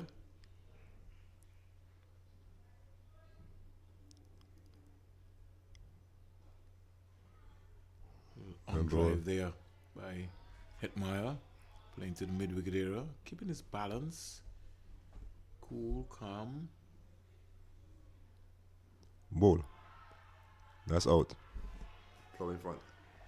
The ball keep a bit low. It did keep low. Yeah. And he was backing away there. Pitch between wicket and wicket. So Hetmeyer goes. That one kept low. In his mind, he thought the ball was going down leg side from the reaction. I think can't do anything about that. Hetmeyer goes for 1. LBW. And Guyana, it's part of trouble here, more or less. They are now 78. Creeping back their way. 78 for 3. Hetmeyer goes for 1. LBW. When was he fighting? Hetmeyer not pleased at all. Yeah.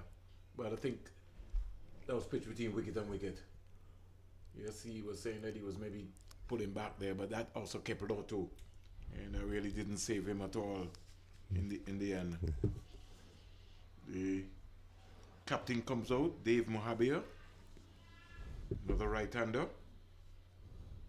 Mohabir. Actually left-hander. Left-hander, sorry. Both right.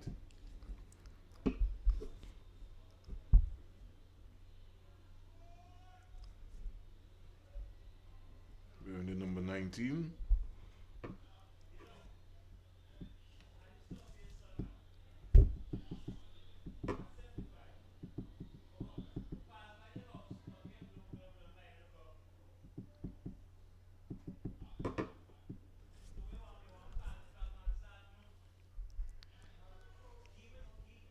So it looks like we have a game on.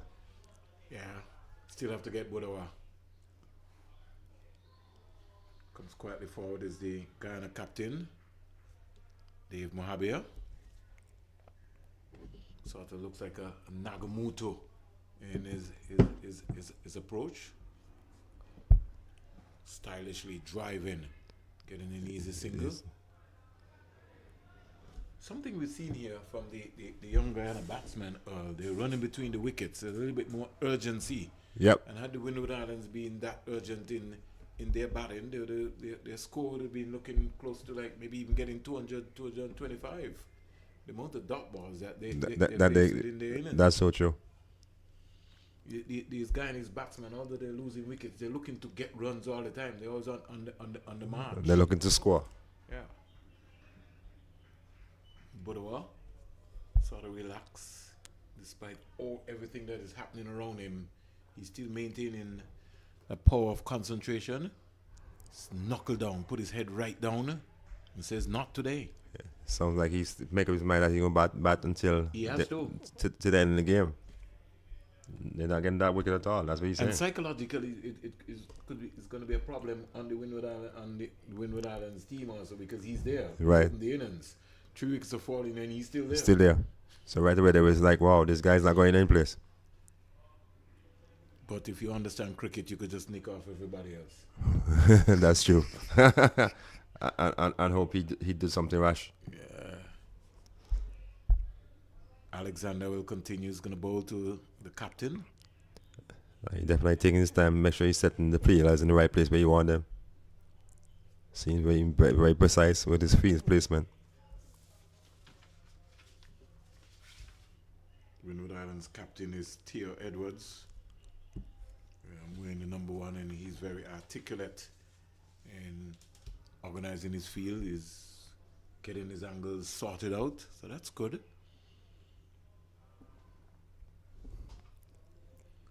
I wish that he could get his angles sorted out too and go right and go in first slip.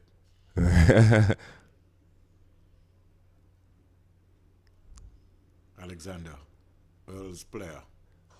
Drifting down the ground, 4 runs. That's a lovely shot. Wow. That's positive, Earl. Excellent timing. That's a lovely straight drive. Mid on and mid off, very close. And that sped away in front of us here at the media center end. That's a beautiful boundary by the Guyana captain, Dave Mohabir. Right where you can see the difference between the Guyanese batters and the Windwards batters at the crease. Wide delivery, forcing him now to have to bowl quicker and faster. To come back for another. Right. You should go back and ask me, hit me again. Yes. You know. The time he just hustled that one on. Let's see what's going to be happening here. Let's see if you think about it. Short, gives away, overcompensate. That's 4. That's 4. He's being roughed up. 8 runs off 3 deliveries. That's what Earl was talking about. That's the difference about the positiveness there. All of a sudden, Alexander put under some pressure.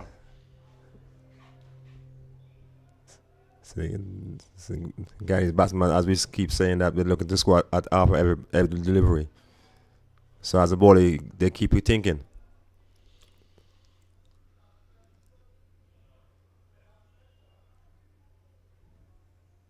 Now he's like a medium pacer now, Earl. He's not flighting anything else. He forgot what he was doing before. He's not flighting anything. After being roughed up now, he lose it. Yeah. He just need to get back to what he was doing. Get back to the basic. That's all he has to do. 87. That's much better. Yeah, give it there. If he wants to drive, let him drive. 87 for 3. 8 runs already out of this over so far. Now the captain goes to the leg slipper. That's an interesting move. And they sneak a single, so he can't stop that either. That's a good over for Guyana. 9 runs out the over. Guyana large and in control here, even though they've lost 3 wickets. 20 overs bowled. They're 88 for 3. And you can clearly see the difference between the two sides. You know, you can see the maturity in the Guyanese batsman compared to the Windwards batsman. They definitely don't know what they want to do, what they want to achieve. You know, when the Windwards batsman was at the crease, they were like waiting for something to happen instead of make something happen. You know, but it doesn't look so good there. You know, like somebody get a cramp there. Windwards, at the end of 21, they were 50 for 4. Guyana, as we speak right now, they're 88 for 3 at the end of 21. So like Guyana team have a date. They're in quite a hurry. And that's because of the excellent start. They got off to a good start. Right. That made the difference. Always going to be from behind the 8 ball. And that stroke to break for 4. That's a sweet shot. Mohabir is a class player. That was a sweet shot. You can't bowl that to Mohabir. He's gonna put that way anywhere. Jordan Charles, first delivery, full toss. Correct, strike to cover 4. And Mohabir made no mistake. Sort of like I said to you, Mahendra Nagamuto comes in and business-like, goes about his business quietly. Like if you give this guy 5 more overs, the game is all over. You know, 5 more overs, it's all over. 92 for 3. Back and ease and just plays it out to the fielder at cover, short extra cover. Windward Islands ringing the bowlers. They're ringing them in. This looks like the 7th bowler now. Been brought into the contest. Jordan Charles. Well ball. The people stomping, but I don't think he moved up to the crease. I don't know why the keeper gets so excited. Must be surprised he caught the ball. That always happens. Because the batsman didn't move an inch. Yeah, in fact, Mohabir is not even interested. He's thinking about the next delivery. Looking at the scoreboard, 92 for 3. That's much better. Wow. Technically. Solid. 92 for 3. Charles. That's a poor ball. That's a poor delivery. Don't think he will have the legs to go down into the boundary. He doesn't have the pace on, but they're going to come back for 2 quite easily. And man, Edwards himself, Alexander, sorry, in the number 5, firing back a returning. Next good over so far for Guyana. Yeah. 6 runs already. Captain going to leg slip again. Don't know what he expects to get out of that. He's driving square out to the sweeper. Very easy. He's a singer. In the end. So 7 runs when it's over. Over number 22 is bowled. And Guyana and 95 for 3 Earl. Somebody needs to send a message up to the scoreboard because they might think that might go 1-1 shot and call out the game. Yeah, I've been talking about that all the time. Because that's happened to a game in our local parish league cricket. Parish league. Yeah, the umpire called off the game. They have to go arbitration to decide the winner. And the scores. But normally, what should actually automatically happen when it's coming down, winding down close, the umpires really need to check. Right. You know, especially when it's kind of close. You know, you hear people saying things there. You know what I mean? So you can be aware. Exactly how much more was needed. Yeah. You know what I mean? So you yourself can be guided by that process. Right. What I learned now, they have 2 scorers, plus you also have an official scorer. So you always follow the official scorer. Yeah, that's why scoreboards are important. Mahabir looks organized, he's back and playing this down the backward point, can't score. They need 175 for victory. They're almost halfway there. It's over number 23, being bowled 95 for 3, Guyana. They're large and in control.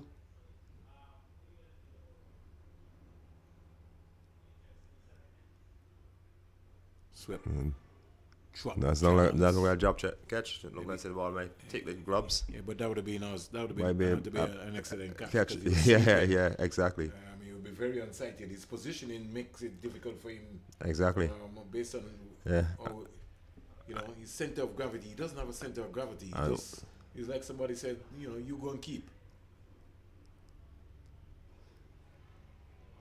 And normally a shot like that, the boy normally lob up off of big gloves. Yeah. That didn't happen in that case there. If you check Earl, his positioning in terms of when he's keeping, his left foot is behind the middle stump. Right. Meaning that he's blinded. Any movement from Bodawa, you see where he's starting. You can't see, right. You think of the left foot more by the half stump. But the traditional way would be that you're taught your keeper is that he has to be able to make sure that he can see the pathway of the entire delivery. So he can maneuver. See where his left foot is? Yep. Right there in the middle of the stump is. So he just walks around. You're not giving himself the opportunity to see the ball completely. No, that's why he's always blinded.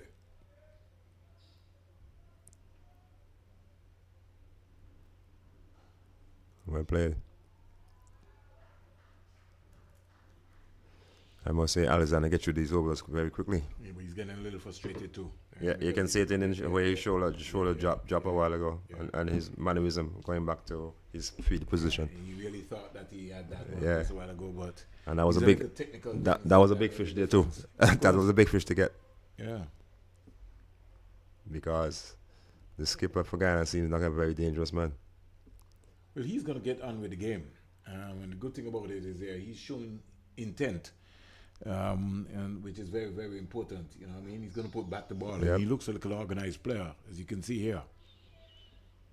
And the ball is coming off his back sweetly. Very, shows that timing the ball nicely. That he's in good touch.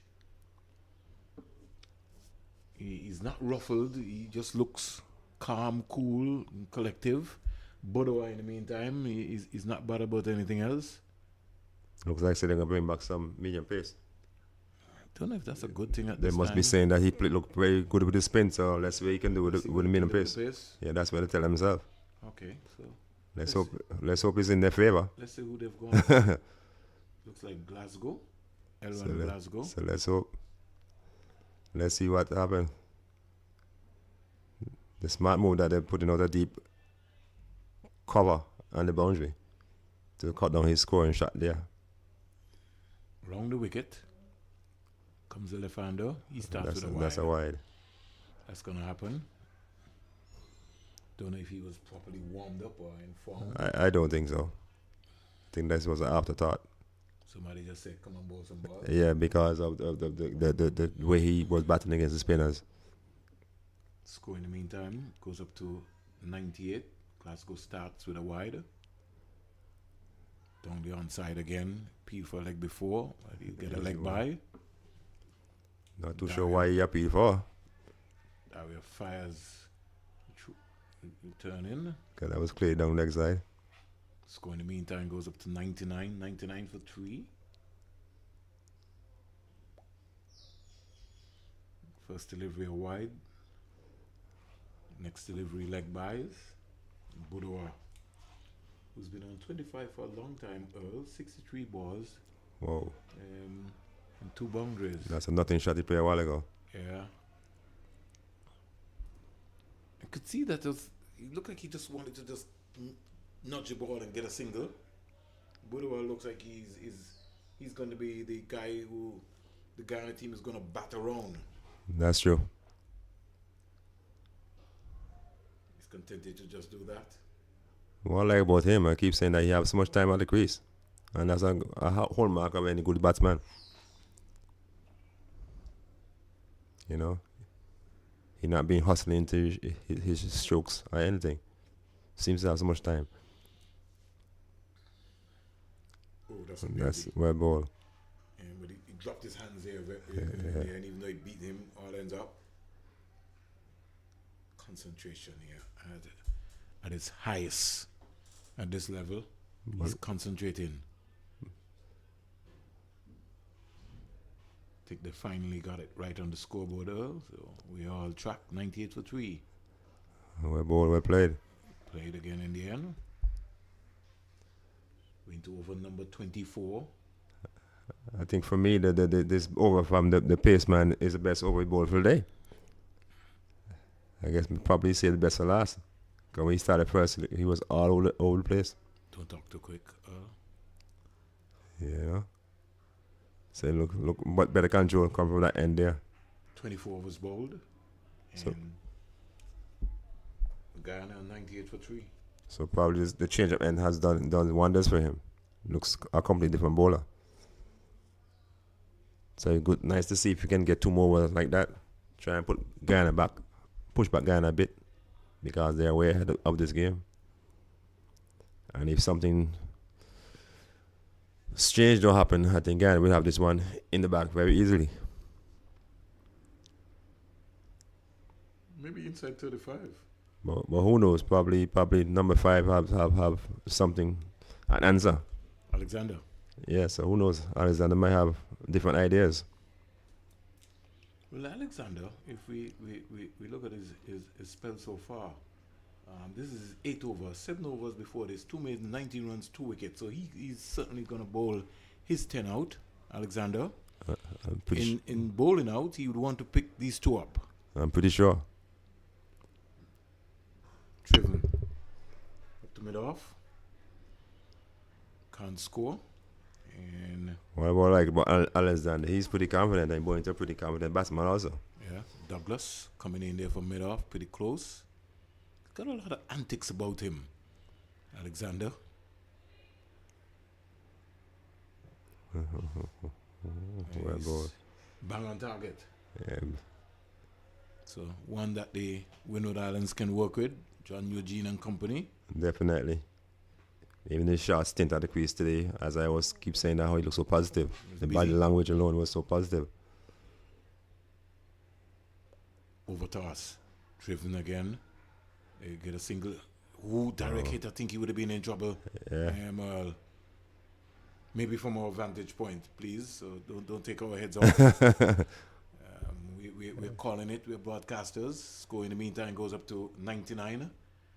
Budoa has been on 25 for a very, very, very, very long time now, Earl. It's like he's stuck there. But Like he just decided to play the cheek ankle roll. yeah, his job. He was prepared to just turn the strike over to the guys and watch from the other end. Oh, full toss. He's gonna lick. Oh, he missed out on that early. He's injured. Yeah, he is. 'Cause earlier he caught a His cramp. thigh, his thigh, his Something thigh. like either tied a hamstring or something. Yeah. Yeah. So Guyana might be in trouble. You never know. He's not gonna give his hand his head away anyhow. Well, he's gonna fight. Gotta give him away. Can't hardly run. He's struggling. I think they need to get a physio or something around here. Somebody needs to check him out.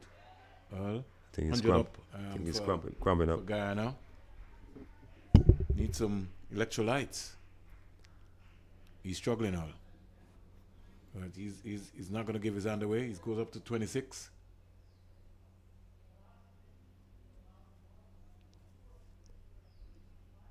He's struggling now. Yeah. He's struggling. I think he's coming off. Yeah, he's in pain. He needs to have a physio. Needs to have somebody around here. He is struggling. The field at 50. He's already batted 25 overs here, Earl. I think they're prepared to take him off because I said all the batter put on his stuff. So Yeah, but they can maybe just check it out because sometimes you get an advantage there early o'clock. yeah. Needed to have a physio or somebody going out there to check him out to see whether he was Yeah, cramps. look in the dressing room. They want him to come off. Because next batter is coming on. So they asked him to come off.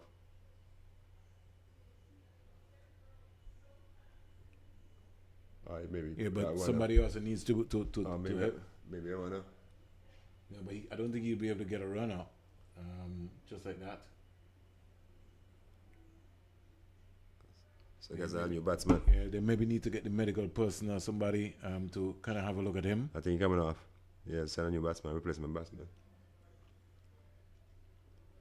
Yeah, so he's going, leaving the field. Sad to see he go. Yeah, but he needs some support. I mean, the 12th man comes on, you got to give him. I think he's cramping more or less.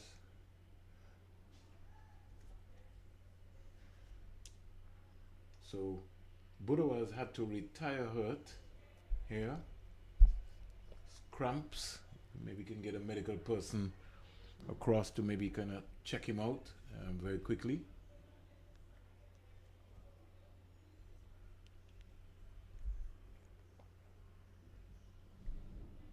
Somebody needs to sort him out very quickly. And I hope that they can seek to get some medical assistance for him. It's sad to see him go because he was looking very sorry at the crease. But who knows? Probably it's a blessing in disguise for Guyana.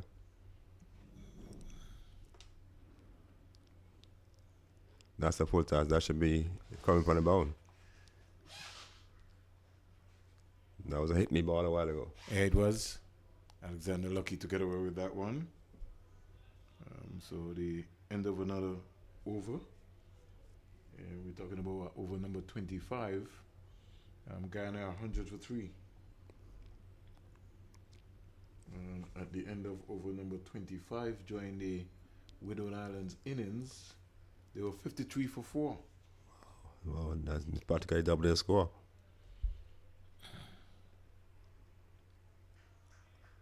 So Guyana really, really way ahead this game contest by far. Let's see if this new batter can fill the shoes of Bunaram. And maybe provide a different foil. Yes. Well, two of them are around the same height. So let's see.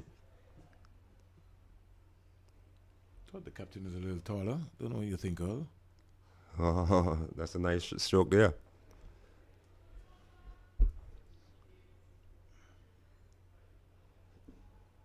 Seems like a shotsman. Emmanuel Lewis. First delivery and pleasant drive. Yeah. Well, he opened the bowling, Earl. Okay. And decent. You weren't here to see him. He looked very organized. And already he looks very organized in batting. Yeah, that's a nice shot there a while ago. 102 for 2. Nothing shot keeper turning his Yeah. head blindly there. Got to be able to keep your eyes on the ball. I think He what? ended up in the wrong position Yeah. there also. That's Lewis. You said his name is Lewis? Emmanuel Lewis. I think once he's there, we're in for a treat. Just by how he shape up and how he looking there. Seems like he no nonsense player. Let's look at him at the crease there. Watch his stance, watch his mannerism. Looks like he want to get on with it. I said to you, Earl, we're not short of talent in the Caribbean. No, we're not. Trust me. It's just how we harness that talent.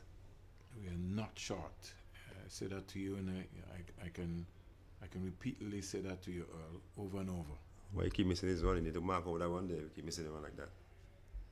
You need to mark that one over. Stop, but start again. Count your steps. Might be a mind game. Let's see, doing just that now. Marking back over his one. Leeward Islands are 70 for 3, Earl. 73. Look like that. 19.1 overs. Should have that one in the bag. But we know what happened to Leewards the last time when they were 81 for 1 overnight. So I won't go on that road there, but that was, for me, that was the biggest disaster in regional cricket. Wide ball signaled by the umpire. Yeah. Barbados under 15, they're 85 for 3 in 15 overs. So they plan to give Trinidad a run for their money in that game. Yep. They need another 151 runs off 212 balls. And Godson Boyne is on 63, Earl. 52 balls, 10 fours. Wow. He's got off to a blinder. He's playing a lot of shots there. Oh, that's a lot of shots. That's 41s in boundaries alone. Woo. So I think that's going to be an exciting game. Already, Trinidad has used 6 bowlers. Need to follow that one closely. Wide. He's all over the place. He's no, what you trying to do there a while ago. Yeah. Poor delivery. Trying too much. And the funny thing about it is that this batsman has just now come to the crease. Exactly. It's not even like he was bowling to Budawa. So just take your time trying to find a spot. You know, trying too much things too early. You've been pretty ill-disciplined so far. That's much better delivery. And well played. Wow. Look at the bat. That's why about this youngster here. Nice high elbow. Something about him I like. Coachable. You know. One time he came to the crease, you can see business like. Extras so far by the Windward Islands. Some 16 extras. Oh, shot. Woo. On top of that in this. I like this guy, how he shape up. I like him. And look at him playing over the shot there. You know. 104 for 3. Guyana. They need 71 more runs as we speak. 71 more singles. So he took that ball easily down there for a single. Down to fine leg. Yeah. Dario comes off of the boundary and just hurls it into the keeper. Over number 26 is completed. Guyana. At the end of 26, they're 105 for 3. 105 for 3. Keeper, unless he cramp up also. The keeper? Oh, the keeper or the bowler. Somebody was stretching on the bowler. I think it was the bowler. It's cramping up also. Need some electrolytes in the system. I think this name, I'll be very bold right now, but this guy Lewis is a name to look out for Guyana.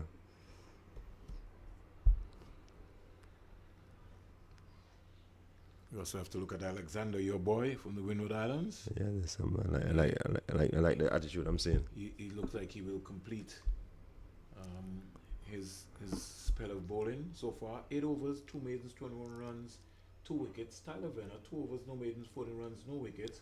Shauna Fontaine, 3 overs, no maidens, 14 runs, no wickets.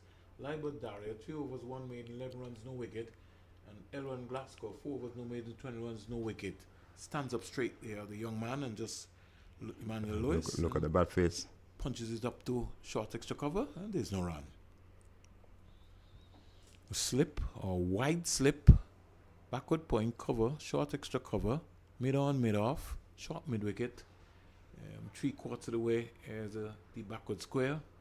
And a fielder brought up into the short fine leg inside the 30-yard circle.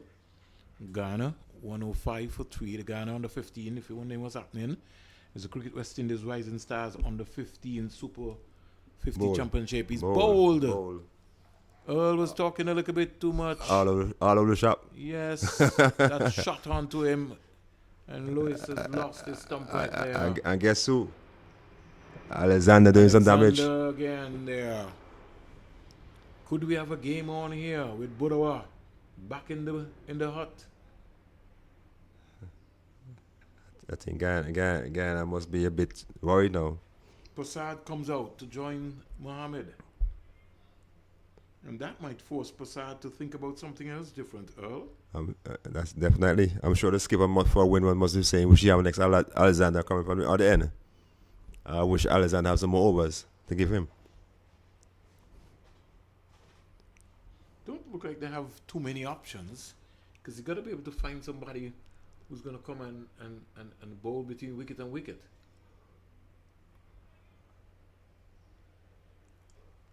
Number 99 is really struggling there. John Eugene is on the field. Yeah, number 99 is struggling. See, going off. Look like a hamstring or a calf injury.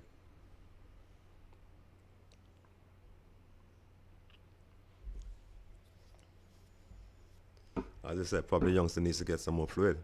It's been a hot day, humid day. Gotta get some electrolytes in the system here. The place is hot. Yeah, I can see walking out very stiff there. Coach John Eugene has to go and deal with him, show his calf. Yeah, his calf. Yeah, one of the things that I found, Earl, when I was around them, they don't drink enough water. Right. They tend to gravitate more into the sodas lying there. And the kind of workload that is required when it comes to cricket, Earl, they're going to find themselves wanting.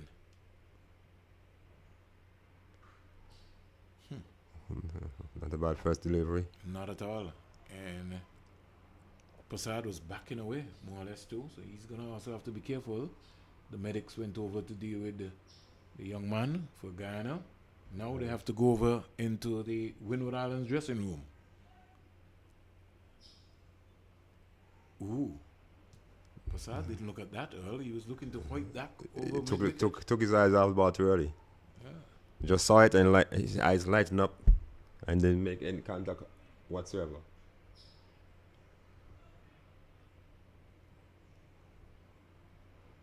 Should done a lot better with that ball. Yeah, he got away with that.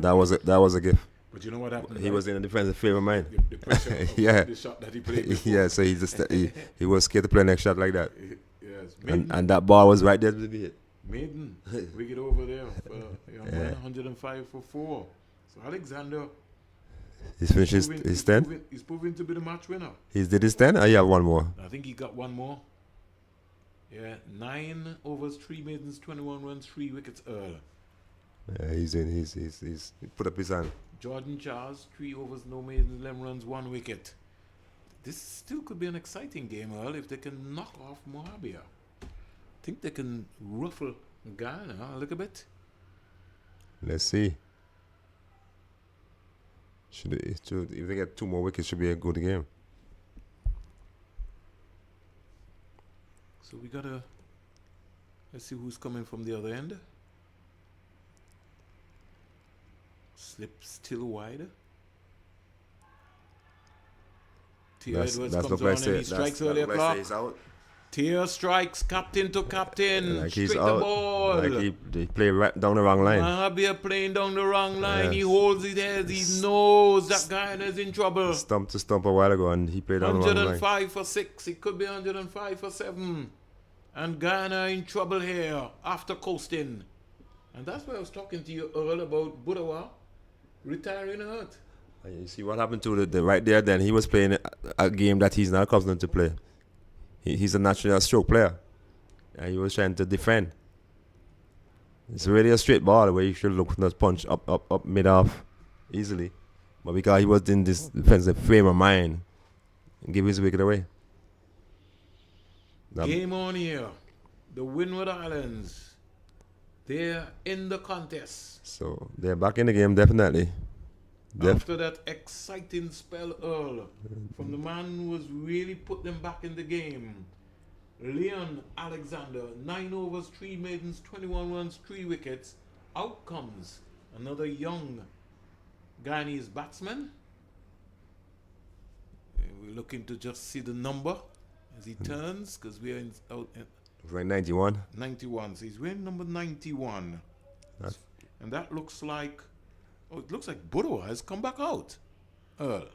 Okay. Yes. He must stay. I cannot stay out any longer. No, so Budowa is returned, but he's going to be under pressure, because even I think with the even little treatment, he was not able. Well, I hope he can run. That is going to be the issue. I hope he didn't come back out too soon and add insult to injury. Because sometimes you have to give your muscle a little chance. He just got the treatment there. And let's see what's going to happen. Game on here. This is going to be a good contest, as we witness here. 105 for 5. And if I was the ball now, I'd make sure I flight those delivery, because I already know that his movement is impaired somewhat. So flight those ball up. T. Edwards. Keep him dancing. Whipped away down into the onside. They got to be sharper than that. That's a lame effort there by Dario. Throw has to be a lot more firmer into the keeper. Still there, little tongue anywhere. His muscles there. 106 for 5. Got a game on here at the Coolidge Cricket Ground.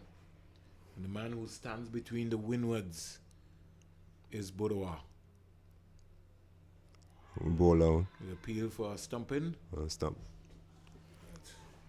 Umpire is not interested. Keepers get excited. Oh, he took the bails off. But it's nice to see that Windows back in the game. They have a spring in their step now. Early on they were very flat, but now they sense victory. So everyone is on their toes. Everyone is appealing. Everybody's running to their position. 106 for 5. You know, and this is what they wanted to see.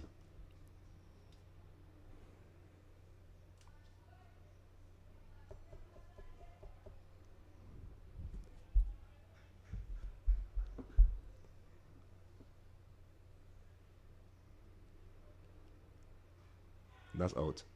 He dropped it. He dropped it. That's maybe the game. Passad That's a dolly. gets alive. You have to catch those. You can't drop that. Can't come easier than that. Complacency at its highest. Number 11. Putting down a sitter there. Fontaine. How can you drop that? You can't drop that. You have to catch that. Peel for stumping. Nothing No. again. That was a perfect height for a catch. Perfect height. Couldn't design anything better. Didn't have to move an inch. And he floated. 106 for 5. At the end of over number 28, we have a game on here. Couldn't be even 106 for 6. Wow. That was a poor effort. Poor effort. But let's see. But Win was definitely in the game.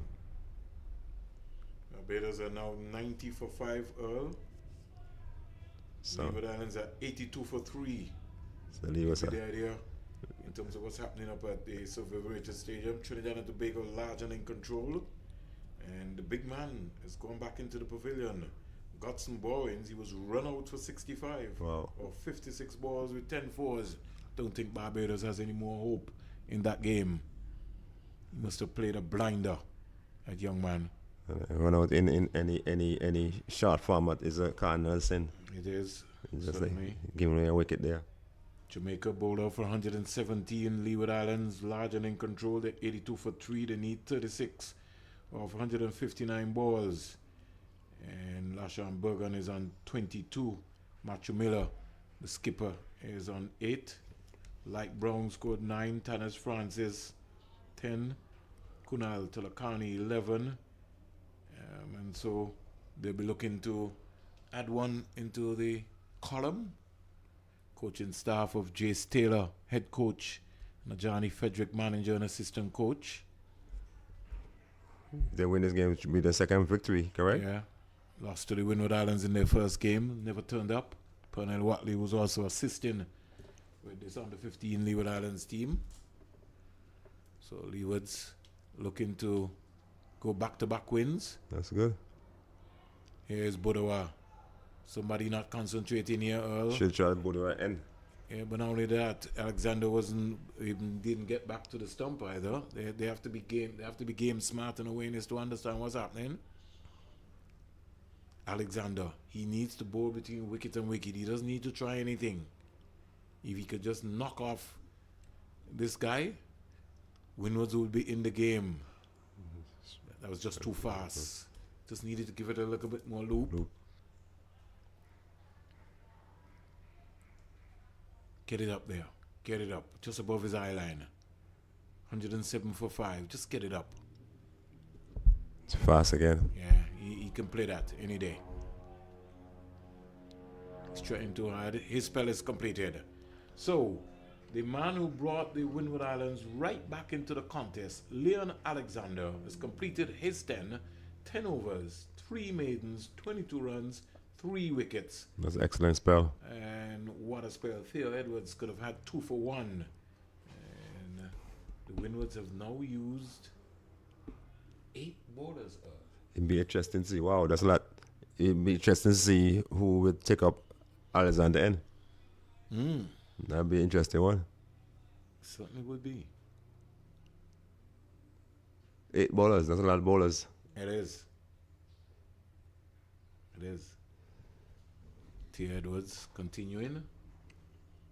I think, well, you know, Earl, at this level, you just want somebody who's going to come and bowl wicket to wicket. Because the patience level is going to run out. That's right. right. You know I mean, just be consistent. Just pick them back a couple of overs. Because once they're not scoring, they're going to try something different. Because they're accustomed to hitting boundaries.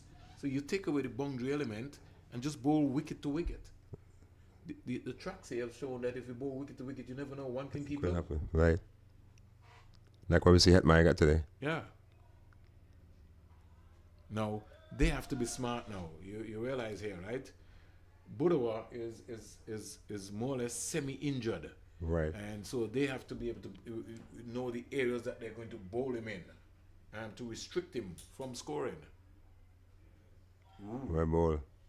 Ooh, that's the line. He's got to bowl him more outside the line of the off stump. Force him to come forward because he's handicapped in that area. When I say handicap, I'm talking about his level of movement. God. Ooh. That was close. Yeah, but you see what we're talking about, Earl? His frustration, he's in pain. Right. And that forced him to play that shot. You realize he's making an adjustment on his strap. He maybe doesn't want to. It's too tight. Yeah, because of the circulation in terms of what has been happening. That's he's under some real pressure. Manager, as he can't take the nerves Earl. The guy and the manager is walking around the boundary. On the right side of you. Okay, he get a bit nervous. He maybe would be. Everybody would be.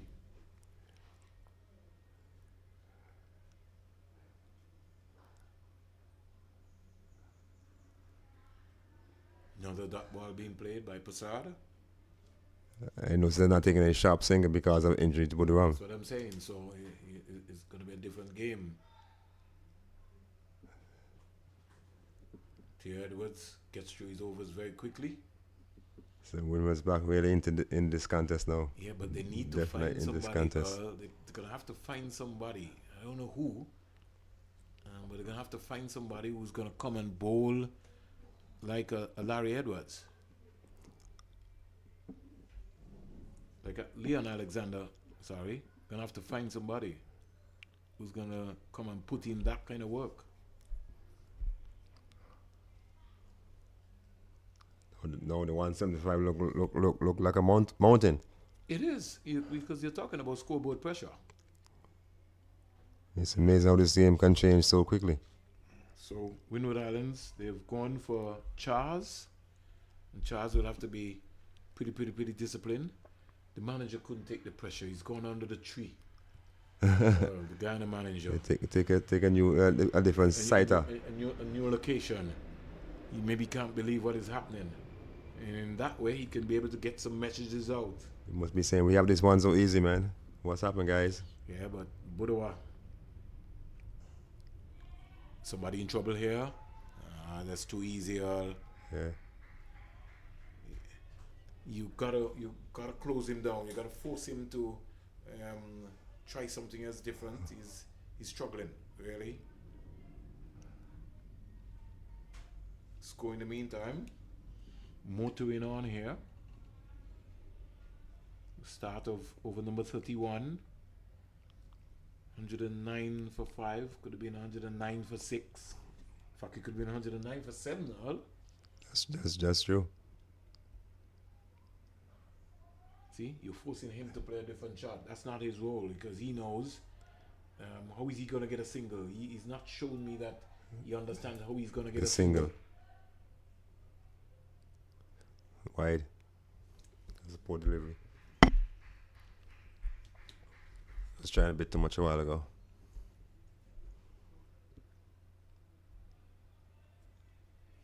Score in the meantime goes up to 110. 110 for 5.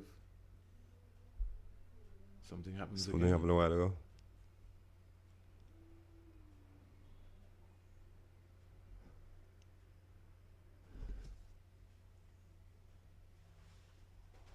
Yeah, too much man outside the circle. So he should be on the ball.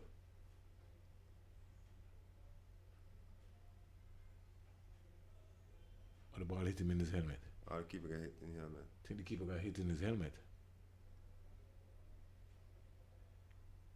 They have to do the concussion test. The medical team has to come on. I think he was hit in the helmet.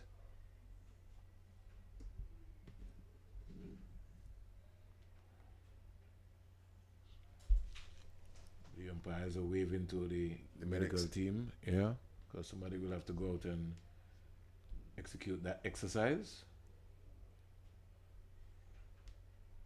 You see any movement yet, all? Not as yet. They're still waving signal. Probably medics sleeping. Yeah, they're waving. He's still trying to.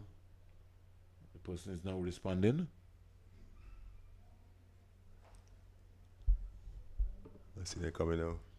So might have a break here, break in play. Yeah, I think that we'll have a break. So, Earl, we will take. Don't want to say we'll take a Paradise of water break, but the players, indeed, there's certainly no. You can't go out there. You coach. You can't go out. You're not allowed to go out. You're not allowed to go on the field. Only the medics people can attend as we speak. Coach is still going.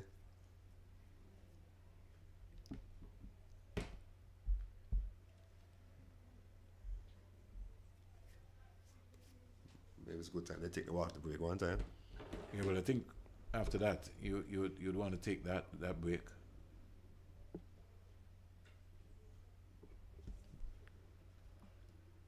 So the coach is there. Doesn't need to be there. Everyone is there. The medic is ideal. She's gonna ask him a couple of questions. What's his name? See if he know himself. Yeah, there are some basic questions that you have to ask him. And once they're satisfied, then you'll be good to go. But it's not major blow from our vantage point. Once automatically, once he hits the helmet, you have to, because you never know. Yeah. In fact, you really shouldn't have all those people around. You really shouldn't have all those folks around. It should be just himself and the medics. And the player. Ask him a couple of questions there because somebody might snigger and say something out of the way there in terms of what's happening. Really shouldn't have all those players around. That should be just a private conversation with him and the medics. Well, it seems like they're happy because he put it back on the helmet and stuff. Yeah, well, once they're satisfied, they would ask him a couple of questions, about 3-4 questions. His name of his mother, how much he scored today, XYZ, And once they're satisfied, then you can be weighing and ready to go. Right, so we look like we're ready and ready to go. But I can see the Windwards team is much and maybe more they should have taken relaxed. the break here also, like you That's said. what I thought they were going to take a water break one time. Yeah. So they have to break again. That'd be Because a smart move to we're do. talking about 20 overs being bowled here already. That's right. But So- the medical service pretty have on some weight there. Yeah. I love to see him one on the field for emergency. You might be surprised. You know, Never underestimate see- anybody, boy. see guys the size there. Yeah, never underestimate. So 110 for 5. We just had a concussion test taking place with the Windward Islands wicketkeeper for today. And happens to be Jonathan Daniel. He's okay. At least he could have told him his mom's name. See, We're back with the cricket action. He needs to get his left foot outside the line of the off stump when he's keeping, so that he won't be caught in a blind spot area. You can see the ball. He now has to understand, which different bowlers, right, that off spinner, what the ball is going to do before he looks to even move. Exactly. Somebody could be in trouble. That's what we're talking about, Earl. The pressure mounting there. Batsman lost his foot in a while ago. Yeah, they gotta bowl him there. The Windwards have to get smart now. Bowl more to Prasad. Keep Budawa out of the strike. Force Budawa to think about something else. 110 for 5. Can't That's give him that for width 4. there. That's a 4. poor delivery there. It's like giving away 2 runs. Thought he was going to trickle into the boundary. But it was pulled back by the field. Squeeze, man. So 112 at the end of 31. 112 for 5. And the man that Windward Islands need is Budawa, who's not out on 30 from some 80 balls with 2 boundaries. Got to get himself organized. Prasad, in the meantime, he quietly sneaks up to 4. What I like to see the Windwards bowlers, spinners do give every time bowlers are on strike, give the ball a lots of air. Especially to Prasad. You Not know? width. Yeah. More between wicket and wicket. Yeah. Because he wants to throw his arm, so you have to restrict him. Bowl the ball into the surface. Yes.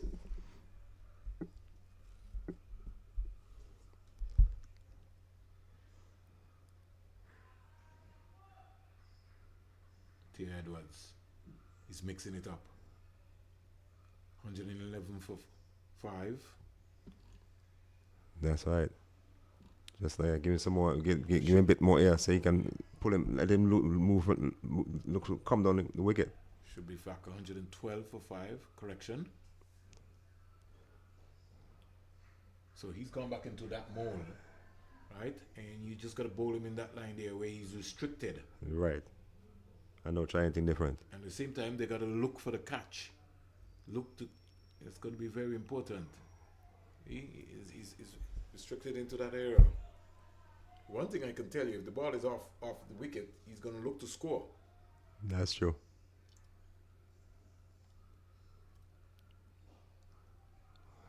Easy single. Well Come on, played. he can't get a single there. Well played. Cannot get a single there. Got to stay in the game. That guy did not do his job. The guy that put right there, he should be come across and cut it off. That's what he was placed there for. Yeah, you got to stay in it's about the game awareness. You got to understand the game. 113 for 5.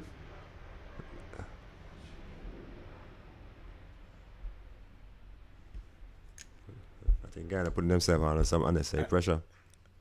Well, I think so. And with the restriction, with Buddha being injured, it even forces them. That's why it was when Moabir, the captain, got out, he knew that at that point in time that he had made a real huge mistake.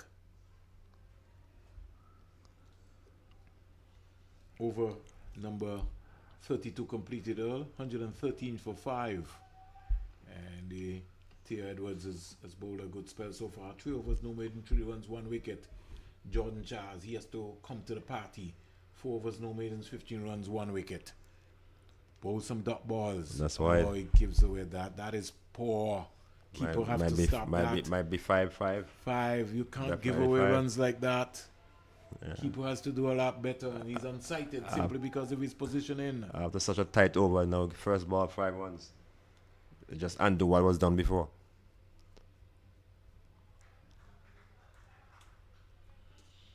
To the first ball, pressure right back on the Windward Islands, because already Guyana on top. They've already got 5 off the first delivery. Ball.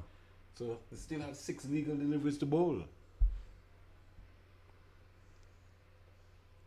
Full toss. Get him to come forward. That's right. Get him to come forward. The slip, Edwards just needs to be sharp. He has to be looking for that. Well ball.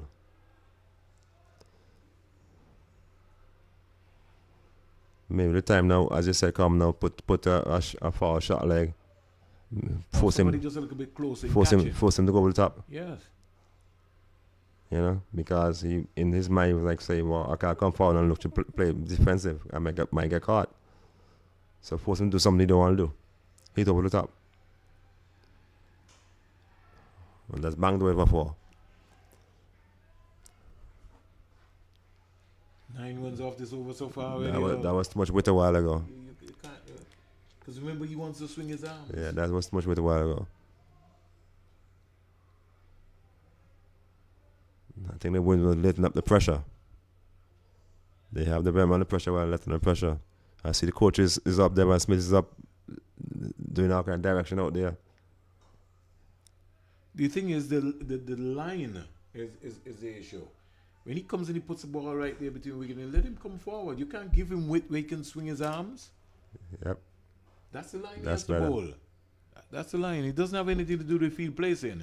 He just needs to be patient and remember the line. That's what he has to do to remember. I guess too, he was trying too much things. Instead, as you said, just be patient, be consistent. That's all. You're already ahead of the game. You're not in a hurry. He's on 35. Razim Kubia scored 39. He's 35 from 88 deliveries to 3 boundaries. That over alone cost 9 runs. That made the entire difference of the game. Exactly. He almost brought, they have to understand they're still on top. 122 for 5. I'm sure the Guyanese manager must be breathing a sigh of relief now. Not quite yet. Because he knows that he still needs quite another 53 more runs. And that could be that's still, anything could happen. That's true.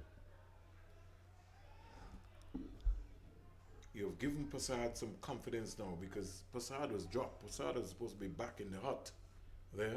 All of a sudden, Prasad feels that he's a big player. He too has to keep concentrating. We was only having ourselves blame for that mischance there. It was an easy catch. That cannot be out. T. Edwards. He has to bowl between wicket and wicket. Don't try anything. Keep it simple.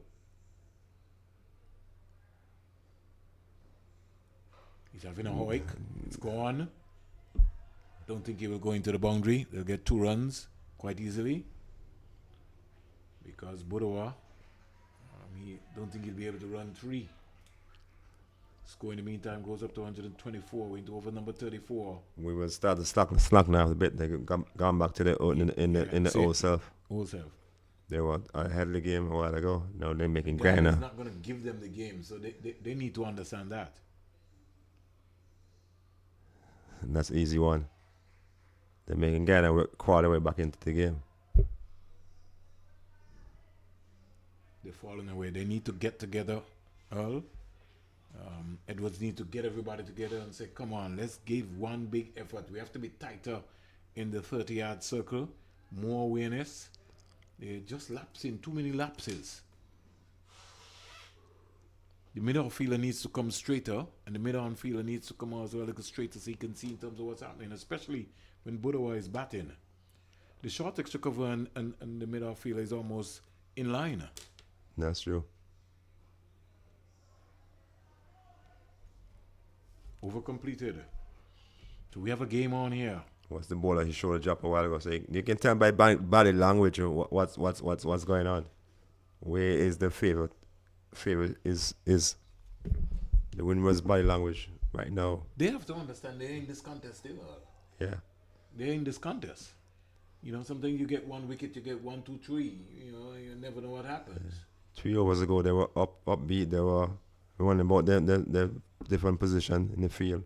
They were making noise and stuff like that. Somebody has to come and peg them back. Somebody's got to come and bowl consistently. Got to keep that pressure up. The folks in the 30-yard circle, see, that fielder is wasted all. You don't need a sweep out on the offside, especially for Passad. What you need to do is bowl between wicket and wicket. Exactly. That's an easy thing to give away there. And get 2 too. They get 2. They were lapsed in the field. What was 1 turned to 2. Coach John Eugene is animated on the 3 down there.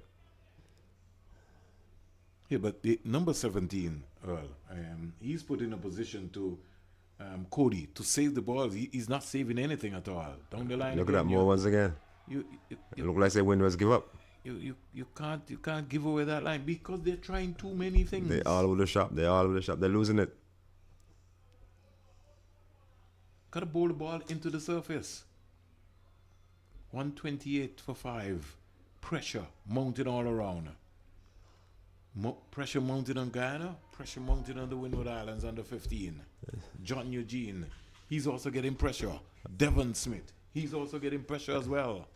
It's going to be this contest. I see going to be who hold the nerves. The Guyana manager, he's gone out of the dugout. He's gone way down on the hill to get his nerves, get his composure.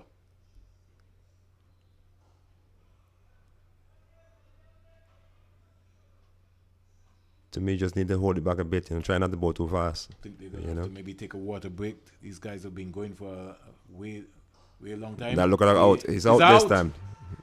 Budawa gives it away. To freeze, man. Budawa gives it away. I guess who took the catch? Alexander. Number 5. Budawa gives it away. Water break time here. And we are also going to take a water break. 128 for 6. Guyana are in trouble. Yeah, Windward, that was a good wicket.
Welcome back to the action. Game on here. 35 overs bowled, 128 for 6.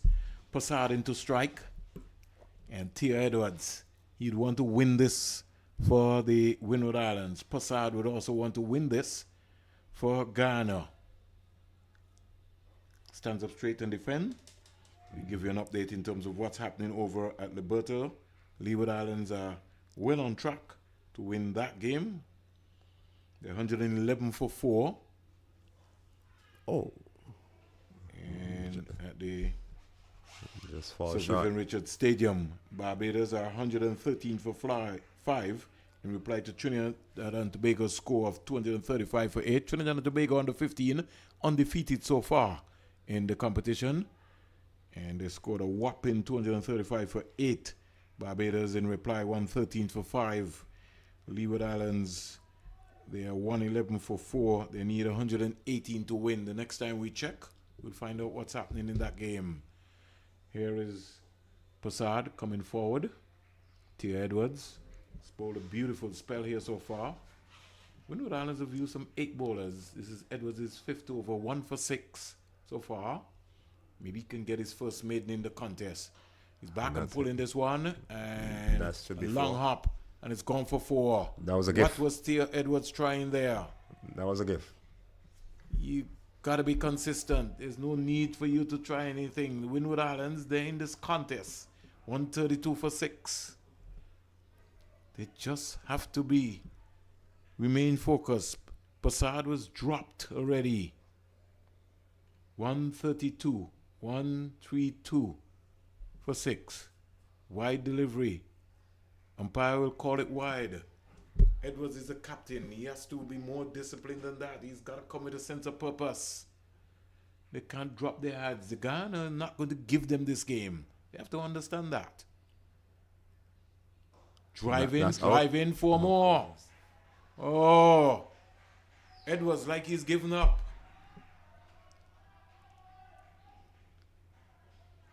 Nine runs out the over after the break. Again, they're fighting back. What was said at the break? Again, I must be saying, hey, we gotta push on, push back, push these guys back on the ropes, and that's what they did. But it'd be interesting to see Springer how much extras Windwards have given up. Well, if you're talking about extras, Earl, we're talking about 23 extras so far. I don't have the breakdown, but it's 23 extras. And the score as we speak is 137 for 6. The target is they need 175, which means that this game is not over by a long shot. Ghana needs 38 from 84 balls, right? Windward Islands need 4 wickets. Number 9. So if we cut that extra in half, Guyana would be looking at 150 runs for victory. Jordan Charles comes around the wicket and he plays out. it in the air. He's out caught. He's out. Brilliant catch by the number 17. That is too easy. And you just said Springer earlier on that this guy here, he didn't field in the bowl. So you want to know if he's going to bat. But he just show you what he was in the team for. Guyana in this contest. Windward Islands also in this contest. 137 for 7. We have a game on here at the Coolidge Cricket Ground. Who can hold their nerves? Both coaches for the Windward Islands. The manager, he's not moved out of his chair. Devon Smith. I've never seen Devon Smith so nervous yet. He's normally a cool customer. And he got up, which means that he's feeling the pressure. And he's a cool customer. John Eugene, he's been on his feet since the start of the innings. He's now putting his hand on his head and he's working out what is next, what is going to happen. What they say to Springer, what he tells you Springer, these guys really want this one in the bag, you know. Just have the coaches up and about and the manager up and about tells you a lot that Windwards really want this one. So, don't know what to say to you, Earl. But it's all happening here at the Coolidge Cricket Ground, and I'm glad that you're alongside of me, that we could call this one. I will say Windwards have this one in the bag. I hope I'm not calling it too early, but you think Windwards have this feels one like Windwards have this one in the bag. All right. Well, Shane Prince has come out, Earl. He's a left-hander. We have not seen Mohammed, the keeper. So This is going to be a good contest. 137 for 7. Once the bowlers keep putting the ball in right areas, I can't see Guyana taking this one from them. It's Windwards' game to lose. Let's put it this way. Jordan Charles. He's going to come around the wicket. You must need a slip. Well done, skipper. Put himself in a slip. I don't even know if we need to be worrying about the fielders outside. They just need to bowl the ball between wicket and wicket. Force Guyana to try something different. You can't bowl that line. You got to bowl the ball between wicket and wicket. A bit closer. Trying too much things. No, they're trying anything right now at this point. You just bowl the ball between wicket and wicket. And why is he bowling around the wicket? Just come over the wicket and bowl to the left-hander. It's on his blind spot. This is Windward games to lose, Springer. I certainly agree with you. Earl?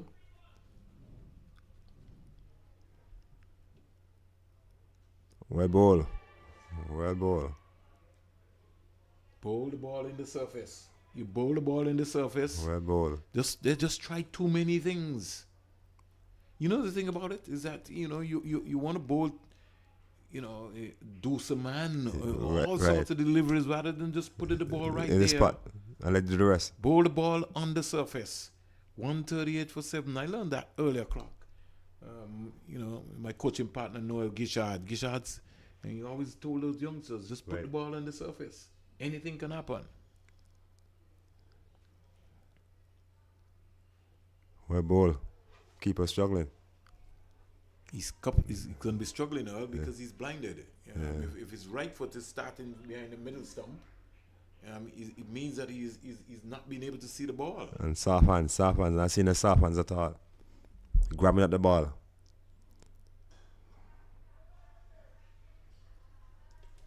Over comes to an end. Not a bad over. 37 overs bowled Earl. Guyana 138 for 7. They need 37 from 78 balls. Game on. This is a big game. Talking about scoreboard pressure. It's going to come down to hold their nerves in this contest. But if the managers and the coaches are moving up and down the place, you think the under 15 youngsters can hold their nerves? That's a good question. Leeward Islands 115 for 4 Earl.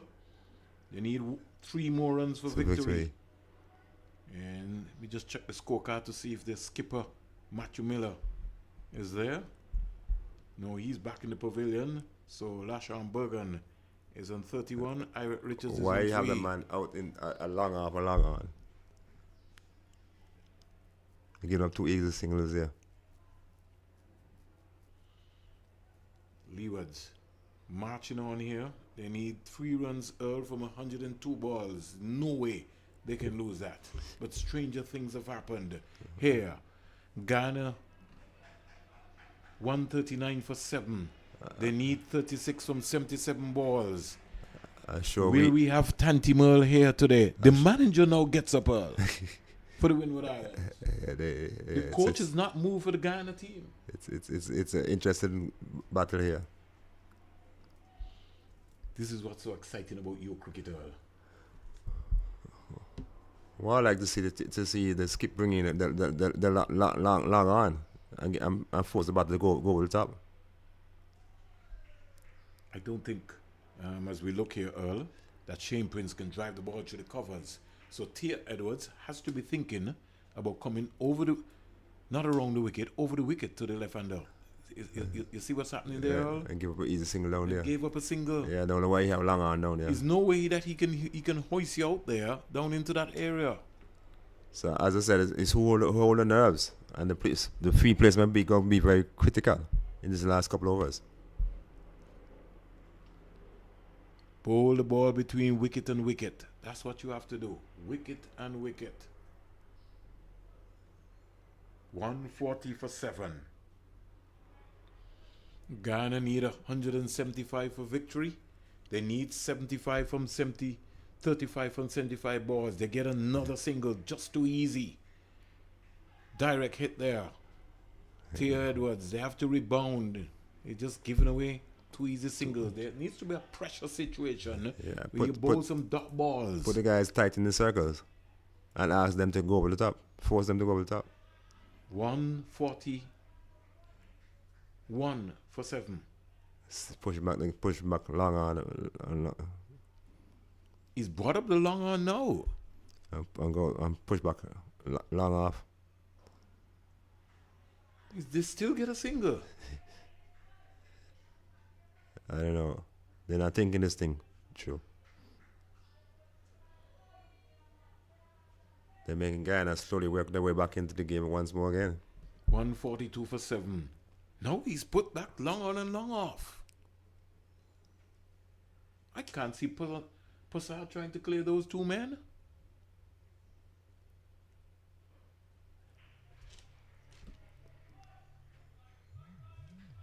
This is a pressure situation. John Eugene beckoning the messages out there. 142 for 7. This is over number 38. Being bowled. Guyana need 33 from 72 balls.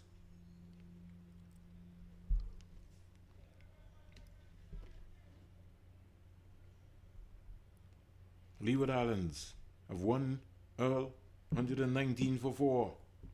Game over, 33.1 overs. So Leeward is large and in charge. Iwet Richards scoring the winning boundary there. And let's check and see what's happening at the Sir Vivian Richards Stadium. Barbados 133 for 5. Trinidad and Tobago 235 for 8. So Leeward Islands picking up a victory here. Windward Islands searching for a victory. So too is Guyana. I like to see him giving balls a bit more air. A bit too flat for my liking. Means that he will overtoss it, Earl. Don't know if he has the control. They're trying just too many things. Down the onside, that's what I'm talking about. He's gone try something different. He's giving away a run quite easily there. A leg by. Wide. Every over. Have ball one again. Every over, they've been ill-disciplined. Give an extra delivery. Extras in the meantime move up here. They're mounting.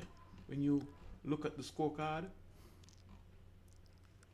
extras now to 24, going up to 25.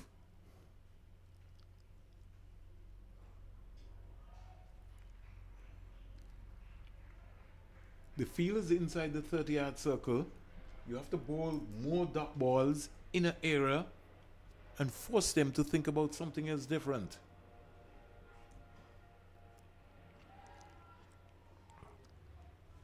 That's a close one there. Non-strike was falling over to make his going back. 144 for 7. We're game on here.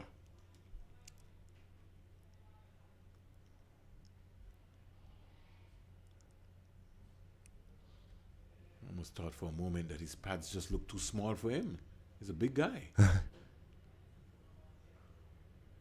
He's bigger pads. That's true. Looks like Buddha. One of those shorter guys in the team's pads that he's wearing.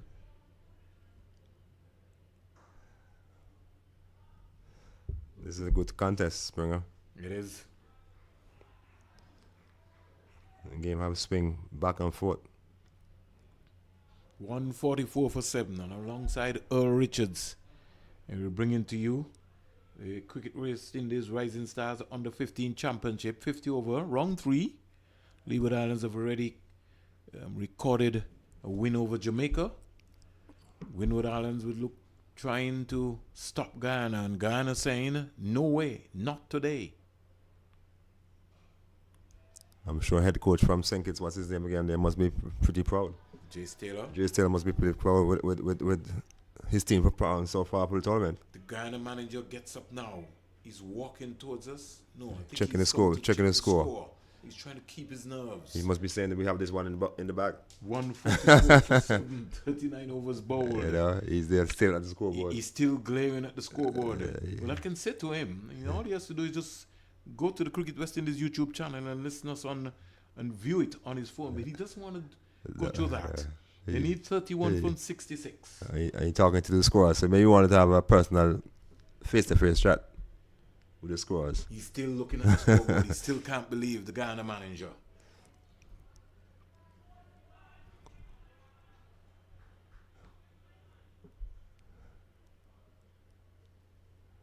Bowl. Bowl him. Bowl. A straight ball. Just put the ball on the Ball. surface. He played down the wrong line. Always sharp. And another wicket goes down, the 8th wicket. 144 for 8. Could somebody pull this back for Guyana? Is the big question. The keeper now comes out and he looks injured as he walks out. Yep. Walking with a limp. He is.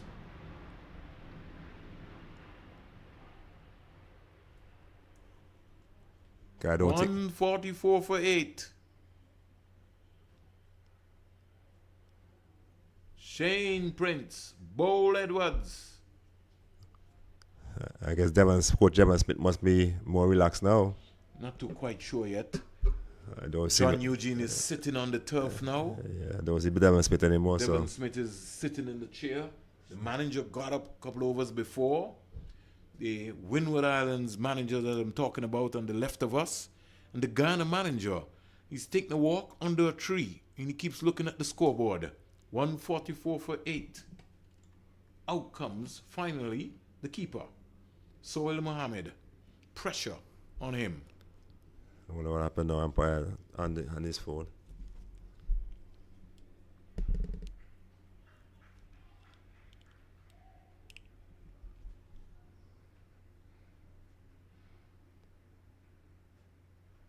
We'll hold up in play here. We don't know what is taking place. All we know that 8 wickets are down. That's what we can tell you. And the score is 144 for 8.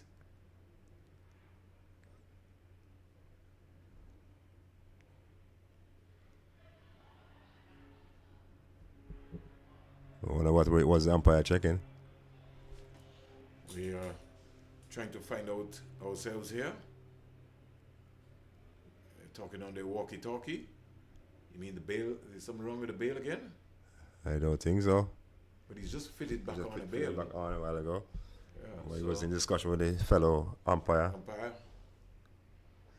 I guess I assume, I don't know, maybe I assume he want to make sure the scores are correct on the scoreboard. That could be important also too. Maybe that he was checking. Just making sure. I think the folks on the manual scoreboard, they've done an excellent job. They've caught back up. He's taking some notes here right now to maybe just write that down. 144 for 8. Mohammed. Sohail Mohammed, the wicketkeeper for Guyana. He comes out to join Passad, who is on 18 from 38 balls with 2 fours. Now out comes the umpire. Something happening at the umpire come out. Yeah, I think it has something to do with the bails. They keep getting broken.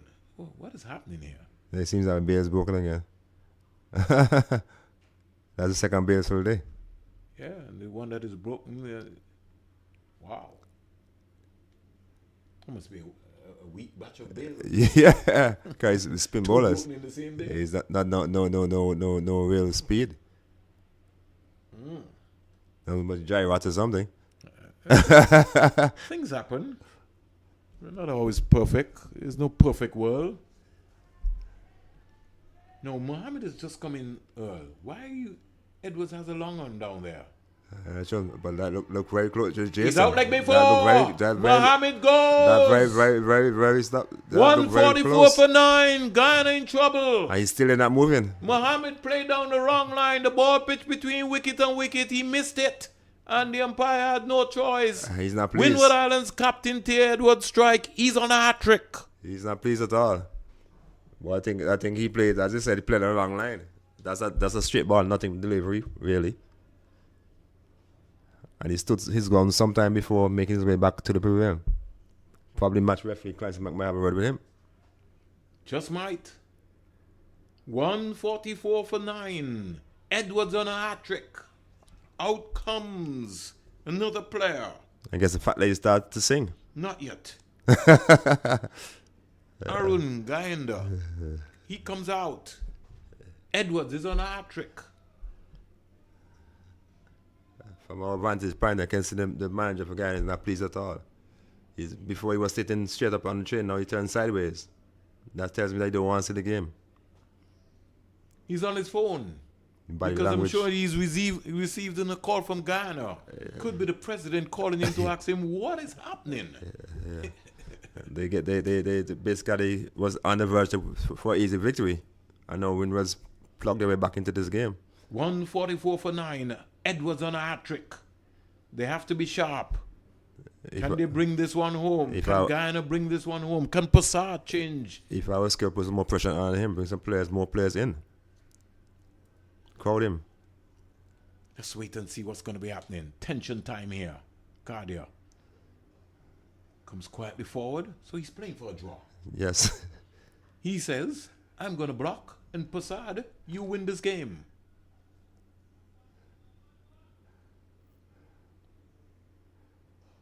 Full toss. Can't hit it away. Keeps it out. Interesting times ahead here. Interesting time. Tia Edwards. He's into his 7th over. Played up to the short middle area. 144 for 9. Going to the 40th over. You can see Windwards fielders are on their toes. They smell victory. Kenny comes forward. Over completed. And Passat comes down to have a conversation. They smell victory. Look at the guy running from long off, coming down to his bowling spot. So we were talking about getting anywhere close to 170, 175. The target is 175. Scoreboard pressure. Guyana buckling under the pressure. Definitely. And they had the game going. They were way ahead of the scoring rate. They were way ahead of the game. And for some strange reason, let's give it away.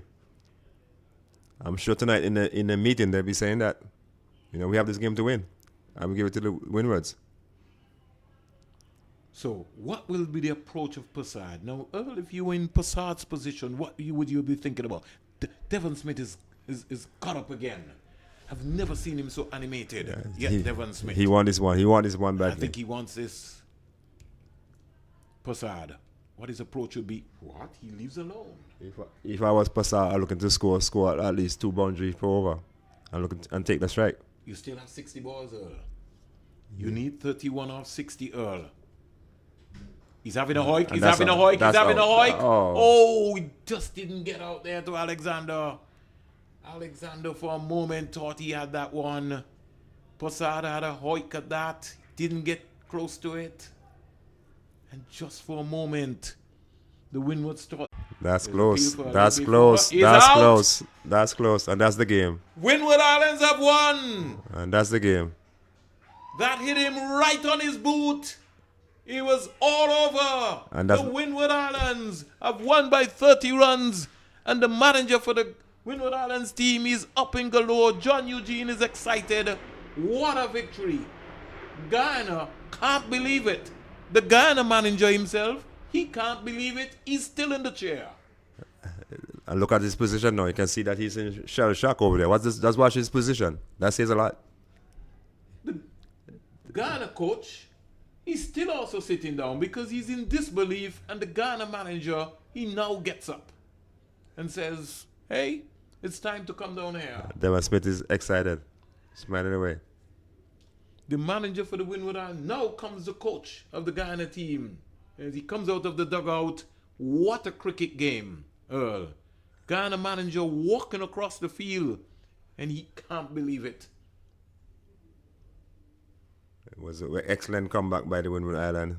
When Guyana have this game all through their batting, they were way ahead this game. And Windwards pulled this one back big time. And they're celebrating. What a victory. As they right deserve to. They ready to come on behind.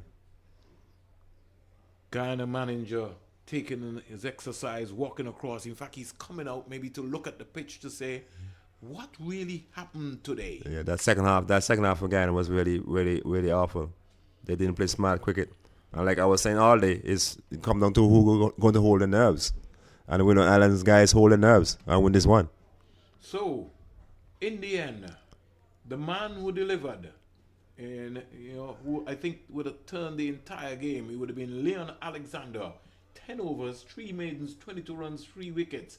And although Thea Edwards would have picked up 3 for 19 from his 7, it was the man Jordan Charles who won the game for the Windward Islands. 8.1 overs, no maidens, 30 runs, 3 wickets, and they were the main destroyers.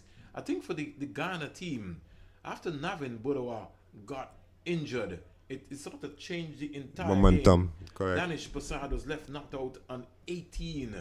And when you look at the scorecard, the partnerships, they really never got any major partnerships going. The highest partnership would have been the opening partnership. There was 65 without Ross Earl. Yes.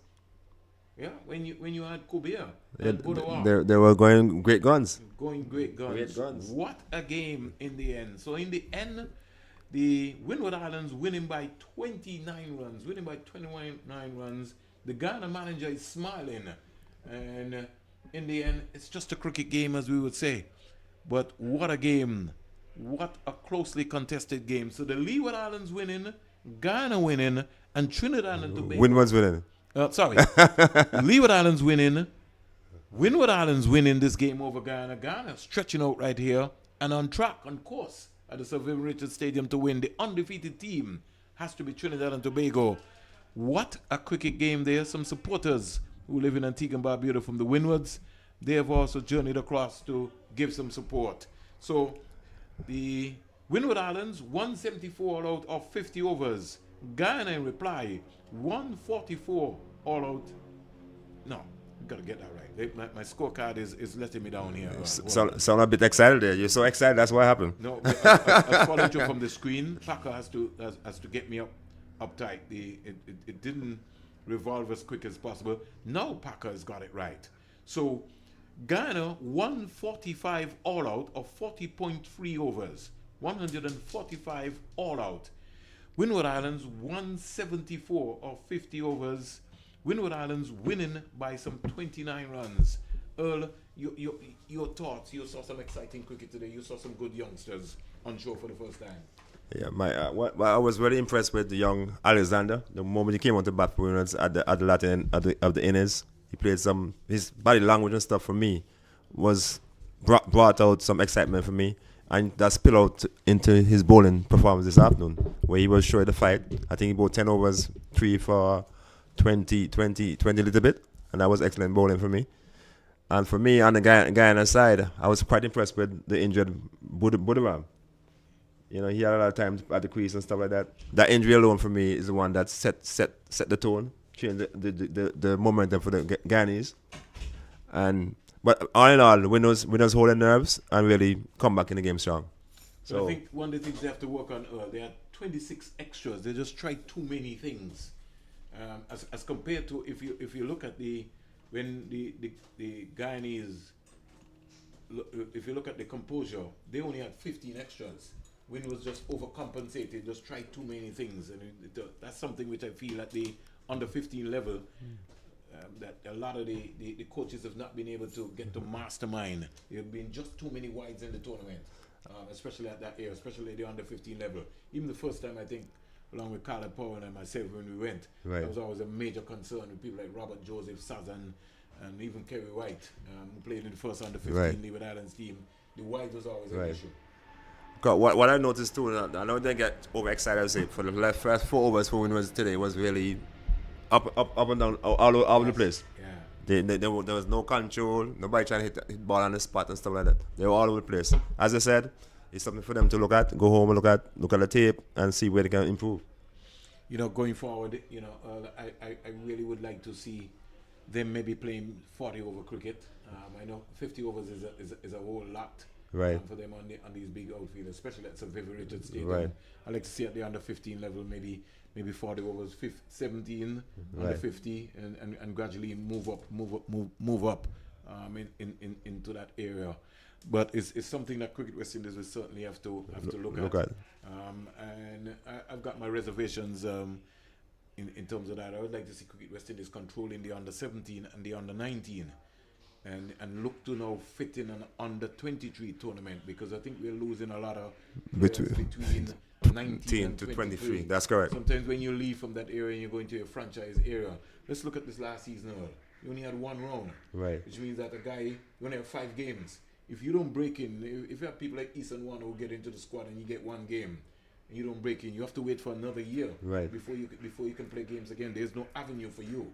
Even perform, let's say, development squad for that age group there. Yeah, but I think it is an area that needs to be addressed. And my concept would be force the territories to go to the Sir Garfield Sobers Schools competition. Right. Because sometimes when you're playing for your school, Earl, there's a little bit more sense of purpose. In the event of the Leeward Islands, maybe pick a combined schools team out to the Leeward Islands to go to the Sir Garfield Sobers competition. Or if they can afford, we know Antigua went a couple of times. St. Kitts, the Len Harris Cricket Academy, they took a team there a couple of times. But force those teams to go to the Sir Garfield Sobers competition, and also send scouts to that tournament. Right. So you can be able to see. I was looking at the regional police T20 tournament and saw a young man, a young fast bowler from the Windward Islands. I think it's Dario. I don't remember. I had his name written down. Good height, good control, real big, tall guy. That's where I think you go to search for talent. Right. How old is that youngster? I think he was about 20-something based on what I said. That's so good. I'm saying those are the areas, in every aspect of competition. If you remember, Earl, Brian Lara came from the Sir Garfield Sobers competition. Right. That's where he was spotted by Sir Gary. Right. He didn't play for Trinidad. Right. He came out to the Sir Garfield Sobers competition. And also Fidel Edwards, you were talking about spotted talents. Fidel Edwards was spotted as a net bowler. Net bowler. And stuff like that. Right. So I'm saying, we got to look to be balanced based on our resources that we have and how we maneuver it there and how we support. The Garfield Sobers Schools competition force a lot of schools, especially in this neck of the woods, to go to that competition. Or look at that. And if we want to continue this, maybe Cricket West Indies, with the help of the Corporate Caribbean, can maybe have an international under-15 competition. Right. I know what important to you have scouts in different islands too. You have somebody that can identify talent, and say, hey, I saw John Tom down in Dominica there. He's the one for the future. I saw John Doe in Antigua and stuff like that. But in terms of the Garfield Cricket Festival there, it's a good opportunity too for youngsters who perform well in the school competition to go on a tour. And what that does to the other youngsters that leave back now, we say, hey, if my friend could go in that tour, I can go in that tour also. Yeah. So they give you a reward to look forward to something. And it's also marketing too, because this tournament is played within the Easter holidays, which is the holiday period. How do we market to have these youngsters playing in front of spectators of their own pair? The tournament is held in Antigua and Barbuda. Matthew Miller is a household name there. Right. Had we done some promotion in the schools in his school, could have had some of his spectators coming out and support. Not only that too, as you say, it's holiday here. I know some families travel for the weekend and stuff, but you could sell this better in the schools. So you have more schools should come up and stuff. Have some buses arranged and stuff like that. You see, the Carifta Games are going on as we speak, right? Those young athletes are going to be running in front of thousands of people. Going to be seen all around the world. We bring in this commentary here. Somebody's going to see a new talent. You have identified already that you like a couple of persons. You have to move with the time to understand that the technology is available. But when we identify the talent, how you harness that talent? How you harness that talent? Yeah, how you harness it? That's important. It's a lot of work for us to do. And the way how we've been thinking, we have to get on our bikes fast. Right. Because all of the other territories, all of the other world territories are moving ahead of us very quickly. So we have to be able to get systems in place to make sure that in the next 10, 15 year cycle, that we are back up there. We can't turn the corner and don't have something in place. And what to do as the guys in Cricket West Indies need to do is identify the talent, as you said, and not able to market that talent, sell it to corporate Antigua, whoever you need to sell it to, so they can get the buy-in and sponsorship. But territories have to do a lot more work too. Something which they've been guilty. Everybody is relying on the governing body. But what are we doing in the territories? And I'm talking about the Leewards now. I'm talking about the Leewards example. Right. Why is Earl Richards not mentoring Joel Andrew? Why is Sir Viv not speaking to the next young batsman coming out of Antigua and Barbuda, Elroy Francis? Why is Gene Gould and Hugo not having a core of potential captains and having a sit down and a talk? These are conversations that need to take place. We have the resources. But are we using the resources rightly? Taddy Arundel is still around. But he can mentor somebody. So why are we not bringing in you guys and having them mentor the under-15s, the under-17s, the under-19s? Those conversations need to take place. But our time has come. We've seen victory for the Windward Islands. We've seen victory for the Leeward Islands. And potentially we could see victory just before I go off, Earl. Let's find out what's happening at the Sir Vivian Richards Stadium. And even before we go, I must say it's a great pleasure doing my first stint with you. Ah, man, it was all, you're no stranger, man. Barbados, 156 for 6, 35 overs bowled. Trinidad and Tobago, undefeated so far, 235 for 8 in their 50 overs. But you never know. Cricket is a strange game. Hey, on behalf of the entire technical team, Kerry White, Taddy Arundel, everyone who made it possible here to bring this stream here, we want to thank the folks at Cricket West Indies for providing the platform for us. It was a pleasure indeed working with Earl Richards, former Leeward Islands under 19 player, banker by profession, also now a broadcaster as his own show, and he came up today to really give me some assistance. Well, next time you hear my voice, it'll be with Seth Burton on Easter Monday, and we'll be bringing the game for you. Let me tell you who will be playing on that day. And I think that'll be a big game. Looks like it will be Trinidad and Tobago taking on Jamaica right here. Yes. And then Windward Islands versus Barbados at the Sir Vivian Richards Stadium. And Leeward Islands will be at home to Guyana. Wow. Leeward's be at Liberta? Yes. Leeward's Guyana. That's be a good game. I gotta go to watch my friend there. Yeah, you need to go. You need to go and support that big game. Yes. So, folks, that's it on behalf of us right here. 3:52 in the afternoon, 2:52 in Jamaica. On behalf of the entire team, we're out of here. Thank you very much. God bless you, my brother. Blessings.